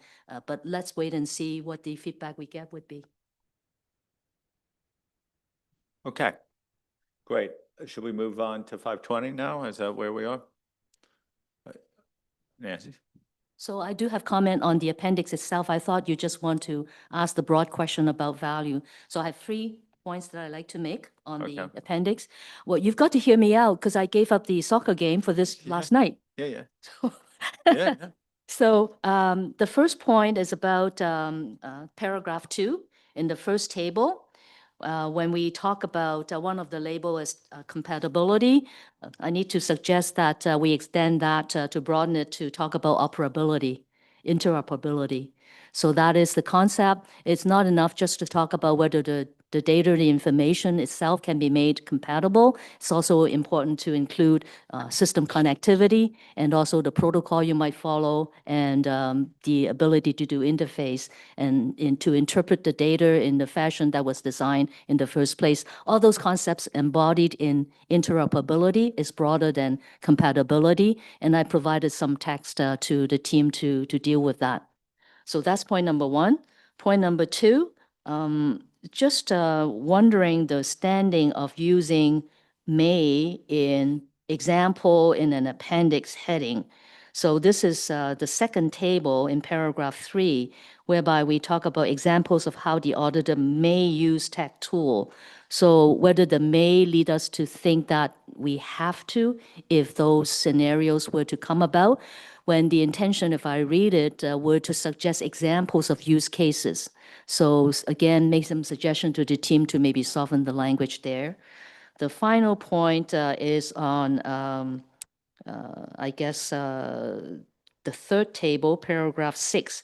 We're referring to the need for understanding or interpreting when I think the subject matter is really understanding or interpreting, and the need comes back into further interpretation when you go into the explanation as to what that point meant. So again, I provided some text to the team to consider. Those are the 3 points. Thank you. Thank you. Okay. Yeah, we have received a comment. We'll definitely consider them. Yeah. Okay, with that, I'll move on to 520. Just conscious of the time, I'll be relatively short because we have, like the standard itself is relatively short, and also we have seen these, you probably have seen these requirements several times now. So just wanted, yeah. Okay, thank you. Just wanted to quickly highlight the significant changes that we have made in 520. First is to really clarify the differences between the analytical procedures and substantive analytical procedures. We define the term substantive procedures specifically so that it will really have the boundaries clarified to the auditor on that. And also we have embed a whole framework of using analytical procedures in 520. So that would include the analytical procedures used as risk assessment procedures, substantive analytical procedures, and also include the analytical procedures that used at the end of the audit when forming an audit opinion. Then on the substantive analytical procedures, what we try to do is to strengthen really the requirement on the auditor's design and performance to make sure that such procedures are done precise, such procedures are precise. in order to achieve the intended purpose of detect material misstatements. So we have strengthened the requirements in there and emphasized the auditor need to develop precise expectations, identify relationships that are predictable and plausible, and also set up an appropriate threshold that does not exceed performance materiality. So those are really the high level, from a high level perspective, the significant changes that we have made in the standard. So I will, so next we will walk through the standard. On paragraph 1 to 4, this would cover the introduction, the scope of the standard, the objectives, and to the definitions. And also the first requirement on the results of the analytical procedures performed as risk assessment procedures. Just a little bit on that, I'm conscious about the comment that raised by Greg earlier about are we indicating there's a fourth category of the analytical procedures. So as mentioned earlier, we do not, definitely do not intend to create a fourth category. What I wanted to clarify a little bit is, although the scope of this, the standard does indicate there are 3 potential, lack of a better word, a type of analytical procedures, those are not exhaustive list of how the analytical procedures may be used.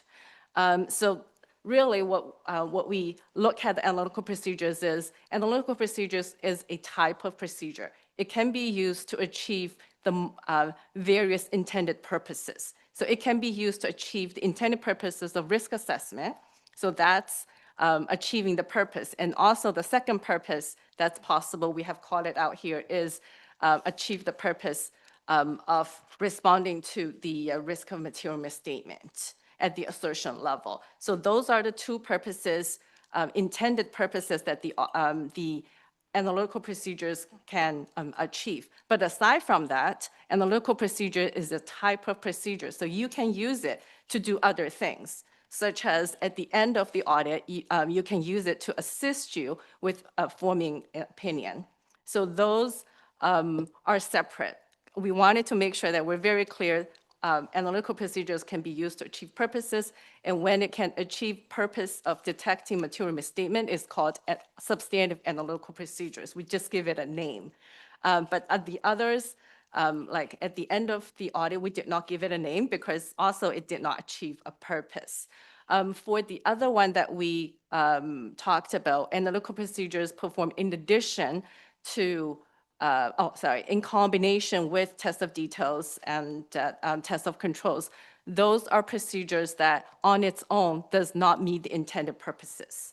So that does not create a category of its own. It just does not, it just on its own does not meet the intended purposes. So that's a use of that type of procedure. So we wanted to clarify that way. But happy to take further questions, Tom. Okay. On both that overview and 1 to 4A and associated application material. Wendy? Thank you, Tom. So in this feedback round, again, prior to this meeting, I received quite a bit of comments on the risk assessment procedures within this standard and the confusion between 315 and 520. So I sent in some potential edits to clarify that. I mean, I got some extreme comments to the extent of take it out, it doesn't belong here, leave it back in 315, we're undermining 315. But I think with some careful edits, that can be fixed. Particularly in 4A, it makes it sound like we're first determining the effects that the results of the analytical procedures have on risk assessment when risk assessment is done in 315. It's kind of an order that becomes a little circular and unclear as to where you're exactly doing the risk assessment. So I hope you'll consider the edits that I sent, that I tried to change as few words as possible, but still make it clear that the risk assessment procedures here are part of the risk assessments that you're doing, not only here. And that you have to consider the effects of the analytical procedures, because this 520 is about the audit evidence piece, not about your risk assessment, and that needs to be very clear. Thank you. Greg? Thanks, Tom. I'm just mulling over what Christy just said about the fourth category. Paragraph 1 and paragraph 3, to me, are very clearly setting out the three, I'll call them buckets or situations. So I'm still a bit confused that you don't think it's a fourth one.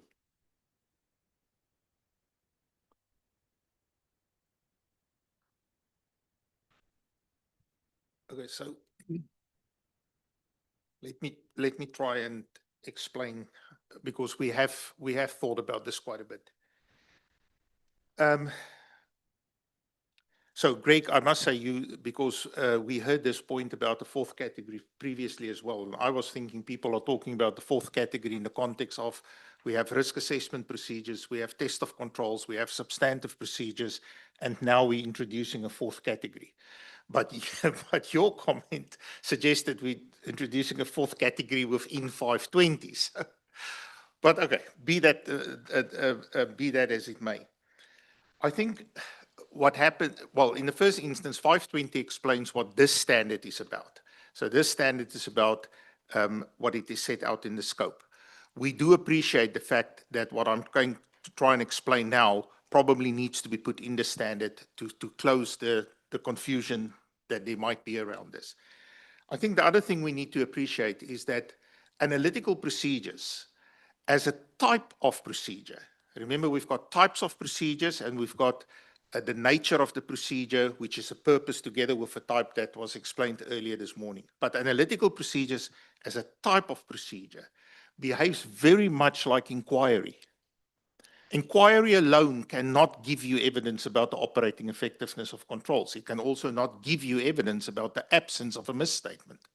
But if you use it with another type, it works together to achieve the purpose of testing the operating effectiveness of the control or detecting a misstatement at the assertion level.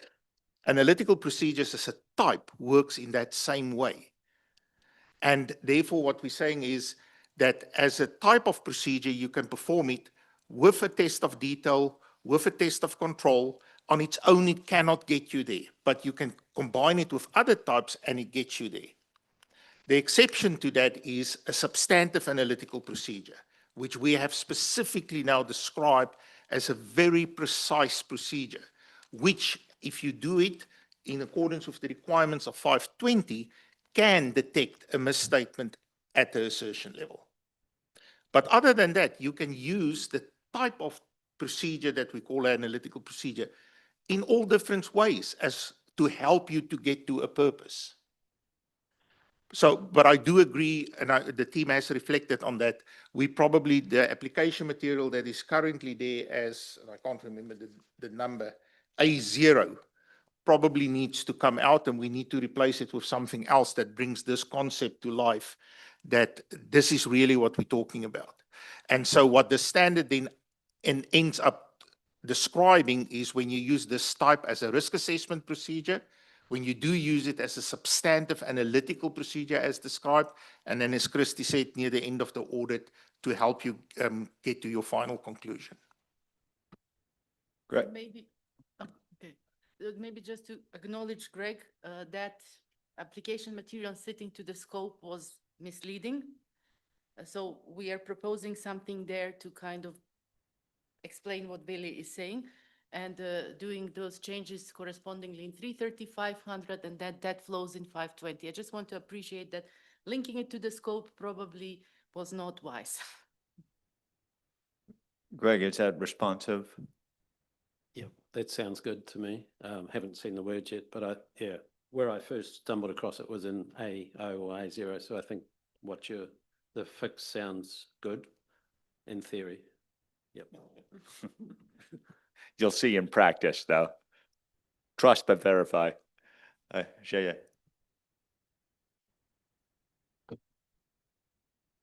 Thank you, Tom. Similar observation, but maybe from different angle.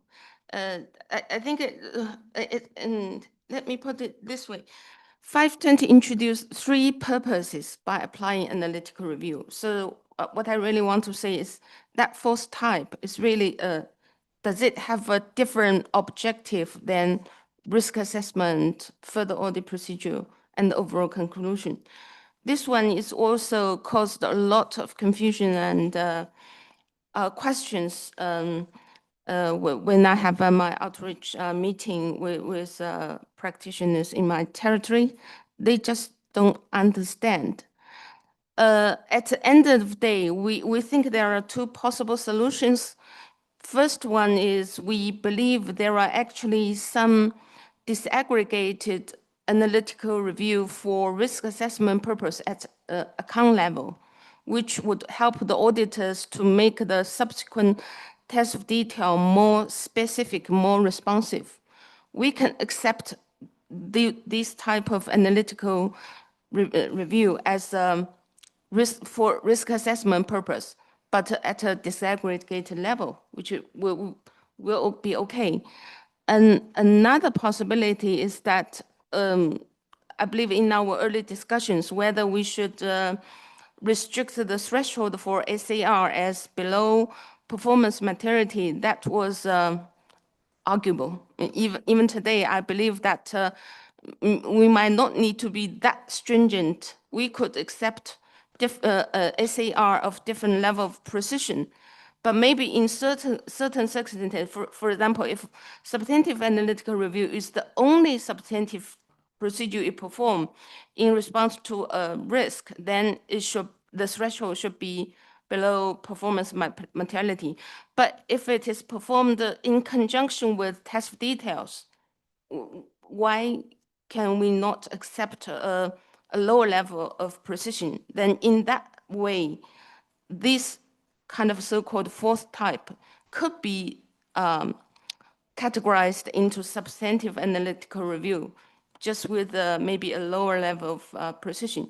But I mean, either way, our practitioners in my country would like to see it either put into the bucket of risk assessment or put into the bucket of substantive analytical review. We just don't understand the fourth objective. Thank you.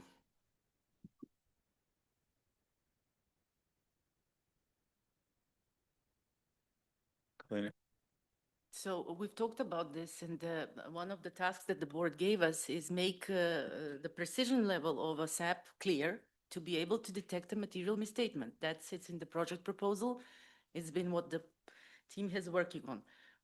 I guess the board deliberated on this, so I think the position that the board took, and which is reflected in the minutes, was we are going to link these to be very precise as a whole, and the threshold is part of that. So it cannot exceed performance materiality in order to be precise. So that conversation has been had by the board. Appreciate that it may not be yet exposed for respondents to give input, but we would really want to hear back on a broad representation of jurisdiction stakeholders to give us feedback on that one. It's just that we cannot claim that we've done something precise if it is not able to detect a material misstatement. And the level for that is performance materiality. So on that point, I think we as a team feel very strongly, and it's up to our respondents to tell us. Now, for that fourth category, which Greg talked about and where they fit, this is a type of so the whole standard is now broadened. It's about analytical procedures. I mean, it's always been about analytical procedures. This is the type. But for it to be able to detect them, it is not fitting in that. So the auditor can perform analytical procedures as part of the further audit procedures, but they are in combination, and that sits in 330 and is explained. So this is where we've landed as a project team on that one. We appreciate the clarity about that fourth category, and we're going to propose something to the board there to look at.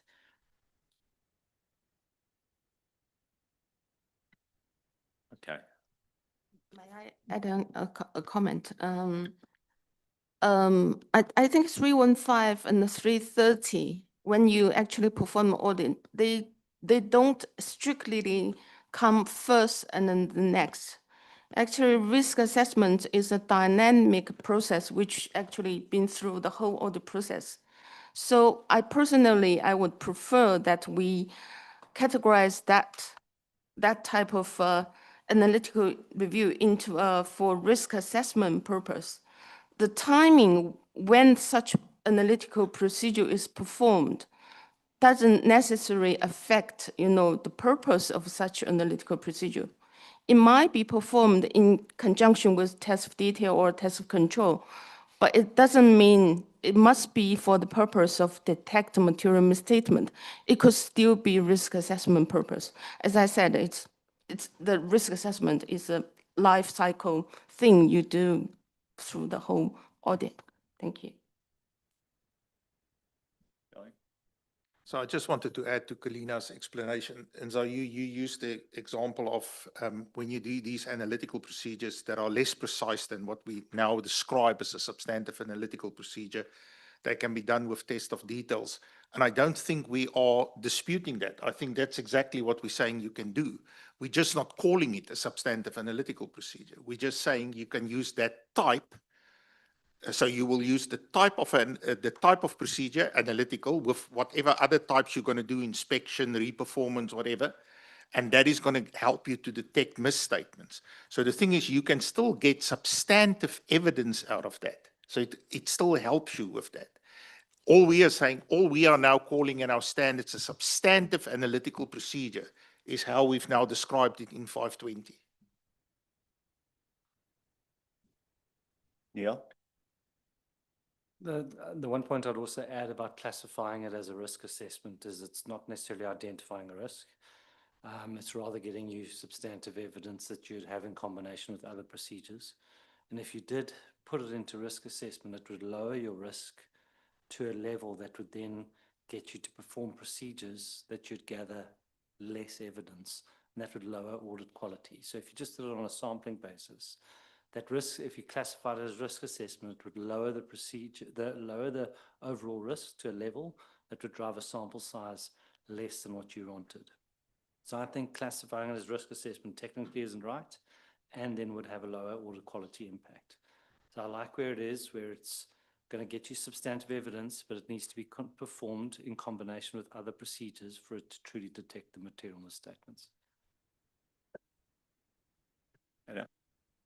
Yeah, I was going to make that point as well, Neil. So particularly if I understand it by classifying some of it as risk assessment procedures, but I think the level of precision that you need and the amount of the evaluation of reliability for the information that you use in that risk assessment procedures may be less robust as you would do it in the substantive or in the further procedures bucket. So I'm very comfortable with it as a type of audit procedure from 500 and the way we've classified it, it here. So I think from my perspective, we're okay. Anyone else? Okay. To you, Kirsten. Thank you. And the next section, we're diving into the requirements of the substantive analytical procedure, and that's the requirement 5 there. We've tweaked some wording in response to the board's comment, but we did not actually change significantly the requirements there. We did updated the application material to make the point more clearer. With that, I'll hand it back to Tom. Okay. Requirement 5. Hernan. Thank you, Tom. My comment is on the paragraph 5, small e, because the team explained in the explanation of the changes that the word material was deleted to make it explicit that the auditor need to apply the ISA 450, sorry. But reading the text, I think that it is more implicit than before. I think that we need to increase the explicitly in the interaction with ISA 450 in this paragraph. Thank you.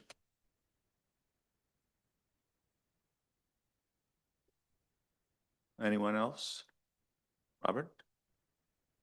Just a small comment. Also on 5 little e, you introduce the investigation. You say investigate the difference. The question is this the right wording, or shouldn't it be replaced with evaluate?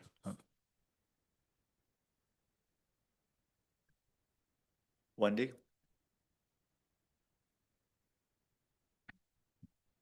Thank you, Tom. I want to, and I feel like I might be on an island here, but I think the threshold was something my reach out group was quite opposed to, the way that it was characterized. And we sent in some edits to try to bridge the gap, but still using the consideration of the threshold, but not as precise as it's in the standard presently. So there were quite a few edits that I sent in on that, and mostly the challenge is that, and maybe it's in part of the earlier discussion, is that you aren't necessarily going to throw out your substantive analytic just because some difference is higher than performance materiality.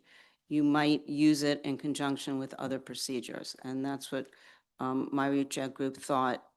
It needed to be clear that you might still be able to use the substantive analytic, and you might have to do further audit procedures.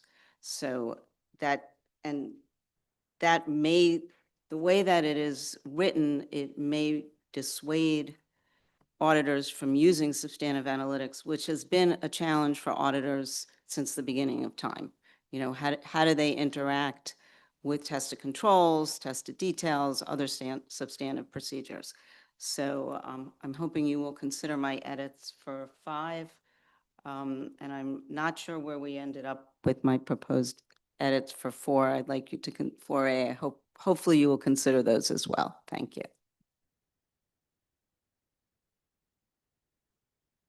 Greg?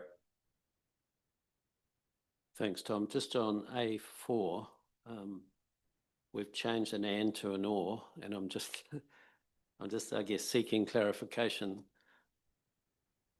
I think we mean it could be tested detail, could be substantive analytic procedures, or it could be a combination of the two. Is that what we mean? Or could it only be tested detail or substantive analytic procedures? This is in the first sentence of A4. I don't think we mean to exclude. It could be a combination, couldn't it?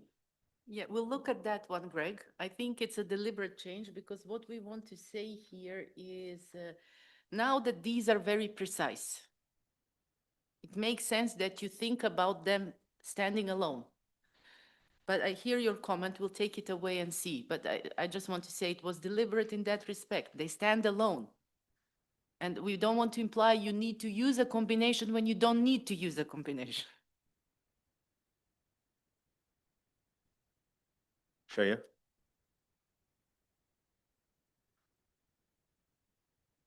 Thank you, Tom. A comment on paragraph A11B. The example, though it's about the plausible relationship, but what's been written here implies that the budget to the sales revenue could be used as the auditor's expectation, on which I have a concern, because revenue recognition is presumed fraud risk, and actually the entity has a budget for sales, typically will become the incentive or pressure for committing fraud in revenue recognition. So it will be extremely special, when budgeted sales could actually be deemed as an expectation. And there are also some other examples across the application material talking about the expectation for revenue, for example, the units of goods sold, and which I also have a concern because it's not common that in order that you actually apply substantive analytical review on revenue, unless you give very specific background information to make it practical or realistic. Thank you. Renan? Thank you, Tom. My comment is on paragraph A15A. The second example, I suggest replacing the term financial statement of component with financial information of component to increase consistent with ISA 500 revised. Thank you.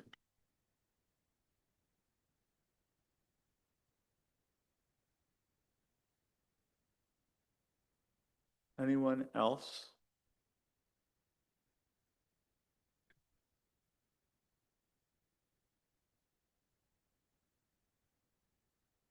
Could you just use the mic? I think you're being asked Again? the reference. This is the A15A. A15A. Yes, the second example.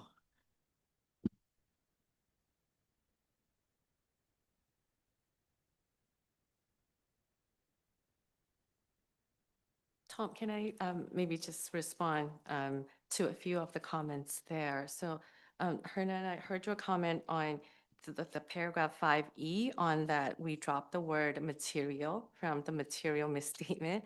And as you also read in the significant changes because we wanted to improve the operability with the ISA 450, because here in the 520 standard, this is a performance standard. So the auditor would first identify a misstatement and then go to the 450, where the auditor determined in accordance with the requirements in 450, whether that misstatement individually or in combination of others are material misstatements. Because that requirement on identifying the material misstatement is in 450. So the first is the auditor identify this as a misstatement and then go to that standard to determine whether it's material or not. So that therefore we keep this standard reference to misstatements as opposed to material misstatements. And then we explain that also, that rough connection with 450 in the application material paragraph here in 520, if that. But we couldn't include a cross-reference to that point because I think it's not clear really in the text of the standard, maybe for readers, I think.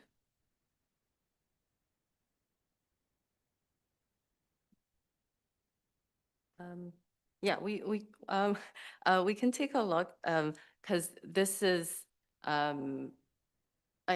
because our standard works in this way that, so we actually added, well, we always had a application material paragraph that referred to 450 already in 520, so that when the auditor read the requirements and the application material together, it should be very clear to the auditor, this is how you do it. That's the intention.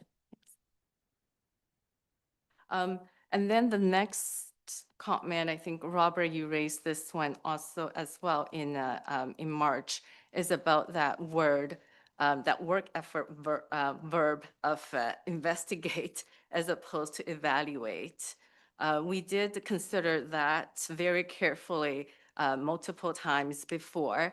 And as we explained earlier, that word of investigate, we do believe that that reflects the right work effort that the auditor should do to investigate here what the difference is whether they are misstatements or not. So, and that's something that the practice has been using and be familiar with. So we would suggest not to change this at this point. Yes, and the word investigate is also explained in the glossary, although I recognize that it's not formally defined. So that's that. And then, yeah, to Wendy, I think your comment is on the threshold, which is the whether it has to be precise as to the level of performance materiality. Like I actually totally agree with you that just because the procedure is not designed or performed at the level of performance materiality, the auditor would not throw away that procedure, would not do that procedure or throw away the audit evidence that is obtained through the performance of that procedure. That's actually is done in combination with other tests of details or tests of controls. And that is now explicitly recognized in 330, in 500, and also in 520 now. So in 3 places, we actually recognize the procedure. Analytical procedure can be done in combination, although it just did not meet the definition of a substantive analytical procedure because it does not meet the intended purpose on its own. So yeah, so in that, we have thought about how we clarify that you just, you continue, the auditor should be allowed to continue doing that using the analytical procedure in combination with other procedures. Greg, we responded to you on that or. So we'll also take that back and think about it because we did change the word from and to or because yeah, but we can take another look. And show you on that examples, the example on that to the paragraph, the A11B. That example actually is meant to tell the auditors that in some circumstances, when changes happen, the relationship may no longer be plausible or predictable. And in that case, they should not just blindly continue to use the original relationship that they thought is still hold. So that example actually highlights the importance that the auditor should consider the changes that may impact the predictability and plausibility. So it's actually not, it's a caution as opposed to you shall continue using this and establish your relationship for revenue recognition there. Okay, I think I'm conscious of time right now. I think where we've gotten to is that we probably have a couple of drafting points to take into account here, but I want to get through. We have basically about 20 minutes to go in this time frame, unless it's going to eat into your team's work time before we have to be in the lobby by 10 to 6. So could we move to paragraph 6 and 7? And then we need to go to conforming and consequential amendments. Again, I'm not trying to preempt substantive comments, but let's, again, if they're drafting comments, make sure that the team has seen them and you could refer to them, but we need to make sure that we get through everything today. Thank you, Tom. Yes, so on paragraph 6 to 7, they're both about when the auditor used the analytical procedures when forming overall conclusion. The changes there, we have split the requirements to make it very clear that what the auditor needs to do in order to look into the differences that they have identified and also provide reinstate the original application material in the extant 520 because we don't want it to lose that guidance there. But with that, I'll give it back to Tom to invite comments. Okay. Comments on paragraph 6 and 7.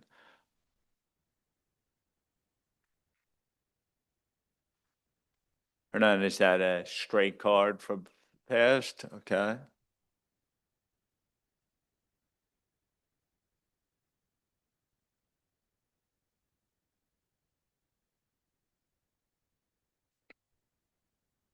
People fine with paragraph 6 and 7?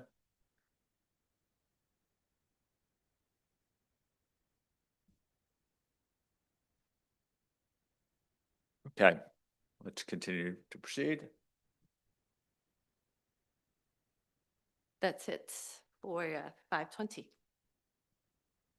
Great. Okay, so now we're going to turn to conforming and consequential amendment.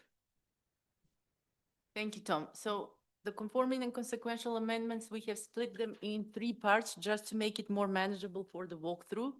So the first set of standards we would like you to comment is the ICQMs, and then ISA 200 to ISA 250.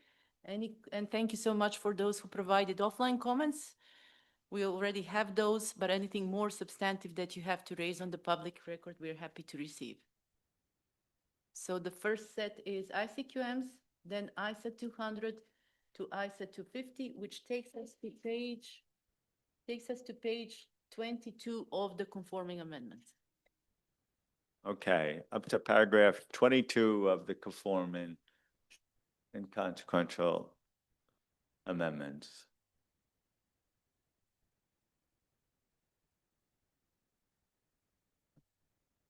Page 22.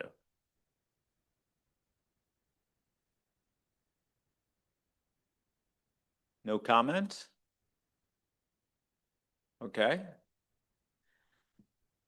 Okay, so if we move to the next section of the conforming amendments, we split it out ISA 315, given the more substantial revisions that we have there.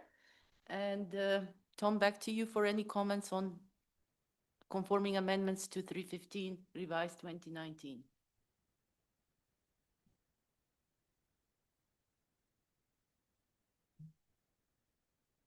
Okay, any comments on the conforming and consequential amendments to 315?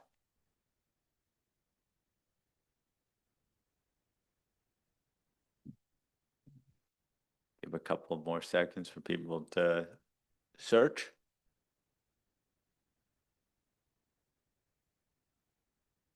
None? Going. Okay. Kalina? The last set of conforming amendments, we are asking from ISA 320 to the end, which includes AIPN 1000, and that would be from page 46 to the end.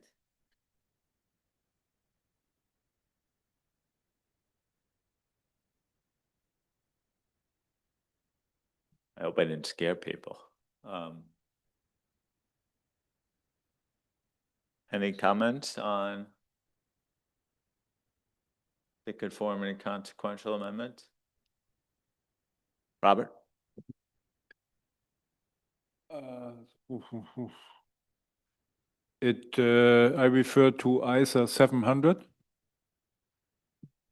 forming an opinion and reporting on financial statements. With respect to paragraph 11, I might have brought this up in the previous meetings, but I still disagree to some extent with the change made in 11 and 11A. Here we're having 2 separate conclusions, and we believe that further work is needed to integrate the 2 paragraphs, 11 and 11A.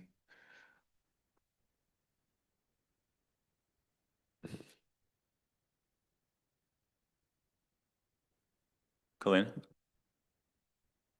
So Robert, I think we had heard your comments there. and the solution that you provided in the previous drafting, which basically integrated paragraph 11 with the conclusion with 11A. And then we presented that to the board in September or December. So we thought initially this is an elegant way to deal with it and then not have to rely on duplication material paragraph in AO of 700. Having said that, we did receive comments on that. Now, this is where we've landed on that one. 11 captures 3 bullets. A is the sufficient appropriate audit evidence conclusion, and then B and C are something else. B is the conclusion in accordance with 450, and C is the evaluations required by paragraphs 12 and 15 that sit in the standard. By integrating 11A with 11, we've kind of applied that that conclusion on sufficiency and appropriateness extends to the B and C, which is not how extent is set up. And on that basis, where we landed is, this is a conforming amendment from the perspective of this project. If there is a difference, that's a pre-existing difference, and it's probably something to be considered when a project to revise 700 or 200 comes up. So where we've landed is 1111A and application material AO take you to where you're going together. So I hope you understand that we've given some thought on this, and in the scope of this project, we are looking at a conforming amendment. However, having said that, it will be exposed as part of our exposure draft, and any comments we receive would be welcome. Any other comments on that?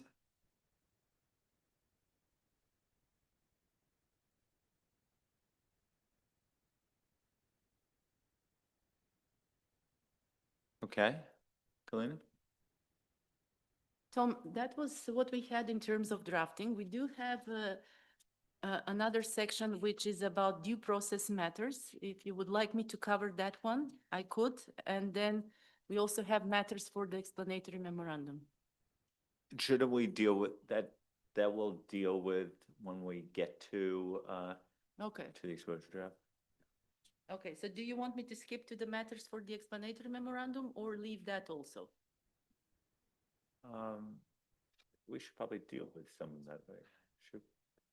Yeah, but this we can see.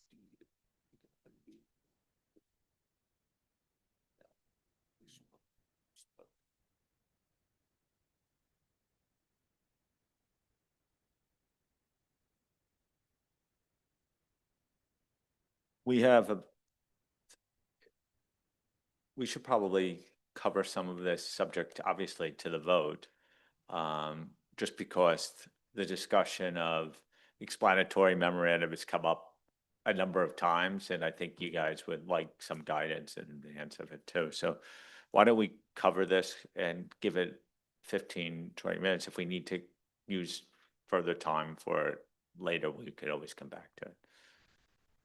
So. Okay.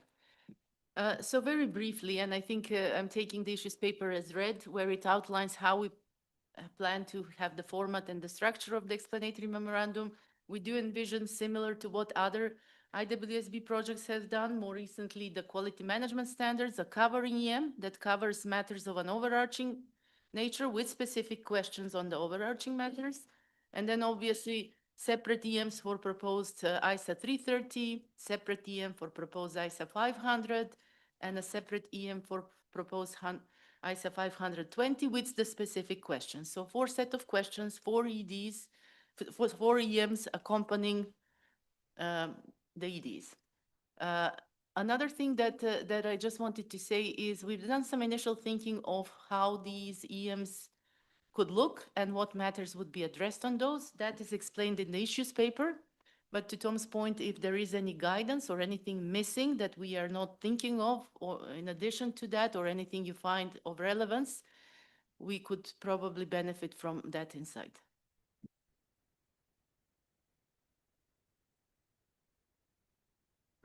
Sorry, over to you for the question. And the question for the board is? The board is asked whether there are any other key matters other than those described in section 3 to be covered in the EMS. The cover one and the separate EMS.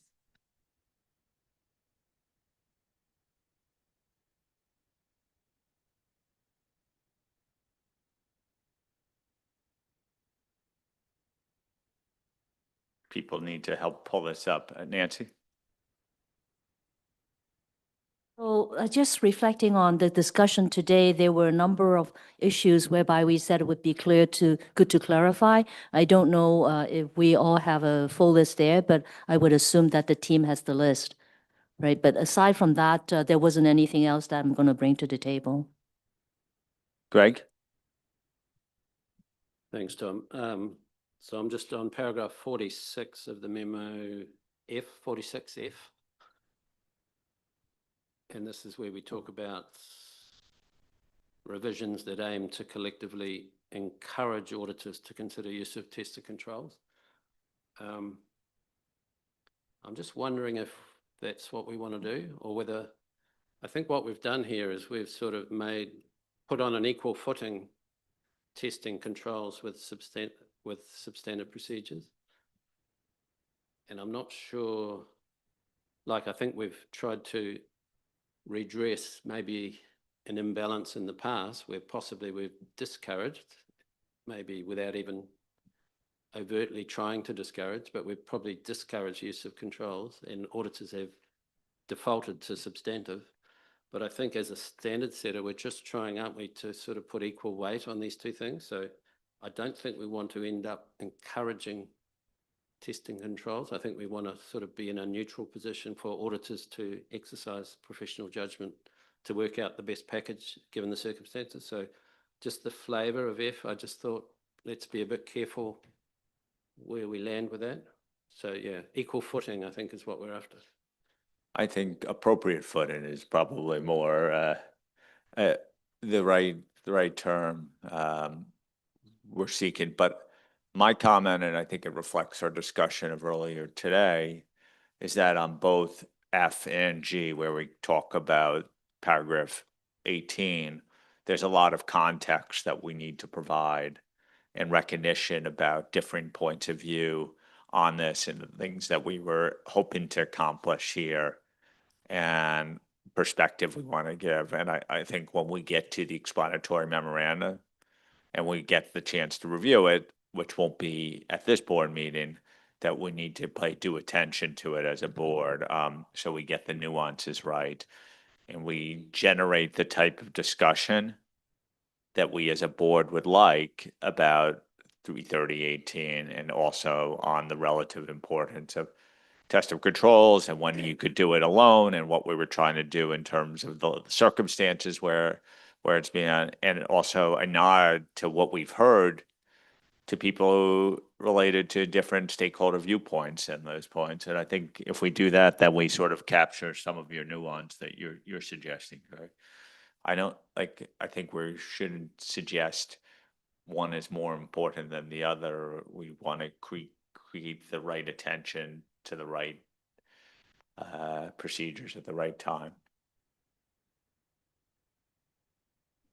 Is that a fair assessment? I think those, obviously, people will be looking very closely at those, the way we go through those paragraphs. Tough to get it in a bullet point, though. Yeah. Okay. Now, I think we're getting towards the end of this discussion, but Kalina and team, you want to move to next steps?